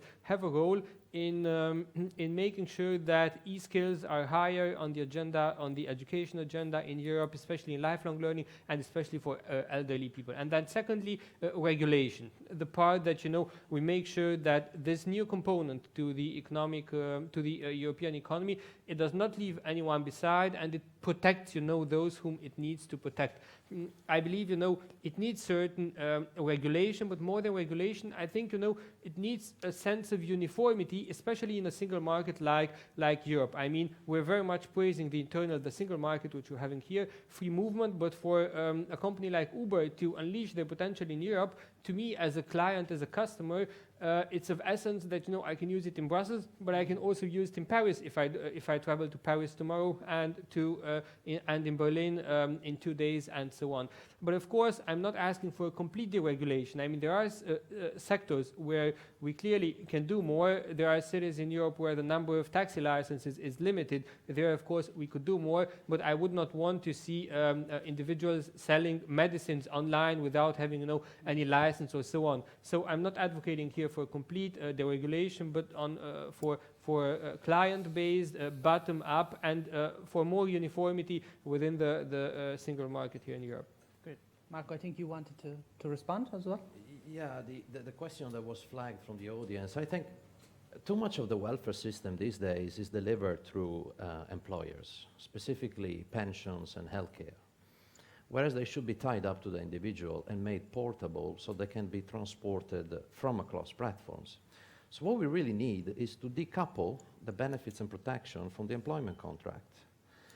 And this is an area, by the way, where the Obamacare was very influential in the United States. It's called unbundling. I mean, we are familiar with the unbundling in the music industry, in the publishing industry, and so on, and it's now taking place in many other economic activities. So what's happening is that products and services are becoming more accessible in smaller pieces and from different providers. And this is not only true for consumers, it's also true for workers. I mean, work is much more accessible than ever. It's in smaller pieces, and it's again from different providers. Now, all the components which we came to think that were inherently linked to a job now can be easily unbundled. You mentioned training and education. It was mentioned benefits and protections, office equipment, administration, etc., etc. I mean, all of these elements, we used to think they were part of a job, but nowadays they are part of flexible work. So again, my call of before was how do we provide the infrastructures around flexible work so that this is a model that can prosper in the future. Now, the question about the taxpayers and shall we bother them and the public sector, etc. Obviously, this comes to some cost, and I think some of the marketplaces and platforms out there could contribute in making all of these benefits portable. In US, there's a very interesting discussions now which has been initiated by some guilds like Freelancers Union or peers, which is really how to make these benefits decoupled or unbundled from the employer, and who's going to pay for it. I think we're at a very, very early stage, so it's a difficult question to answer. Yeah, I think it's interesting to respond to the question also that, to reflect the changing environment, the Martin Centre in 2016 will undertake a major research project looking at the future of the social market economy in the 21st century across a whole variety of issues, social security, education, health, etc. But I want to come back to, I think a point was raised, I'm not sure by who, when they talked about the attitude towards the self-employed and towards being an independent worker in Europe, which I think is very interesting. Maybe I might have an Anglo-Saxon view on this, but certainly I detect in Belgium a certain reluctance or a certain embedded perception that perhaps being self-employed or being an independent worker is some sort of second best scenario. So Dr. Damari, I'd just like to ask you, we have the attitude that, we've got 28 different regulators in the EU, it's, terrible, terrible.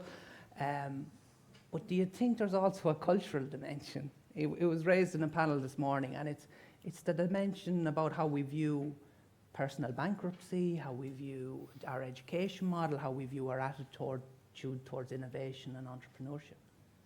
The data certainly, support this hypothesis.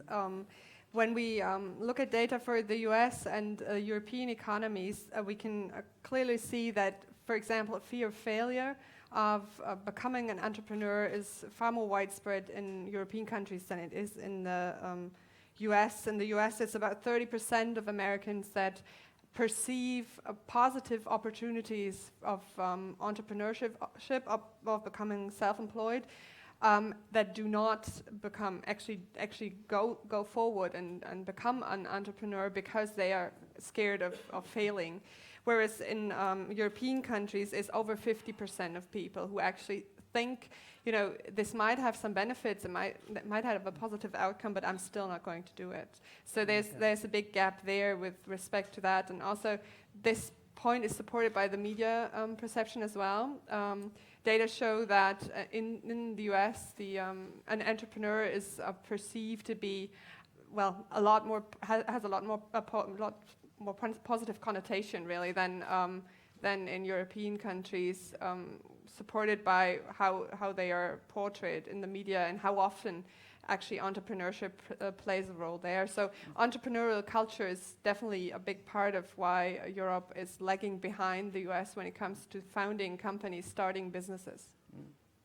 And I think it's interesting. It comes back to Uber. I think it's just an economic fact that the expansion of Uber, driven by the capital markets in the US, simply probably couldn't have happened in Europe. I don't think the European capital markets would have been so excited about putting money into an Uber initiative. Just, Mark, before I come back to you, I just want to ask Gregor a quick question. Since the Juncker Commission came into power, we've seen a real focus on less regulation, only regulate where it's necessary. We've also seen flagship projects such as Capital Markets Union, I think, which is highly relevant to this debate, the digital single market, Vice President Timmermans, reducing regulation. And I was just wondering if you think that the collaborative economy is actually, it can be one of those really important topics that brings all these issues together. The Capital Markets Union is very important, non-bank financing, entrepreneurs raising money. Do you think that those initiatives can all come together to support a policy framework for the collaborative economy? That's exactly what is the intention. Great. When you see the introductory pages of the single market strategy, the communication per se, it refers exactly to these initiatives earlier that were adopted earlier on, and certainly they should not be treated as standalone activities by the Commission. On the other, that's absolutely on the reverse. It should. This is, as I mentioned, the ecosystem that we need to, or we want to create, and within this ecosystem, the new phenomena, economic phenomena like the collaborative economy, hopefully could expand, bringing all these opportunities that we mentioned. So that is the attitude, and I would not go that far to say that it is less. I would say better when it comes to regulation. Sometimes it means the same, not necessarily all the time. So it's a bit of the nuance. Okay. May I still jump on the thing that was mentioned, Mark? Pace of action. I think the you know, if I'm not mistaken, I'm not a native speaker, but sometimes I heard that haste makes waste or something like this. You better place to judge. I think it is in effect to the benefit of the companies that are embraced by the collaborative economy. If we take really this, I put it as cautious, but meaning that taking into account different aspects of the whole thing. Different meaning, if we ignore social security issues or taxation issues, it will never fly. I mean, our best intentions will never fly with member states. Back there in the capitals, there will be no political agreement to go on with this agenda point. I think it's clear. That is why I mentioned that we need to be vigilant in a way to take everything into account. And I agree. My boss likes to say that it is very easy to regulate the past. It is very difficult to regulate the future. And given the dynamism of this, what we see, it is indeed quite a challenge. And of course, what I'm saying now is contradictory to this vigilant and slow approach to the things. But well, we need to find this golden balance, as always in life, in the end. So this is what I wanted to refer to. If you were not really satisfied with the pace of action. Okay. Yeah, Can I just briefly? Yeah. I get that, and I appreciate that. I just, as Vera said, let's do it, but let's do it quickly, because, you know, as Marco said, we no longer have the luxury, 5 years into the peer economy, of trying to figure out, you know, is this good for us or is it bad for us? The Vice President of the EPP, your boss, Jyrki Katainen, said a couple of weeks ago in the FT, trying to ban Uber is almost like if in the past people tried to ban the printing press. My dream for 2016 is to have the entire European Commission, which should be speaking with one voice, and an affirmative voice, to say it shouldn't be about if Uber or if Airbnb and is it good or bad. It should be about how do we regulate. So let's assume it's good for Europe. Now let's go to the next step. How do we best regulate this in the interests of European consumers, in the interests of European unemployed, and in the interests also of the incumbent consumer protection? So we've had the debate, I think, on the if part. Let's go to how. Okay, great. I'm going to go to the crowd again for questions. I have one here. Any more? And we've got one here at the back as well. One at your back. Three. Good to see people are awake. Please, go.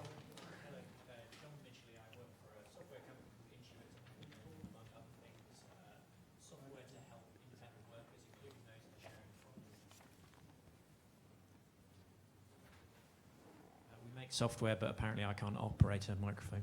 Apologies for that. We make software for, amongst other folks, independent workers in the sharing economy, the collaborative economy, to meet their tax obligations. So when I think about Uber, essentially what's so exciting, I think, from a work perspective, is that it's a big shiny button that says work, and you just have to press it to get some work. And that really is a very transformative idea. And I think what was very compelling about the vision that Marco sort of sketched out in his opening remarks was, in the future there could be potentially a lot of buttons like that, because there's lots of different platforms offering this kind of work. And I think that really gets us then to the solution about the social market economy, because companies like Uber will be incentivized to offer benefits in order to attract workers to its platform. At the moment we have something with an imbalance between workers and platforms.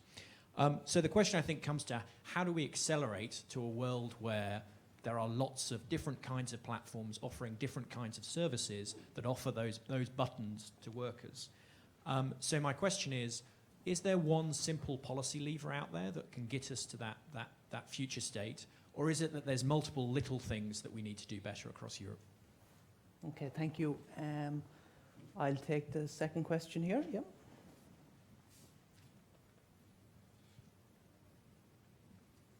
Thank you. Nick Crosby at Canberra. First of all, I'm a massive Uber fan.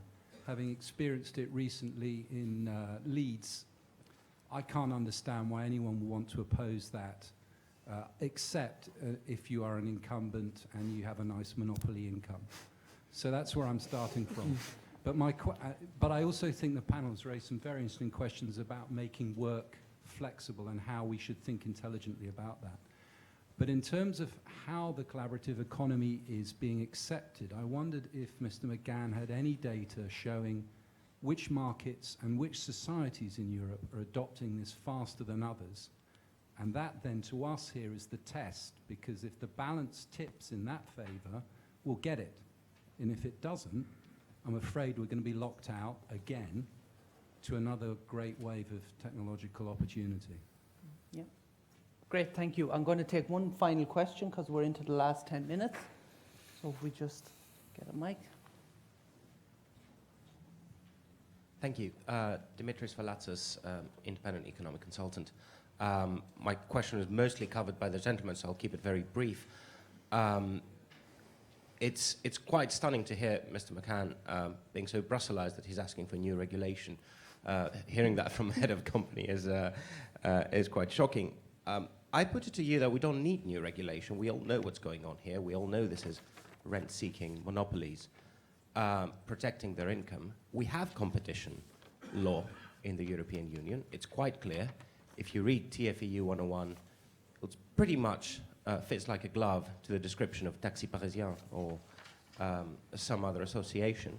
So why isn't the Commission, at a time when we have 10.8% unemployment in the Eurozone and lackluster growth, this is not the time to be cautious. This is the time to use the instruments that we have, throw caution to the wind, and have a big bonfire of local protectionism, ideally outside the Commission building here. Okay, great, thank you. Because we're into the last 10 minutes, I think I'll just allocate questions. Marco, how could we accelerate? One big policy or lots of small ones? Well, I mean, as the government didn't start to regulate the internet before it was fully fledged, we shouldn't be regulating this new economy before it's fully created, otherwise it could halt innovation. There's some ideas that people think that regulation brings to fair competition. I think the only way to ensure fair competition is to allow more competition, as simple as that. We don't need more regulation because the moment it's adopted, it's already outdated in this fast-moving marketplace anyway. So I very much like the cautious approach to the Commission that says, okay, let's sit around, let's draw some borders, parameters, and investigate a bit this thing and give advice how to apply existing regulations such as the Service Directive and so on. I think I have two suggestions, if I may, Owen. Yeah.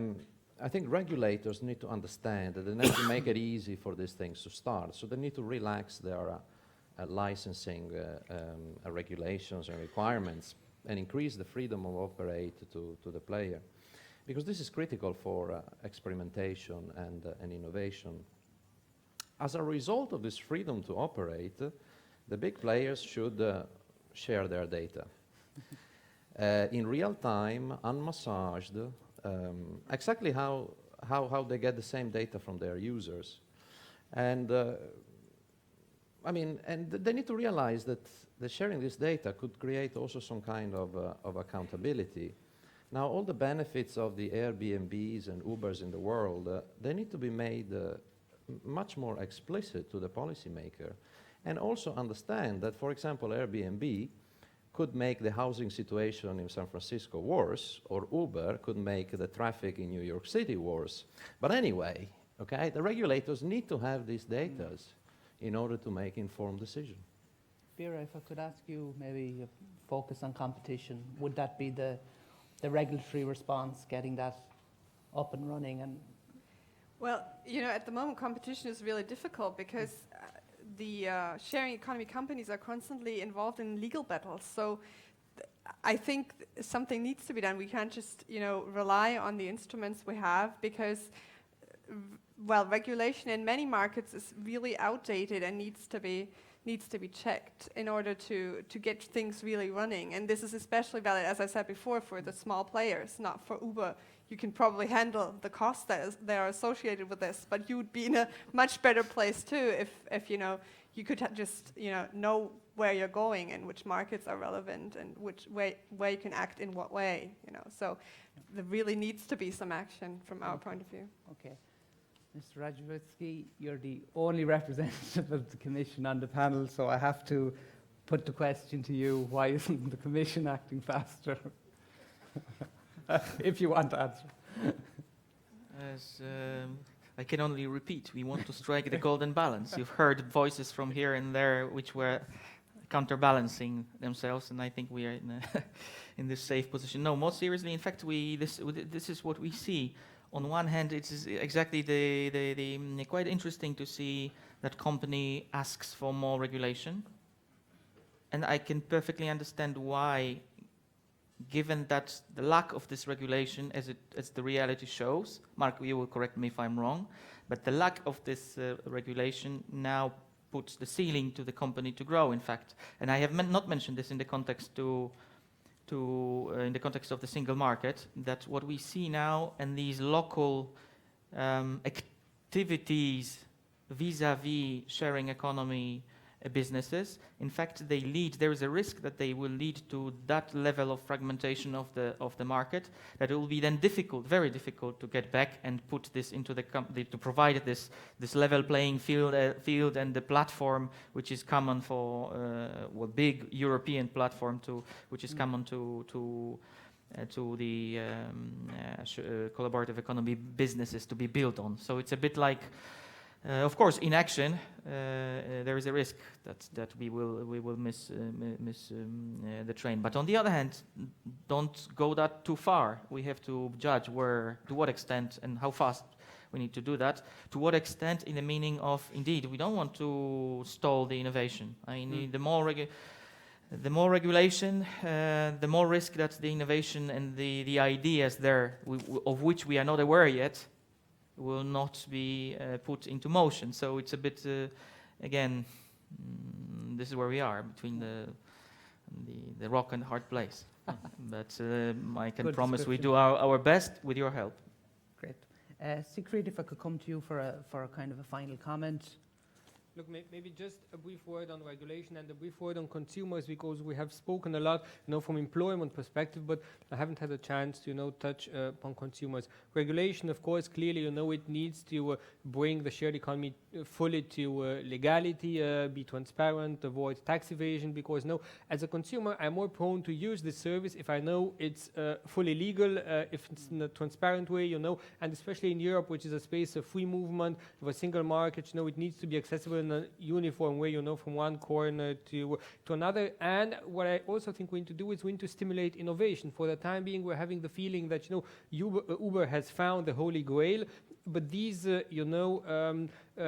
new actors in the European economy, they would also need to innovate, and your business model would also need to evolve if you are to be successful in the long run. And as concerns consumers, clearly this manages to satisfy needs which consumers had, which they were not able to satisfy before. And take my example from before with the hotel, with the units like one hotel room to one client per 1 day, with me paying it, although eventually I don't need it for 24 hours. If I'm sharing that, sharing the unit of a room during a day, eventually a client who would need a room during the day, a business client arriving in a place, and before he goes to a meeting, he just needs a room, for half a day to work or to make some phone calls and so on. That additional need, which was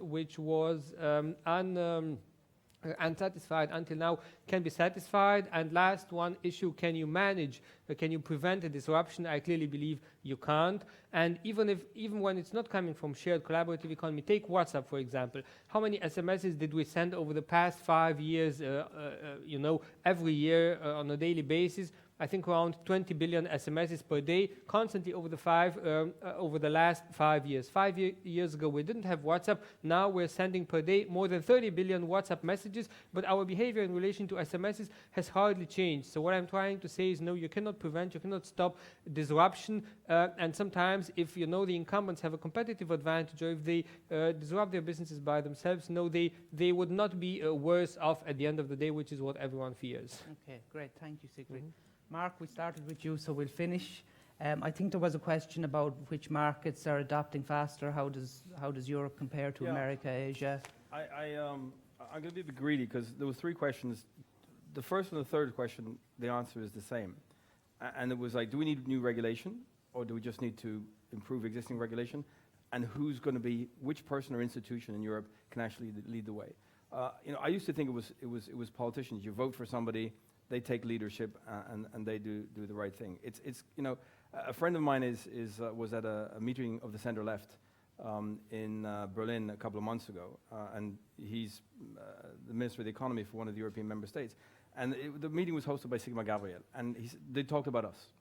And he said that the one thing in the room that was perceptible was fear, that somehow this was the Americans coming in, trying to steamroller Europeans, and people not understanding the potential. So that's a job for us to educate better.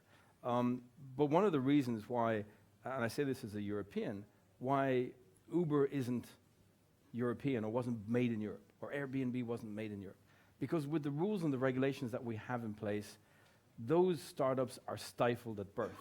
And I'd love us to try and figure out not just how do we use these services for employment and growth and mobility, et cetera, in Europe, but how do we modernize the regulatory framework, and if it's not appropriate, to move it out of the way so that the next sort of global players, the next so-called unicorns, can be made in the west of Ireland, can be made in Lithuania, can be made in Romania. So I think, given that the political leadership doesn't want to embrace this, despite best efforts, and is it Elżbieta Bieńkowska, is it Jyrki Katainen, is it Marianne Thyssen? I think it might be the Margrethe Vestallas of this world, and that comes to the 101, 102, 106. Maybe it's Margrethe Vestager for the European Union, or maybe it's each individual competition authority. Read an editorial in an op-ed in the FT by the head of the CMA, the Consumer Markets Authority, who said that TfL, Transport for London, who's trying to restrict Uber, 5-minute waiting times, stopping drivers from being able to use multiple apps, trying to stop progress. It's going to be the trust busters in Europe that eventually make this happen if there's not political leadership. And we saw that in telecom, for example. And moving from telecom to the middle question, which was within the European Union, who's leading the pack? I'm afraid there's, and there always has been, in using technological innovation for growth, a north-south divide. This is supposed to be one single European market for services.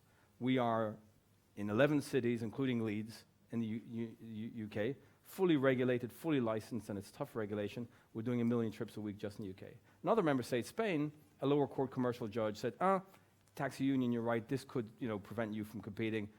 Banned. Instructed telecom operators to block the app. Even Spaniards going to London couldn't use Uber. Where is the single market? Where is the European Commission enforcing that single market? We're not asking for new rules, not asking for new regulation. We're asking for the stuff that's in 49, 56, 101, 102. Anyway, there's a bit of an east-west divide. Okay. Also, if I look at, I love going to Estonia. I love going to Lithuania. And we sit down and they're saying, how can we make this happen? We need growth, we need mobility, we need investment.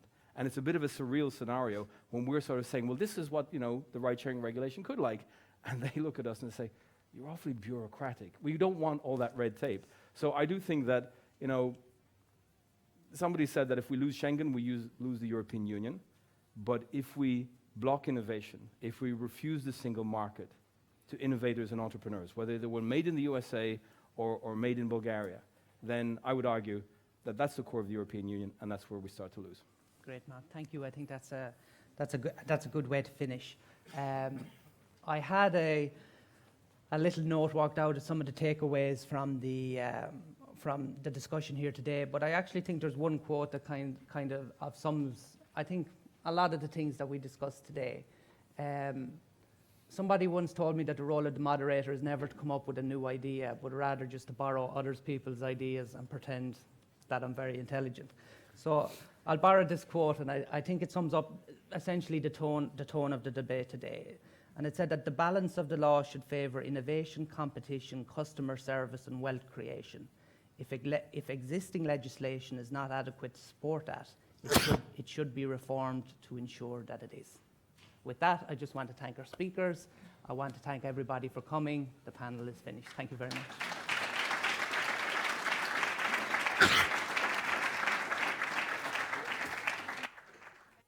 again for such a lively debate. We'll be back in 15 minutes, and we are now going into our last coffee break, so please join us. Thank you.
Ladies and gentlemen, we're about to start our final discussion. Please regain your seats. Thank you.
ladies and gentlemen, for making it back.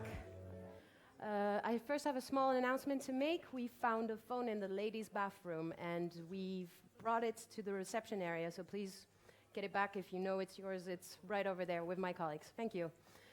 So we will continue with our discussion today, and I'd like for you, again, to be very active. Continue to using the Twitter hashtag, which is hashtag EIF15, and also using the app, which you got the invitation for yesterday in your inboxes at 3:30.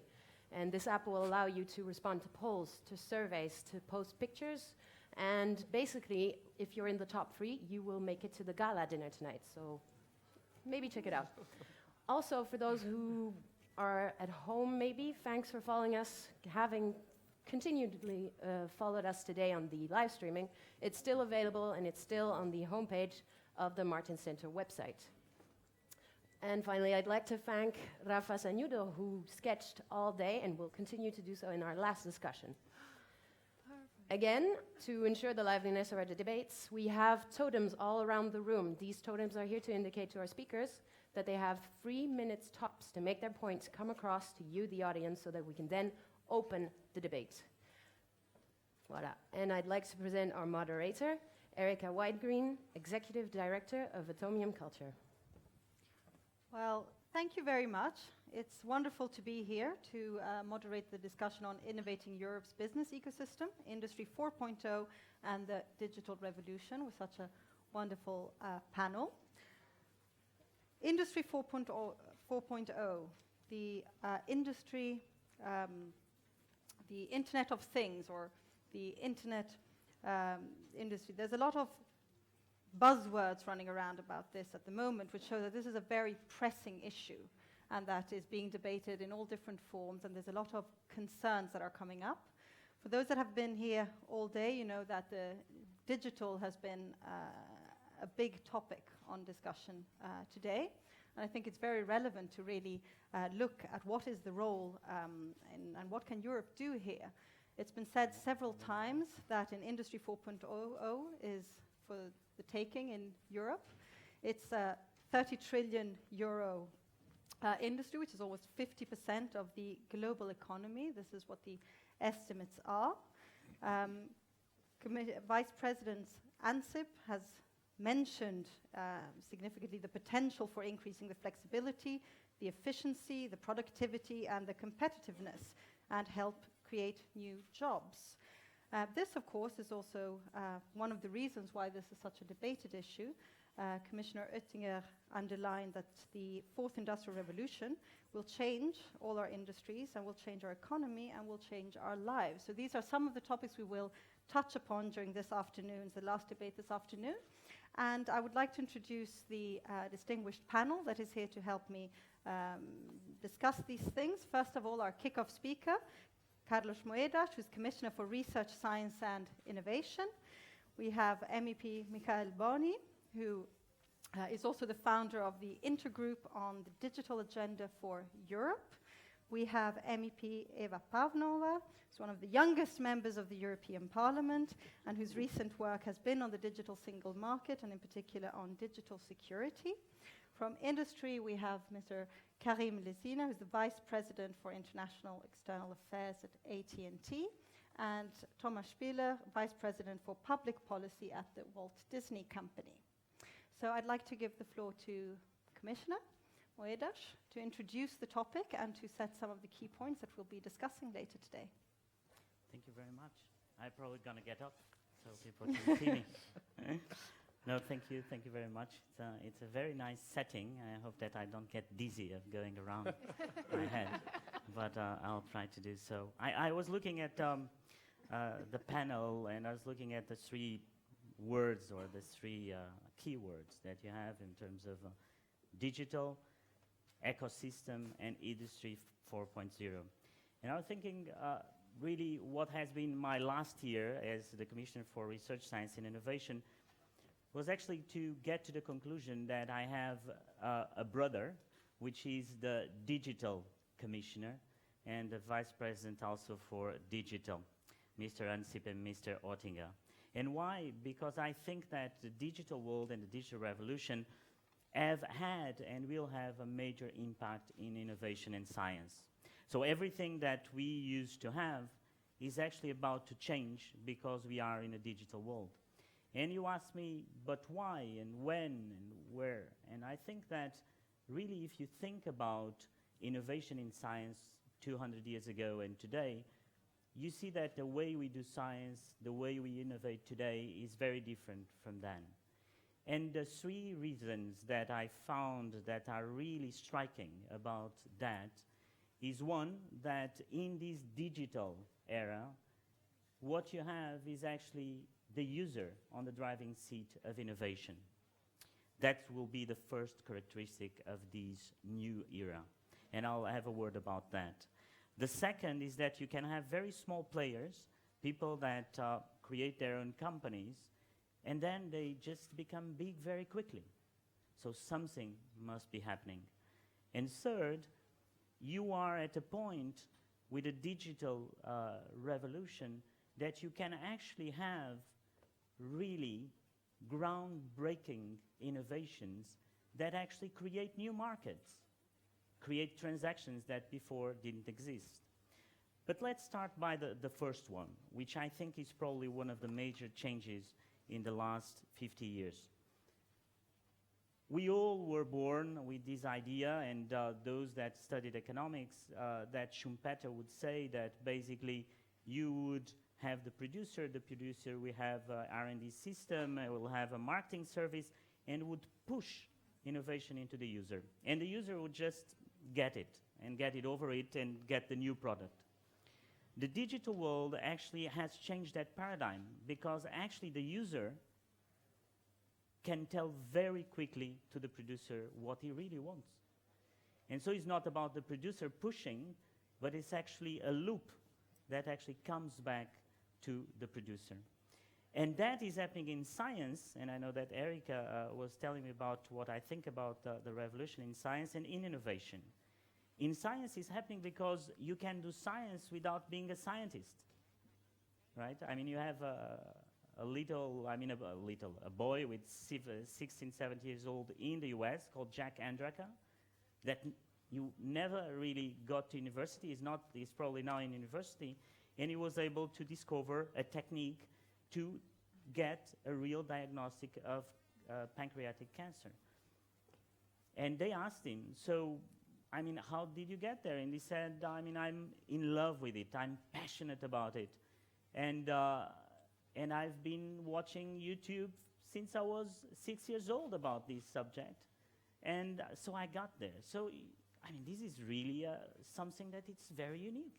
I mean, you don't need to go to the formal education, and you can actually do science. This is quite new in the past 50 years. Then, I mean, I think the most impressive example that I've seen myself, and I was trying to look to the time, if there's a watch, so I don't go too far. I was thinking about the other day that I was in Lisbon, actually handing in a prize called the Patient Innovation Award. And that was, for me, a defining moment, because I saw this man that was now, it's a British person in his 60s, and 20 years ago he was actually diagnosed with a very difficult syndrome called the Marfan syndrome, which means that his vessel, the aorta vessel, was so weak that it could burst. And so he was an engineer, a boiling engineer. And the doctors told him, look, there's really nothing we can do about it. If it bursts, you probably have 6 months, 1 year. And he came home and he said, I have to solve this. I'm a boiling engineer. I have to find a way. And so he found his own way.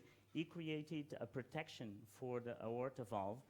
And basically now, there's already around 150, 200 people that have the same system that was invented by an engineer. Have you ever, in your lifetime, the ones that are probably of my generation, seen doctors talking to engineers? Probably not. Have you seen actually a world or basically these new things happen in the intersections and don't happen in the discipline itself? I think that's the world of digital.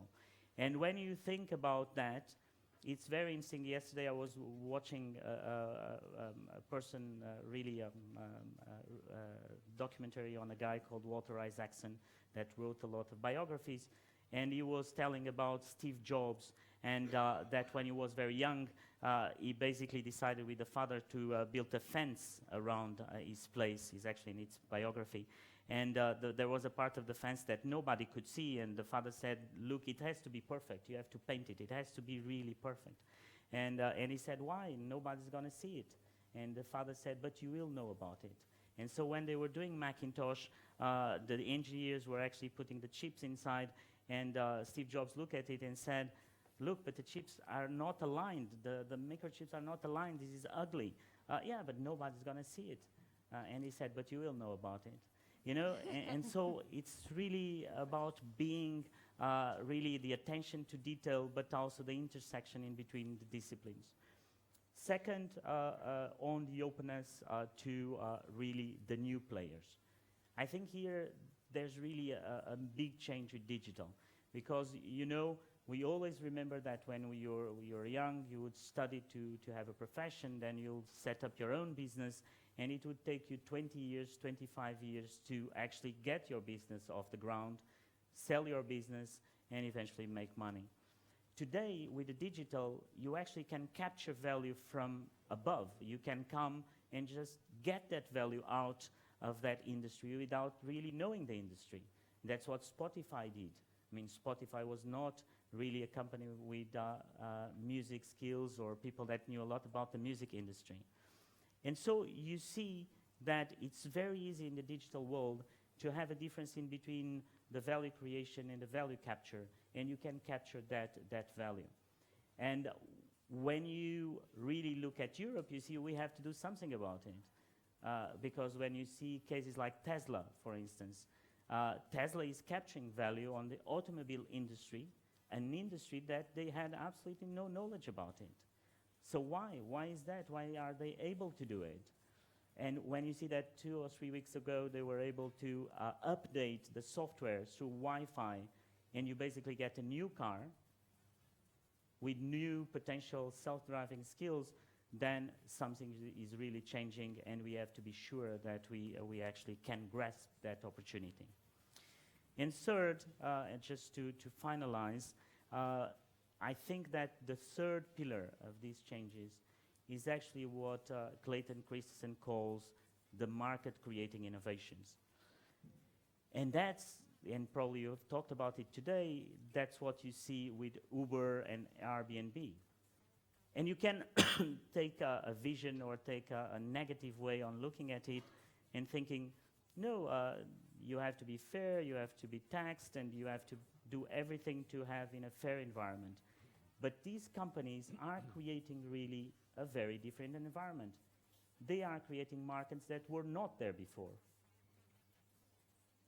And so they are creating transactions that did not exist. So this is positive for the society. And we have to grasp these opportunities. And so that's what we want to do. And that's what I want to actually, in these 5 years, to actually get off the ground if I can. And so I thought that these 3 points will be interesting for our starting point. And so, Erica, thank you very much. And now I hope that you have food for thought.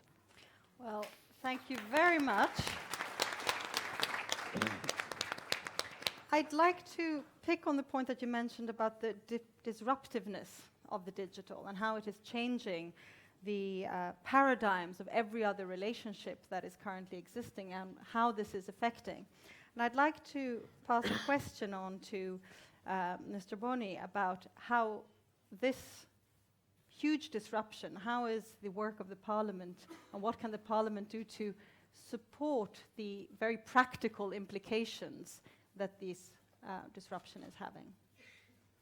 Thank you very much. Thank you very much for the invitation, and thank you very much, Commissioner, for your inspiring intervention at the beginning of this debate. I fully agree that this is a new paradigm, and this is a paradigm in which we need to consider what is the role of users. Users means consumers. Users means prosumers. Users mean citizens, and so on and so on. And I think that it is important because This is really the economy on demand. So we are at the center of this economy, and the second dimension of this is related to possible personalization of many products and personalization of many services. This is a completely new paradigm for the economy and for our life.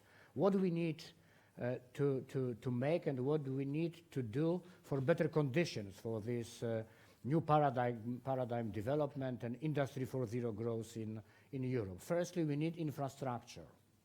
We need infrastructure with a fast internet, which is very important, because when we will talk about Industry 4.0 and when we will talk on possible traffic management and reactions in milliseconds, so we need 5G. We need to continue and implement in Europe 4G, but we need to start our exploration for 5G between researchers, between business in Europe, and also to fix some frequencies, because it is also very important from 6 giga to 100 giga, because probably those frequencies will be much more adequated to and adjusted to those needs. This infrastructure is also very important, but because when we are talking about industrialization, digital industrialization, we need to understand that we need 5G. So in the Parliament, we need to understand it, and we need to prepare our solutions future-proof, not to discuss only on 700 megahertz allocation, but start to discuss on future solutions. The second point, which is important, is to solve the problem of data-driven economy, which means to solve the problem how to collect data, how to transfer the data, and how to share the data. We are, I think, we will finalize the work on General Data Protection Regulation, and we need to understand that we need data protection, privacy protection, and freedom in the internet, but on the other hand, we need to create conditions for business development. Because when we have started debate on GDPR, it was the relation between users and operators, companies. Now the chain of data processing is much more complicated. This is user, company, next user, next company, next business, and so on. There are many stages, yes, and I think that we need to understand, and we need to adjust legislation to those solutions.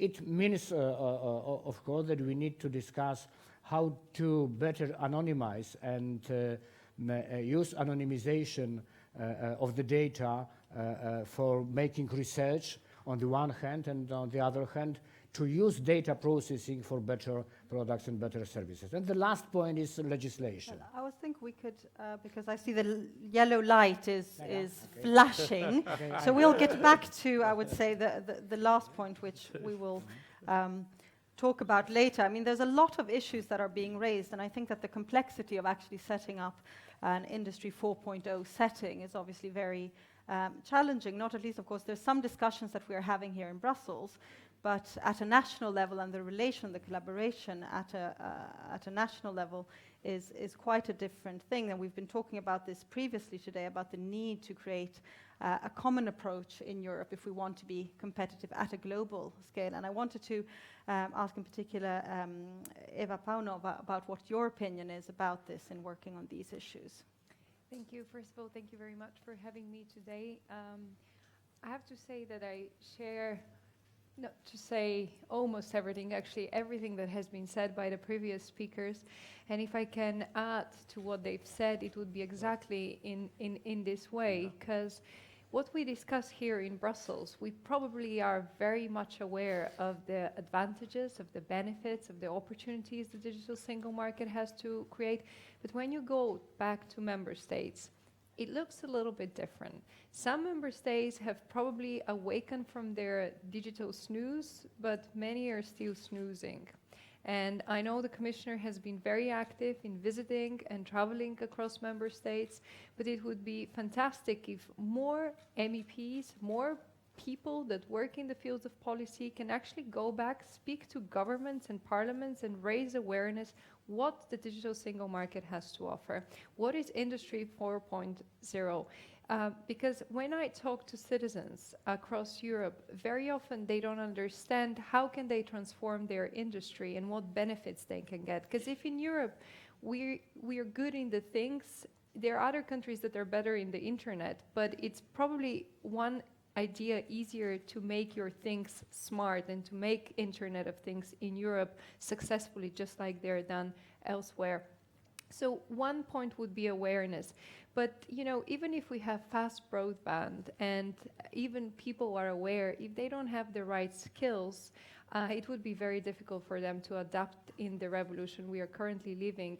We have no idea what the jobs of tomorrow would look like, and you all know the estimate of around 1 million people that would be needed in the digital sector by 2020. So even if we put the right legislation in place, where this legislation is necessary or it's not necessary, if we are not prepared as citizens, as consumers, as businesses to face it and to live it fully and embrace it, it would be very difficult to get to the economic benefits we are all aiming at and we are all speaking at, and they're part of our strategies that we are adopting and embracing. Thank you very much. I think you pointed out the lack of digital skills and the need for digital skills in understanding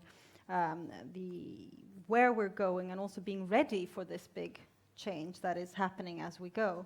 I'd like to now change the question and look a bit from the industry side, from actually the provider a lot of these technologies.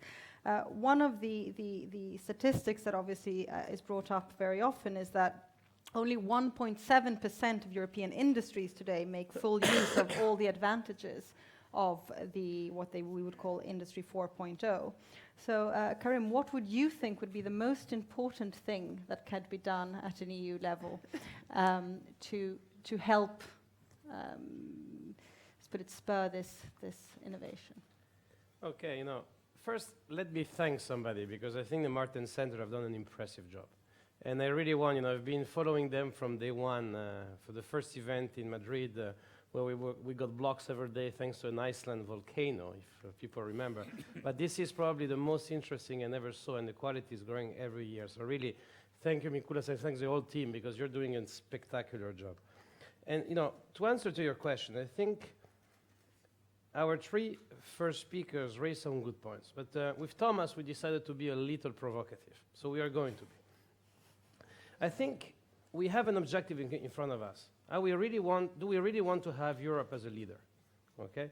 So if we want to have Europe as a leader, we need to look where are the bottlenecks. So if we have only 1.7% of, I don't know the statistics, because then at the end, everybody can have the statistic, and we know the statistic, and we can play what we want. But the reality is, we see the product arriving on the market today. We have clients that are requesting us to launch products tomorrow morning. Connected cars, connected fridge, connected what you want. Everything is getting connected. The legislation that is ruling on that are legislation coming probably from the 90s, 2000, 2005, when these things even was not existing. These things started in 2007. But the Internet of Things is something that came, 1, 2 years ago? The reality is that what we need to look at is stop looking at using the legislation of yesterday to regulate something of today and updating that legislation, but start from scratch. We need to have the courage to say, the industry changed. The world changed. The user, as Commissioner Moedas has clearly said, is not anymore receiving, is dictating what the industry needs to do. My user is able to dictate me what he wants, because if not, he can change, he can move. So the reality is that we need to move from probably a perception of I'm going to regulate everything ex ante, and I'm going to look at regulating things probably a little more ex post. Let's try to be a little more open. And why? And then I finish. Why? Because today, the market is not anymore regional. The market is global. Capital is global. Capital flies where we have the best return. I think I've been repeating this thing like 6,000 times. And if you're not able to find the right framework here, so a future-ready legislation or whatever we wanted to call it, capital will apply something else. And changing is not so difficult, because the thing that I hear most of the time is, it's so difficult to change. But let me give you an example. AT&T decided to go to invest in Mexico a year ago. Probably people would have said 2 years ago, 3 years ago, it's an impossible market where to invest. But the new government came, made a kind of national pact, and changed its legislation from scratch. And have been able to attract a huge investments from our side, but also from other companies who are going there. Few months. Last example. Brazil understood the same thing. You know, they are in a difficult situation at the moment. But at the same time, announced 2 days ago that they want to change the whole legislation to create a new framework for July of next year. July of next year. Not in 4 year or 5 year time that will take us to do the whole process. And this is the problem. And we can continue later, Mr. Speeder. Well, actually, thank you for making my job so much easier with being provocative, and I will be happy to now we're going to have a heated debate, I already see, but I would like to, you mentioned that capital flows where there are opportunities, and of course there's a lot we can do in Europe, but in the past years actually Europe has received most capital in terms of these things than the other parts of the world. So I mean, some things we must be doing right, and some things where we must be improving quite a lot. But Thomas, would you like to add something on this point? Actually, I would. Thanks. First of all, yeah, indeed, thanks to the Martin Center. This looks like a Hollywood studio set, and I feel like Donald Trump is going to walk in at any moment, which would be fun, actually. Anyway, so jokes aside, yes. Well, as long as you have the same hair, that's fine. So yeah, jokes aside, a lot of good things have been said already. But I want to mention, I want to piggyback on two things. First is the user. We see the user indeed is dictating everything, including, for, in our case, user as small as 2 years old. When you see those kids of today, 2, 3 years old, who, for them an iPad or a smartphone or tablet is absolutely intuitive, we live in a totally different environment. Because for them, they will grow, they are growing, like Karim's kids, that I happen to know, in a different environment that we grew up. And that is going to dictate totally new environment, and for policymakers as well. Digital single market. This is the buzzword in time. DSM. Okay. Here's my real provocative question. Do we really need new regulation at all?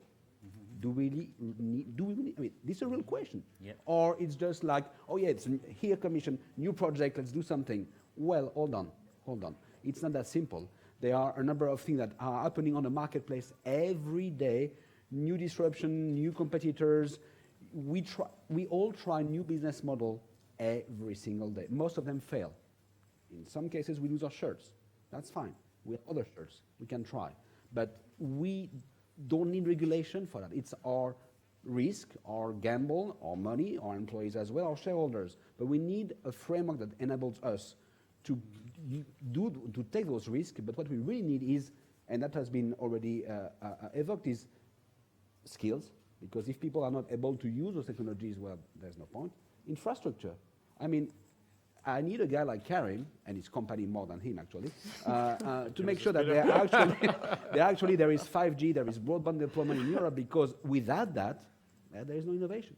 Because that's actually the core, the roots. So, but we need a framework, and I'm not sure that the DSM is thought that way, that enables companies, small, big, disruptors, more classic, to try new stuff. And again, most of what we try will fail. We know that. One anecdote. A couple of years ago, we used to have like a futurology group within the company. Year after year after year, all their predictions were wrong. All of them. So we fired them. Say, well, what's the need of having people? Because obviously you cannot predict the future. Point is that we don't know what in 5 years, in our sector, for instance, who our competitors are going to be, who our partners are going to be. Most likely it's going to be the same people, actually. But what we know is the user is at the center of everything. And in our sector, which, by the way, encompasses online and traditional, think about the amusement park, for instance, people want to see what they want, when they want, on the platform of their choice, at the tariff of their choice. And that's a brand new paradigm. So again, regulation, do we really need something hard and solid? I'm not so sure. Well, I'd like to pass to the Commissioner for an answer to No, the... I mean, not at all an answer, but I thought it was so interesting, the conversation. You know that the person that have been studying user innovation for more than 20 years is a professor at MIT called Eric von Hippel. And Eric von Hippel, he started 20 years ago, and no one really believed when he was talking about it. People just thought he was crazy, right? And one of the first examples that he got of user innovation to convince people that something was happening was actually the mountain bike, because the mountain bike was actually created by the user and not the producer. It was people that were not happy with the traditional bikes, and they started putting some bits and pieces of motorcycles into the bikes. And then the producer said, oh, this is good. So he took the idea from the user and actually starting, and today the mountain bikes are basically 80% of the market. So he got these great examples of really user innovation from very early on. But just on the regulation, because I think that both of you said really what I think, and I've been working a lot with Vice President Timmermans on that in two things. One is really how can you have regulation that is adaptable to the future? Because of what you said. I mean, you create products every day, you regulate, it takes 5 years, and how do you cope with these two things? And today we announced in the circular economy package that was just announced today, an idea that we actually pushed a lot to have there called basically the innovation deals. And one of the very interesting points of that is that we're looking what the Dutch have been doing called the green deals. And there's really in Europe sometimes a difference in between perception and reality. A lot of people, they come to you and they say, no, I can't do it because of regulation. And then you go to the regulation and you read the regulation and you say, look, but that's not what the regulation says. So the regulation is actually much more flexible than you think. But people don't take the risk. They think it's too risky. And even one of the examples that we were talking yesterday was about water testing. And that you found that the directive on water tells you that you should test in a certain way, but also it adds, you can also use alternatives. But no one does the alternatives because they think that they're going to be really caught in trouble with the law. And so I think that if you use the flexibility that is there and that you can have a proper interpretation of the law, I think that you already have a step. And then I think you have to go much further, which is basically to think, how is going to be the regulation of the future? And then you have to convince lawyers that it's not a static business, is a business that actually has to be flexible. And those are really at the day-to-day of what we're trying to do. I don't know if we're going to achieve the results that we want, but it was just to try to reassure you a little bit that we are trying to do about it and trying to solve it. You know, can I say something? And just to follow up, and I think it's you're raising a great point, and I think what we don't have to forget, and let me use an example of the mobile. GSM was a technology invented in Europe. Okay, it took years to develop, and it was a fantastic technology, but it was a certain period of the history. Then came 2G, 3G, 4G. Okay, 2G, Edge, UMTS, blah blah blah, 3G, 4G, 5G in less than 14 years. So we have been changing technology almost every 2 or 3 years, and this is going to get faster and faster. So the challenge that these three persons have in front of us is huge, because being able to try to find a future-ready, and not future-proof, because as we said, future-proof is impossible, future-ready regulation is almost impossible, because we don't know what is the technology in 5 years' time. We can tell you what is the next cycle of technology, 5G, but after 5G, what it is. And we still don't know today what 5G is, because we're still testing and all the standardization on that. So it's a huge problem. So, you know, I think everybody needs to sit down and to work together to find a solution. Companies have to be responsible, and policymakers also have to be responsible. And I think there is a kind of respect that needs to start coming back on innovation in general. I think too many people have been looking at the lawyer text or the article of the comma or the recital number 4622 or whatever it is. People to come here to innovate. That's one of my challenges. I would like to pass on the word. I also want to, like you said, this is also an inclusive debate, so I will be taking questions from the audience. So if you do have a question, if you catch my attention, I will then mix you in between the different responses. But If you wanted to give us a bit of an insight on the question of framework and some of these issues. It's obvious that we need framework, but the framework can be regulatory and non-regulatory. And I think that in the competition between technology and legislation, technology will win, because technology is faster, I fully agree. So it means that we need some kind of new view on the legislation. In some areas, we need strong regulations. We need harmonization in Europe, because 28 legal schemes in many areas creates only barriers. But on the other hand, we need to use soft law as guidelines, as co-regulation and code of conduct, which is important for business, for users, for academia. So we need to find the new legal vehicle for digital development in Europe. This is not easy, because in the European Parliament now we are discussing DSM report, and there are some pressures that, okay, we don't understand what is going on with platforms, so we need new regulation. And we need to avoid this kind of situation, because we have legislation in many areas and we need to use and execute existing regulation. Well, I think that's a very important point. I saw there was a question back there in the audience. We'll see what the audience thinks about. Hello. If you can introduce yourself and... Hello, do you hear me now? Yes. Yeah. Okay, so my name is Vladimir, and I want to go with the provocative way. And as a young entrepreneur, I want to say that there's a specific group of businesses which can be used as a tool to actually change the registration, and these are the startups. Because when you're talking about corporation, if I connect with the previous panel when Uber was talking, and when you're talking about multi-billion businesses, it's much hard to actually change the registration for them. But if we have a specific registration for startups, they're the greatest way to actually test the new models, actually to make easier for them to go all around Europe and to test how it's working to have lesser registration or a different one, and then this to be implemented on a higher level and a bigger scale for corporations and multi-international companies. So startups. And I have one question, which is also, how do you see the implementation of currencies, digital currencies like Bitcoin, in this situation? Because I think this could be a game changer in that manner. Thank you. So Bitcoin and changing paradigms also in that sense, and the special regulation for startups. Perhaps as this was on the side of the provocative, I should launch the question. Eva, would you like to?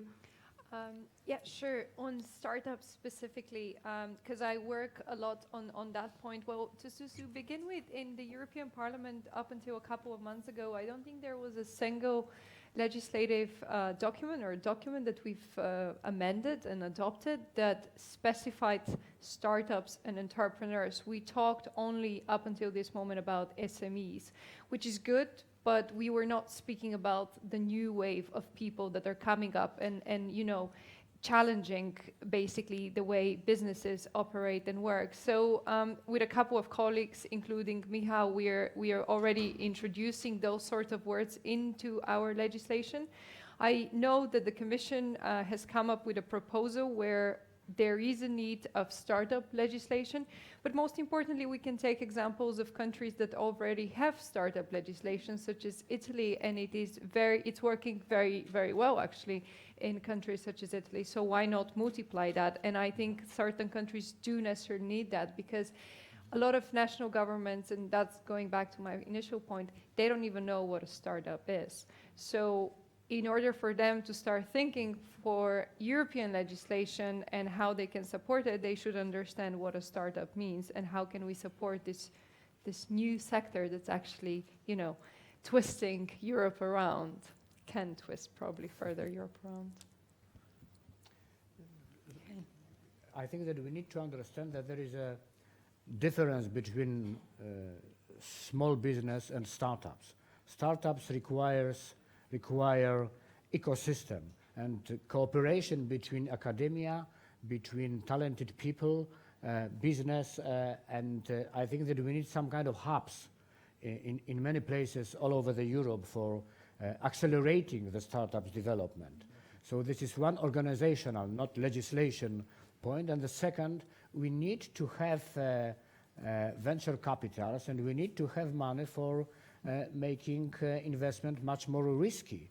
This is important for startups, yes, and I think that we have some possibilities in solutions which were established some months ago. But I think that in Europe we have no strong powerful system for financial supporting for startups. So not only legislation, but more efforts at the area of organization, money for startups. And we need to understand that for many big companies, startups will be as a complementary brother.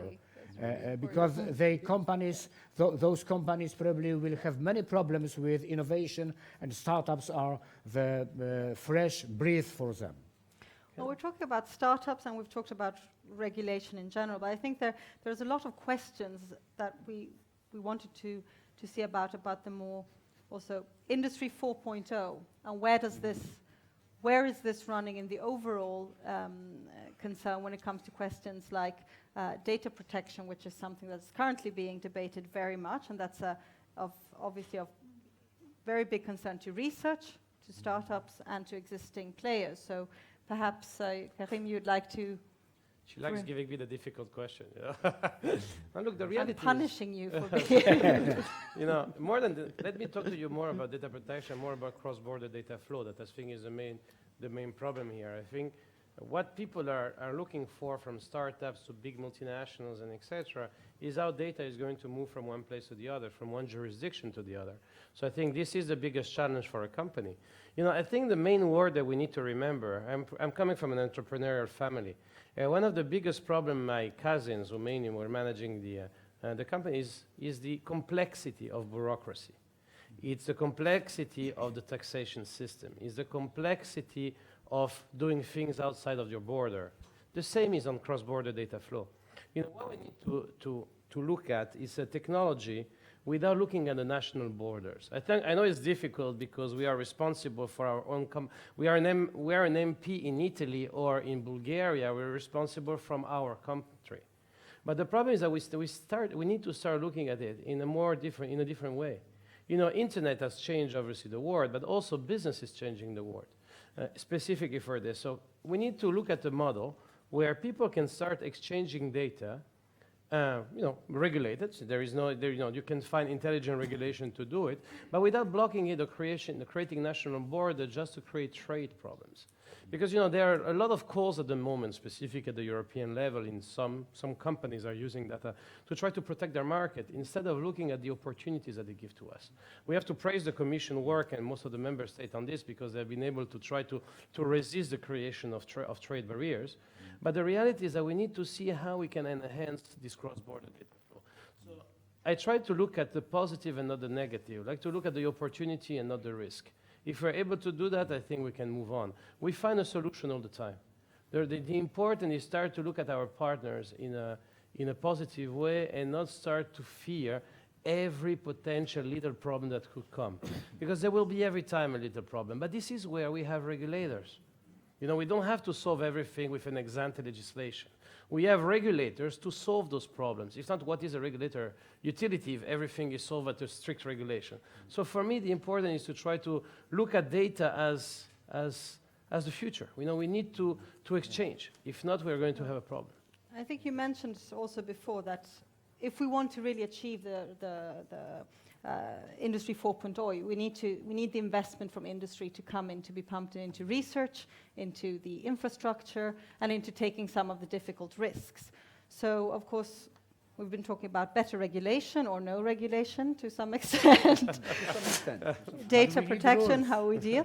But according to you, what is the key thing that industry would need today to be able to really push for those risks and that investment that we would need to really capitalize on Industry 4.0? As far as we are concerned, I would say three things. The first thing is is indeed facilitating access to capital for those startups. I mean, we just launched an incubator fund in London and Amsterdam because, as you said, there's many things we don't have. New technologies, new ideas, we just don't have. So we fund those guys, and ladies, by the way, hoping that they will succeed. And again, we know that we are going to lose some of the money, but that's okay. That's part of the deal. So access to capital is one. 2, enforcement. This has not been mentioned so far. There are lots of rules in Europe today that are badly enforced, just badly enforced. So how, example, consumer protection online. We have people who want to buy stuff online, all right? And they say, sorry, we cannot ship to you because credit card system is different, consumer protection online is different, it's not the wrong language for the contract, whatever. And people do not understand. So for us, it's a lost sale, but people do not understand why they cannot have access to certain things online. And one of them is bad enforcement of consumer protection, of existing rules. So I don't say no new regulation, but start by enforcing what exists already in the single market in general, not only digital. So that's one, that's two. And then 3, it's try, as Karim mentioned, data flow is a good example, look at global issues.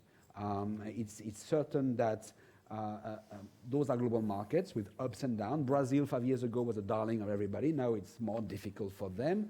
But capital from companies, we always looking at the best opportunity, but also where the best talents are. And we do still believe a lot in Europe. Great condition, great infrastructure. We just put 1 billion in France.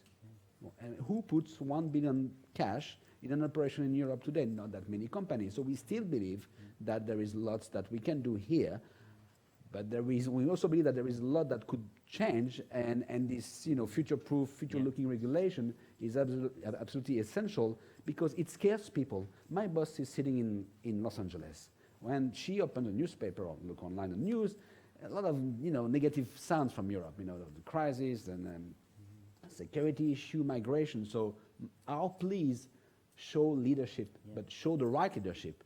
But really, you have to take measures. Some of them might be unpopular, but leadership will take Europe even further. Some countries, that China, India, they have lots of problems. Rule of law is one, corruption. But they have a vision, and then you can dispute the vision. But then at least they have a vision, and they put it in action. So leadership, I know it has been discussed many times, but it's not only the EU; it's mostly member states. That we are suffering from that. Delivering a clear vision in order to ensure also the investments, and I assume that is in general. I'd like to take some questions from the audience. We have about 20 minutes, quarter of an hour left of the debate. So if anyone wants to ask a question, otherwise I will continue with, I have a lot of questions that I've already written up here. Apparently everybody's bored. I think we need to change things. Well, better regulation and data. But I wanted to bring up one point, and we were talking about that before, and that's the role of research in this big domain. That's part of the infrastructure, that's part of one of the big things that Europe has always given. Mariana Mazzucato in her Entrepreneurial Europe actually talked about the impact that investment in basic research has had on the development of new technologies and the role of that. And in particular, I got a very scary data the other day from a member of our board who mentioned that in today's world, nearly 70% of the investment in life sciences, which is billions of euros every year, could go to waste because of lack of standardization and the way that you take care of data. And this is obviously a very big number. So I wanted to pass the word to the Commissioner about what is your view here and how can we continue to make sure that Europe has that research background and foundation on which industry and innovation builds. No, you raise a point that I think it's extremely important that we keep our heads really up and proud of Europe, because we are the flagship and the torchbearers of fundamental research. And so if you look at fundamental research all over the world, we have the best here in Europe. And that is because we had vision. I mean, I sometimes tell the story that the Large Hadron Collider exists in Switzerland, but it could have been in Texas. But in Texas at the time, they decided that at some point they didn't want to put public money to create a particle accelerator in Texas. And so it was created in Switzerland. And if you look at the value that the CERN has actually brought to society, it's huge, and that was public money. So we owe that to the Europeans to actually be able to keep investing in fundamental research, because that's the ingredient of everything. What we sometimes don't know how to do is that how to steer the ingredients to make the soup, because that's the missing link. And that comes to the ecosystem. And on the ecosystem, the missing link, when you look at innovation, you always see an ecosystem where you have a university at the middle, you have companies around it, and then you have financing. And I think that the missing link that we've been talking here about financing is just appalling. I mean, you look in 2013, in Europe, we raised 5 billion euros in venture capital. In the US, 26 billion. The average venture capital fund in Europe is 60 million. In the US, is 260 million. And so, I mean, something is wrong. And I remember myself, I lived in Boston in the years, the end of 1998, 1999. There was absolutely no biotech industry.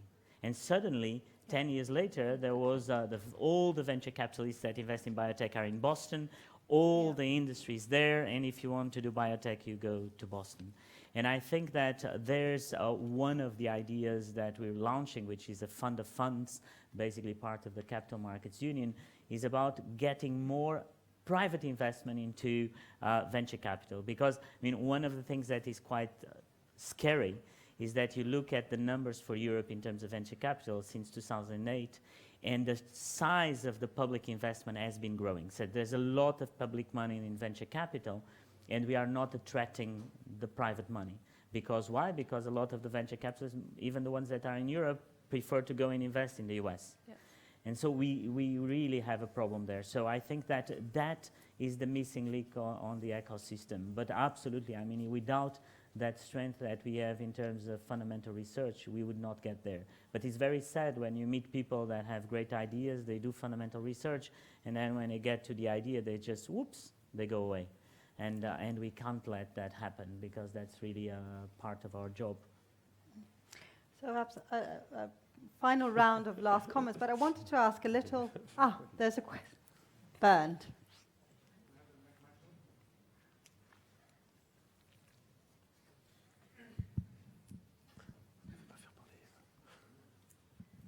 Thanks very much. Bernd Halling from Bayer. Hope this works.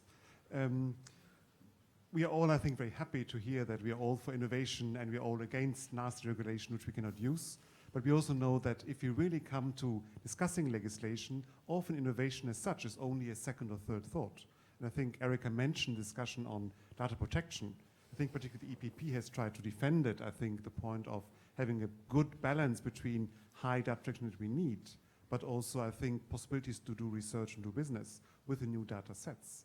And that's something I think we're obviously concerned, particularly doing research in the healthcare area, if the definition that parts discussed in the Parliament is very narrow and certain things cannot be done. So I'd like to get your ideas or comments on how can we ensure that the balance is right. And also in future, if we deal with legislation, we have a balance between innovation, but also with the other concerns that we need to deal with. Thank you. Michael, would you like to give a response on? You know, there were many reasons which caused that the final shape of the GDPR is as it is, also related to Snowden revelations and so on. But I think that we need to understand that during next some weeks, we need to put at the table some questions related to anonymization and new rules for sharing the data. We need to implement GDPR, but on the other hand, after that, we need to talk with all partners about implementation. It will be 2 years' time for implementation, and we need to start the debate in Europe on ownership of the data, who needs to have the power for controlling the data, who means individuals, yes, is data, our personal data. And business as data are produced the data, and scientists and so on and so on. So we need this discussion, of course, and I think that the final solution will be much more flexible than it looks like here, and also we need to implement the risk-based approach, because this is very important for the business, especially for the small business. Yes? This is the solution. And on the other hand, I would like to come back to your position, because, of course, we are talking about our European solution related to data and transferring the data, sharing, and so on. But we need some rules. I'm not saying convention. I'm not saying strong solutions. I'm saying rules all over the world, because internet is all over the world. Yeah? So we need to overcome those cross-border solutions, and our European flexible solution and agreement with the US will be a good reference point for data sharing for the future and for all of us. And if we are talking about innovation, the last point, this is important to commercialize the results of the researchers. Yes? And in my country, in Poland, we have started to make it some years ago, but I think that this is a problem. This is a huge problem, and we need some kind of brokering between science and business. Can I add it? The debate is getting up. Ladies Eva. Things very briefly, because something when we discuss innovation tends to be forgotten as an expression. We rarely talk about open innovation, and we can contribute so much to the economic ideas, to the inspiring ideas that the Martens Center is promoting through open innovation, and people that never thought that they can have their chip and their say into innovation and bring something up to Europe. That's how they can be part of this trial. It's very rarely discussed in the Parliament, and even more rarely discussed across Europe. So if we can do something to spread this debate, to make people aware of it, it can contribute to all these ideas being brought to life. I just want a very quick, thank you very much for saying open innovation, because I was in the Parliament, I say that I have 3 O's, the open innovation, the open science, and the open to the world. And I just wanted to let you know, and you can quote me on that, that I've been from the very beginning fighting always for an exception in terms of data protection for research. And I will keep always my position. Of course, there's different grays and different positions in different people, but for me it will be extremely important to have that exception, because you have to be able to give access to data for researchers for the purpose of actually saving lives. Yes. And you're talking in terms of health, saving lives. And so you can discuss all the protection that you can give to data, but when you tell people that in terms of health you're talking about really finding solutions, people understand that.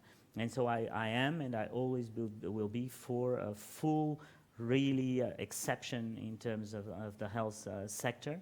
And you can always quote me on that. I don't know where we'll get. I think we'll get to a balanced solution, but I will keep going on actually as the Commissioner for Research, saying that that would be extremely important for Europe. And you see, I mean, it's like 90% of the data that we have today in the world was created in the last 2 years.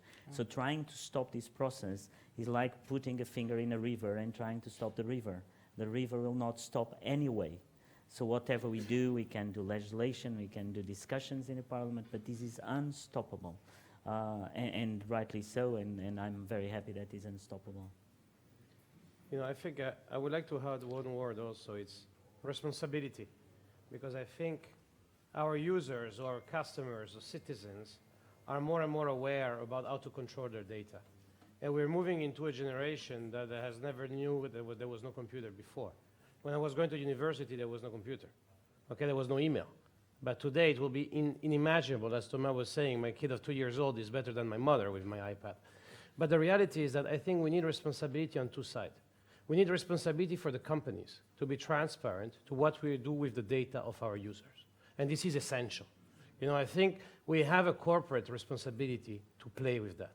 But we also need a responsibility from policymakers to understand that the world is changing and the users are much more ready to know what they can do with their data or choose what they want their data to be used for. So I think there is a double game here.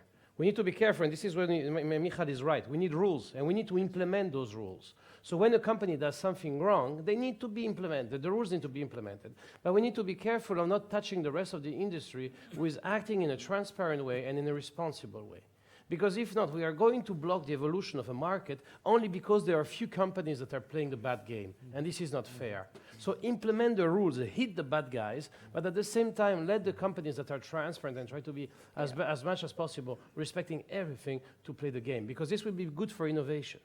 And it will be good for those small players. Because you see, big companies have lawyers. They can look at the law and implement. The startups, or the small players, the SMEs, they don't even have the capacity to read those rules. If it's complicated for companies like us, I imagine how much it is difficult for a company who has 10 players and who are inventing every day. And this is the challenge we need to see. But Not implementation is number one. Not only clear vision, but also clear application Respect the of rules. what is being said. I have two last comments before I close, Thomas, and two then comments, and so the first one indeed is implementation and actually enforcement and punishment. You do bad things, you're punished. In life, that's what happens. That's what we teach kids. The second thing is that actually you could even think about data stewardship in general as part of a CSR guideline for companies, as it is to not harm the environment, to have good labor policies. You could think about that in the future. That would be one of the things. You know, we all produce very strict, because we are under US law, it's very well defined, to produce CSR reports about what we do about the environment, you know, community service and others. We could think about data stewardship in general as a CSR requirement for companies to follow, and the bad ones, well, will go into the fray because it's the right thing to do. yeah. So bringing it part of the kind of more paradigm shifts and also in the moral behavior of companies. Just one example, mHealth, it's a very big challenge, and I think it will be very important for all of us as patients and so on. And we have started, and I think that through some months it will be finished, the work on code of conduct. This is the work between Commission, between organizations of patients and doctors, and also this is the strong participation of the business. And code of conduct will be much better for development of this area than strong regulation without possibility to understand what will be through 2 years, for example. Code of conduct is easier to change when the technology will be changed. Excellent. Eva, last comments before we're... Thank you. There was something from the provocative remarks of Karim in the very beginning that I think got unanswered, and I want to comment on it, because I think both Michal and I are quite provocative when we are in the parliament and also able to criticize what we do and what our job is. But you said it's so difficult to change. We hear all the time how difficult it is to change. Well, if we continue to lay our backs on how difficult it is to change, especially on the topic of the digital revolution, well, we're in a real trouble. If we are all here representing not generation X or Y, if we do represent generation D, the digital generation, there's no way we can say it's so difficult to change. We need to act faster. When there's necessity to implement, we have to implement the rules that are out there. And there's no time for us to lose to say we cannot change. That's something that citizens don't expect, business doesn't expect from us, consumers don't expect. The earlier we realize that we need this new wave of leaders, the faster Europe going to go back to its competitiveness. And probably next time you're not going to invest $1 billion in France, but a couple of billions across Europe. But we need to show that we have that commitment. And it's difficult for political leaders to show this, but there are a number across Europe that have showed it. The more we have, the easier we're going to faster change things. Well, thank you very much. I know that I wanted to thank the panel for this wonderful discussion that's been a bit provocative, and I'd like to summarize, of course, starting from the disruptive effect that the digital has had, and how can we do, and obviously the enormous opportunities that this is creating. 30 trillion euros is the vision of the size of the economy, and the need of how can Europe actually capitalize on this, and the need for a strong pipeline from research until the end product. All of a sudden it's the user, it's the client who's deciding what is needed. The need for speed of change, of the better regulation when it comes to how we deal with this, and also new ways of making sure that the ecosystem is healthy and we're creating a good vision through codes of conduct or other views. So I think there is a lot of elements here to build on. I wanted to thank the Martens Center for this wonderful opportunity and everyone here. And I'd like to give the floor to Tommy Huhtinen to continue on from here. Oh, there you are. Thank you, Erika. So, finally, we have come to end of Economic Ideas Forum this year. We have 5 outstanding panels, issues which are important for Europe, for European Union, for the member states, for the EPP, and therefore for Martens Center. So thank you very much for all your contribution. And this will be reflected for sure in the work of the EPP, but especially in the Martens Center in our upcoming research. Now we had 5 panels, and I don't make you to suffer that I would go through the kind of main points to all the five debates what we had. But I would just maybe conclude on maybe one point. We started, as Karin mentioned, we started in Madrid. We went to this debate, London, Dublin, Helsinki, Bratislava, and finally now here in Brussels. And one could say that in these debates, actually, to be really honest, I think it's the first time that really the issue of financial and economic crisis, I think it was not mentioned at all. So that's also a sign that we have passed a certain phase. But what is also clear, I think, from the discussion, especially today, that we have not returned to past, but we have gone to something new, to a situation which dominates by change, disruption, adaptation. So it's the new world, and the question is really how do you adapt? And the question about the future, Thomas well pointed out about the point on you had your research section, and you just concluded that it was very difficult to predict what will come in the future. In fact, I can tell you, and now Owen, our economist, who is luckily away, he will hate me. But they made a study. They took actually 100 top economists, and they looked at future analysis, and to see how well they matched. And they realized that what really happened and what the economists, as an aggregate, said didn't correlate at all. The other study is actually that they also made same with the policy analyst, and actually it correlated negatively. But that's totally other. That's totally other story. So what to do then? And I think that has been pointed out many times, also by this panel. It's about the flexibility, to the readiness to change. And I think the question we have to ask ourselves is Europe doing that? Are we embracing that? And there I come to the final point. Here in Martens Center, for us, the key word is reform. Flexibility doesn't mean necessarily that it's a libertarian approach, but it's the capacity to take on the issues, the changes, and push the change. And for us, actually this is the end of the reform cycle. It's not anymore that you make a reforms and then you wait 7-8 years and then you see what you need to do. It's a constant effort. So I think we are the reformers. That's our point. With this, I would like to thank you, the audience. Many of you have been here during the whole day, the panelists, the commissioner. I would like to thank you very much, the Martens Center team. Excellent work. And I would like to thank AT&T, CCIA, Google, Uber, UPS, and Walt Disney, also as supporters of this initiative. And so, my final words, welcome to the next year's Economic Ideas Forum 2016, wherever it will be, but before that, welcome to cocktail. Thank you very much. Have a great evening.